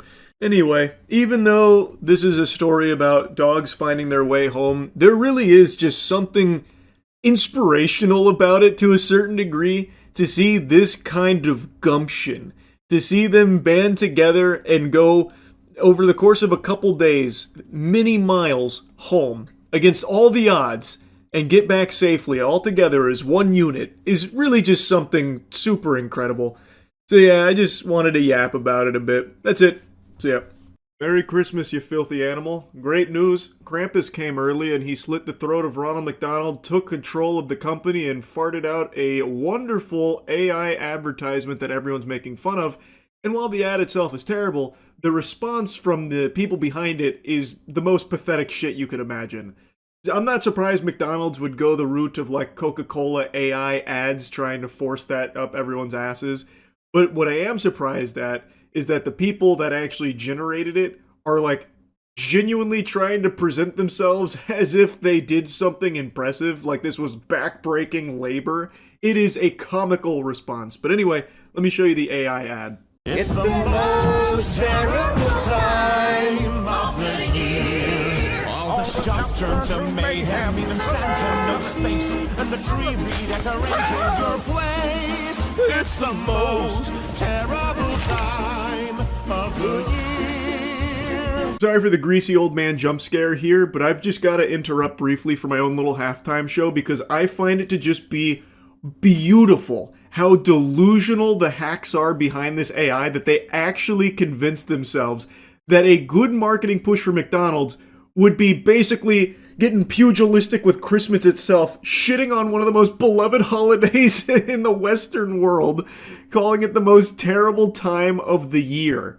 That is a galaxy brain scheme right there that only the most poisoned of AI meat gobblers could cook up. Like, actually some shit the Grinch would maybe pull, but even then it'd be somewhat charming. This is just foul. The most terrible time of the year, and showcasing why Christmas sucks using an AI advertisement to promote McDonald's.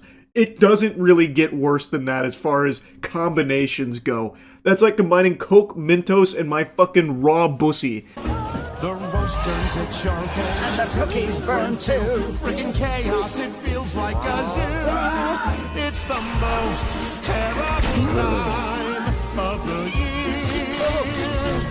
So you flee from the madness, the lights, and the cheer, and hide out in McDonald's till January's here. Oh, McDonald's can save us from Christmas? Well, I'm out the door right now. I want to make sure I avoid Christmas and family and all of the holly jolly spirit. It can save me from the madness. What a great idea. Incredible marketing campaign. If you hate Christmas, McDonald's is the place for you. Now, like I said, the ad is bad. It looks like shit. It is very clearly just AI slop. No one's gonna watch this and get any warm, fuzzy feelings inside their soul or anything. It is just very cheap trash. But don't tell that to the agency behind it, because they are defending this garbage tooth and nail. Before diving into the spaghetti and meatballs of the full statement, let me give you a sneak peek here, the appetizer from marketing manager Karen, who stated that the goal was simply to show that December is a busy month for everyone.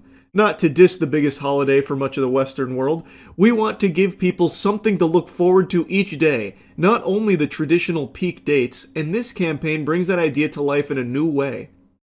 Karen, do you have eyes? Did you watch that by chance? I feel like what she may have been given is a ChatGPT prompt of what was initially pitched as their marketing campaign, but the video they got does not reflect that idea at all. It is blatantly calling it the most terrible time of the year, showing that it fucking sucks, and that the only escape is by going to McDonald's to hide out there until it all passes like a storm. Like some shit out of the mist, really. So I don't know what crack pipe she's boofing here to be saying that the campaign is about giving people something to look forward to each day.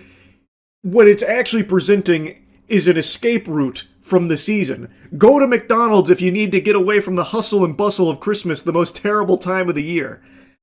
Like, I don't know what she's yapping about. I think it's pretty clear showcasing all of the worst parts of the holiday season without ever really giving you anything about, like, but it's all worth it because family matters, you know, fucking Fast and Furious style. Instead it says, it's not worth it, you need to escape to McDonald's ASAP. It's like fucking Cloverfield or something. You gotta get away from the monster, go to McDonald's, we'll save you. It's a pretty bold marketing move. Now, obviously, I don't give that much of a fuck. I'm not on the board of directors here at McDonald's. I'm not a shareholder, and I'm not offended by it or anything. But I do think it's weird. Like, if this was my company, right? Like, if this, let's say for Cheeky Soap, I reached out to a marketing agency to make me an advertisement to play during the Super Bowl to promote Cheeky Soap. And what they give me back is something that associates my brand with, like, hating Christmas or something. I'm raising an eyebrow. Like, let's say I get an ad back and it's like, if you hate Christmas and you love to beat animals and beat the shit out of orphans, then make sure you shower with Cheeky Soap before getting your hands dirty. I'm pumping the brakes. I'm like, wait a minute. Hold on a second here, sports fans. Maybe let's not associate my brand with that kind of, like, super negative shit. How about the other thing? Like, you love Christmas, you love puppies and helping orphans, then you shower with Cheeky Soap. Why not that? You know what I'm saying? Like, it's just weird that the whole ad is about, like, Christmas is so terrible, you gotta escape it by going to McDonald's. It's fucking stupid. And of course, it's all an AI slop ad in the first place, so it's even worse. But the whole thing is just fucking baffling to me is all. But anyway, the main thing I wanted to throw tomatoes at is this statement here. For 7 weeks, we hardly slept, with up to 10 of our in-house AI and post specialists at the gardening club working in lockstep with the directors. If that isn't the biggest load of dirty barnacles I have ever read, you're telling me you had 10 people, your in-house AI and post specialists, by the way, yeah, fucking specialists, prompt engineers, top-tier sentence writers, working on this for 7 weeks hardly sleeping? Yeah, I'm fucking sure, buddy, and I'm 7 feet tall. That is so fucking stupid. What a bold-faced lie. And if that is the truth, if you actually had to have 10 lobotomites here working on this, writing sentences into the AI to produce this, then you guys are fucking idiots. Actual morons. You could put a paintbrush in an elephant's trunk and just set a keyboard in front of it where it's pecking at the letters and it would type out enough sentences to have the AI spit out basically the same fucking ad, I'm sure, over time. And it probably wouldn't take it 7 weeks to do so either. What directors do you have? Some dude that's just sitting there fucking zooted out of his mind saying, yeah, it's good, write that sentence. It's so dumb. It's such a lie. But maybe they did actually have a lot of staff and they hosed McDonald's for a huge paycheck here for this, pretending to do 7 weeks worth of work. That I could absolutely see where they're just taking a ton of money from them, pretending to do like a lot of work, even though anybody knows that this is not a lot of work. It's AI generating a fucking 45-second commercial. You can do that in literal seconds. Every shot traveled through a rigorously engineered tool chain, real Google Earth plates, advanced style transfer, pixel-level photo repair, custom LoRaS, control nets, bespoke comfy UI graphs, and thousands upon thousands of tightly steered iterations. Bullshit! Baloney! This is a ChatGPT generated response here where you ask it to just make up a bunch of hocus pocus jargon here in an effort to confuse people into thinking that you actually did any real work at all. You didn't. Liar, liar, pants on fire. You just typed a few sentences in over the course of maybe an afternoon. Then came compositing, lighting balance, physics corrections, physics corrections? My left shoe you did. Anyone who watched the ad can point out tons of fucking problems with that statement, like this guy who falls on the ice and his whole body folds in on itself like origami. Physics corrections, what a joke. And final finishing in flame. We generated what felt like dailies, thousands of takes, then shaped them in the edit just as we would on any high craft production. This wasn't an AI trick, it was a film. And here's the thing I wish more people understood. Magic isn't the technology. The magic is the team behind it. People who pushed, questioned, experimented, swore at broken models, solved impossible problems, and refused to stop until every frame felt cinematic. I don't see this spot as a novelty or a cute seasonal experiment. To me, it's evidence of something much bigger, that when craft and technology meet with intention, they can create work that feels genuinely cinematic. So no, AI didn't make this film. We did. Oh, chills. Literal chills. Wow. What a statement. That's powerful. Man, I take back everything I said. After reading what went into this, the Herculean effort it must have taken for them to produce such a high-quality cinematic AI McDonald's advertisement about Christmas blowing ass. I just can't believe that I would belittle them for this. I feel like such a fool now. Oh my god! And the physics corrections that they must have went through. That poor guy must have been really scrapping in the lab to make it look as good as it did. Fuck. Inspirational. That's the word that's popping into my head now. Now that my eyes have been opened, enlightened, into all of the work from such a talented team that went into this. At Sweet Shop HQ, the masterminds responsible for this masterpiece that will no doubt stand the test of time as one of the marketing greats. Now that I see it, I can't unsee it. I know that what they've done here, fucking trash. And that the entire team behind it at Sweet Shop here must be the most insufferable losers on the planet. Holy Toledo. What a statement, Sweet Shop. Really incredible stuff. You did a great one generating this response. I'll tell you that much. The AI cooked for you there. Wow. Anyway, this shit sucks. That's really about it. See ya. The other night on stream, I fell into a rabbit hole of employees and politicians urinating into sinks, which, you know, I always knew was a possibility. I knew our species was capable of such evil, but seeing it unfold firsthand, it still leaves you in shock and awe. And it's not like I was blissfully unaware of the existence of this tribe that walks amongst us, the sink pissers. On Reddit, quite a few years ago, there was actually a blossoming community, r/sink pissers, that a lot of people were making fun of, but in the shadows, they only grew stronger, only finding more and more sinks to relieve themselves in. And now, since we went through that rabbit hole on stream, I've just been getting fed even more cases of workers pissing in clients' sinks, like this one. You probably won't believe an Indianapolis woman says a maintenance worker peed in her kitchen sink inside her Northeast Side apartment. No, you won't believe that I do believe that. It doesn't shock me or surprise me in even the slightest. I have known about the sink pissers community for a long time. And these kind of scenarios have been unfolding pretty often, actually. More so than you would expect. With who captured this video on her Ring camera inside of her apartment, and she now tells 13 News she's traumatized over this incident and wants the man to pay her back for the things he damaged. Can't put the piss back in the balls, but they could at least reimburse her here for the hassle. And I do imagine if this happened to me, if I found out someone came in and started urinating all over my dishes in the sink, I would never feel comfortable cleaning in that sink again. Because there would always be that lingering what if. Like, you know, this could be some highly acidic piss this guy contaminated my sink with. Even if I replace all the dishes, even if I do my best to really scrub that clean, I just don't know if it would ever be enough. It would leave a lasting impact on me. Now take a look at your screen. In this video, you can see this maintenance man pulling down his pants and then peeing in Shirley's sink while the dishes were filled in that sink. So Shirley says the incident happened last week at her apartment over at Blackburn Terrace in the Martindale Brightwood neighborhood. Shirley says she was supposed to be there, the maintenance worker rather, was supposed to be there to fix her water heater. When she got back, the man said someone else would be back to finish those repairs. That's when she looked at her camera to see what he did, and she was stunned. Greaseball really gets up close and personal with the camera here. He's like right up on it, looking like a Twitter profile pic for those 40-year-old dudes that spout out the worst dog shit takes of all time. We got him on the microscope here checking on this.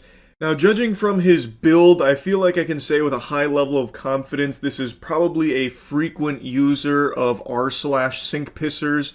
This guy's got the quintessential narwhal baconer at midnight Redditor build. So I think this guy was probably inspired by some of the posts on there over the years and said, you know what, today's the day. Or maybe he does this often at his work, pissing on people's dishes in the sink. flabbergasted. You know, yeah, I couldn't believe it. Can't imagine if I didn't have it and he did that, and I would have been eating from those same dishes later that day.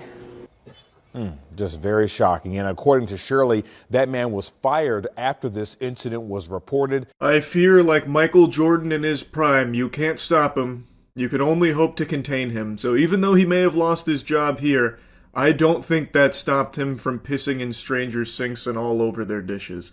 That looks like a man with no remorse, a loose cannon.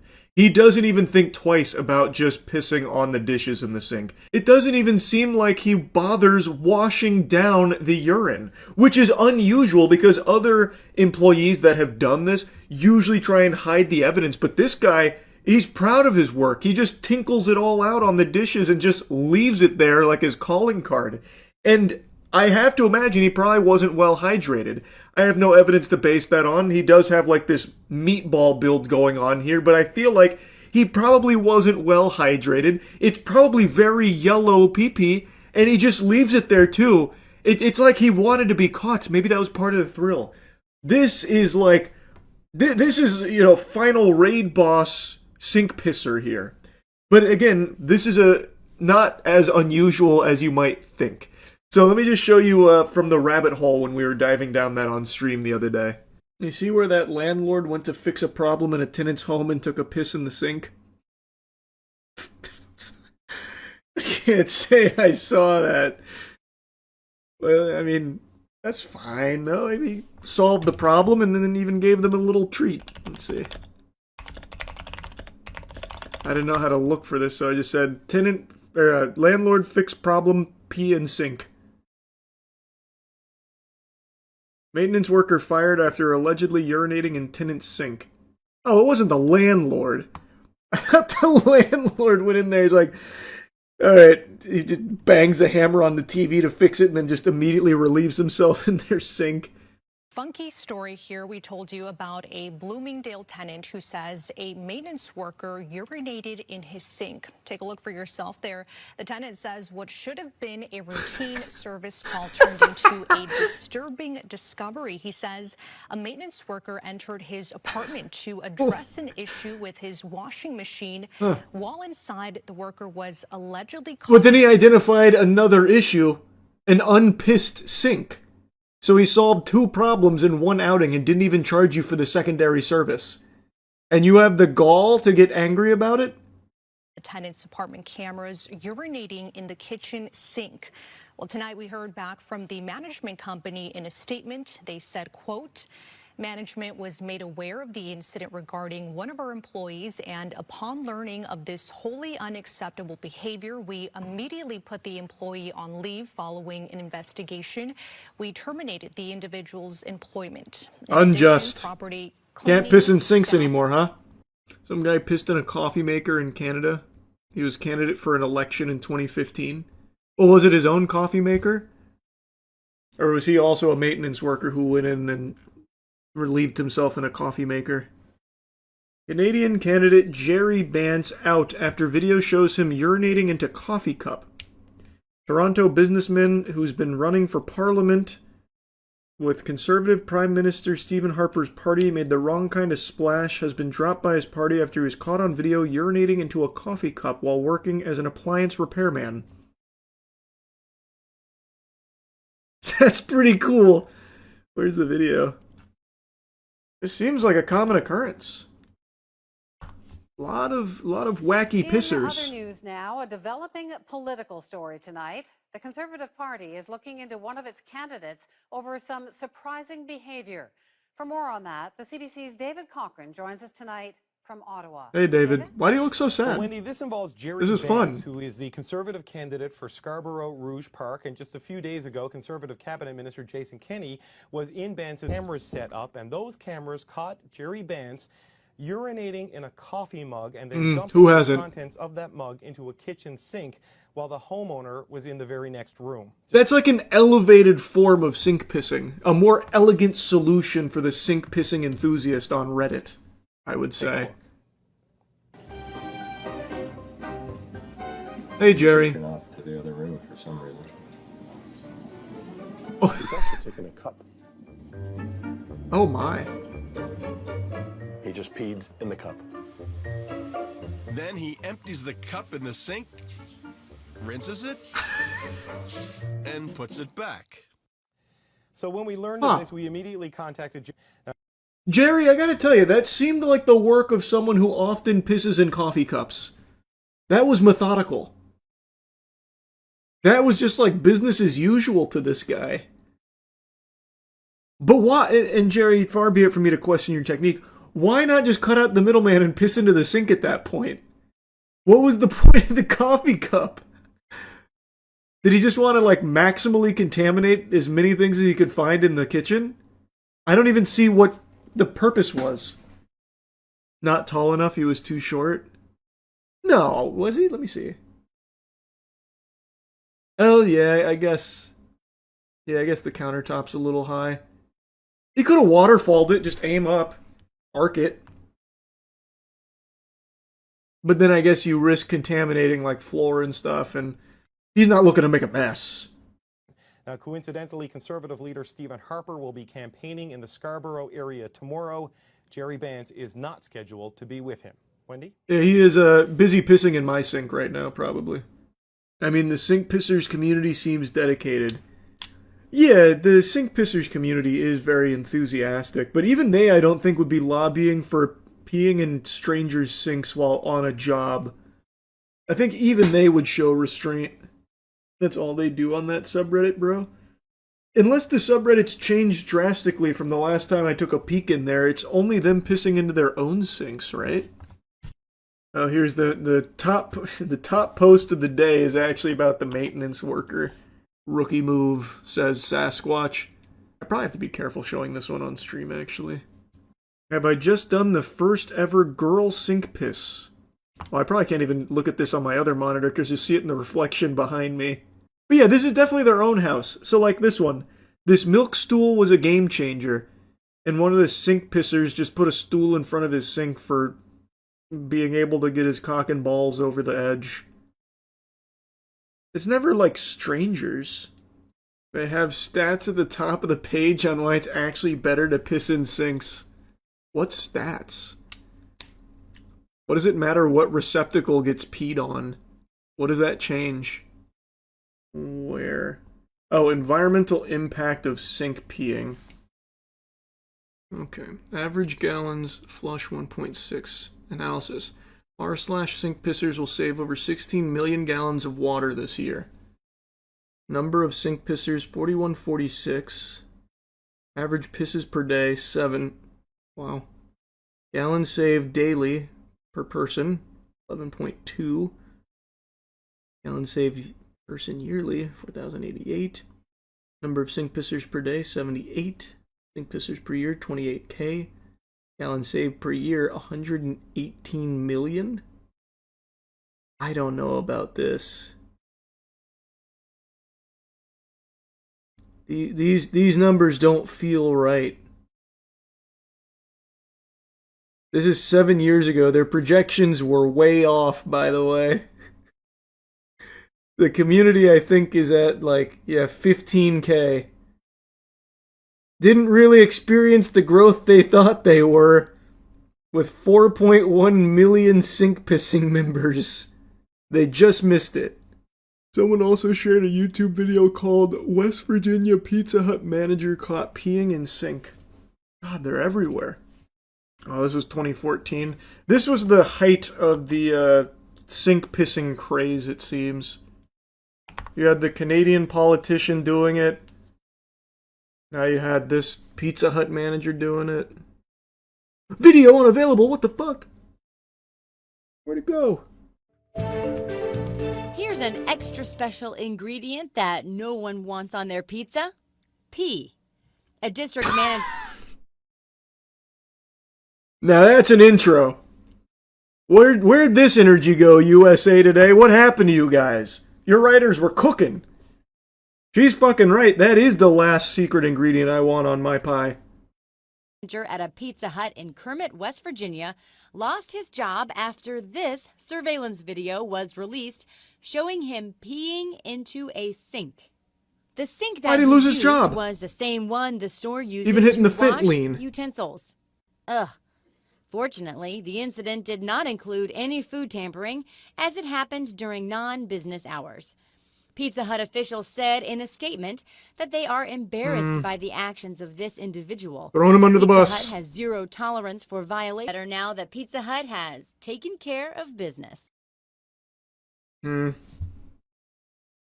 I mean, it is Pizza Hut. It's not like it could have made the pizza worse. Do I personally know any sink pissers? I do not. That you know of. Yeah, it's true. I guess I've never asked if anyone's an active sink pisser that I know. Could you be friends with a sink pisser? Like, if all your friends came out as sink pissers, would it change anything? The only thing it would change is I wouldn't really want them around, like, my house. But yeah, I could definitely be friends with them. It wouldn't ruin it.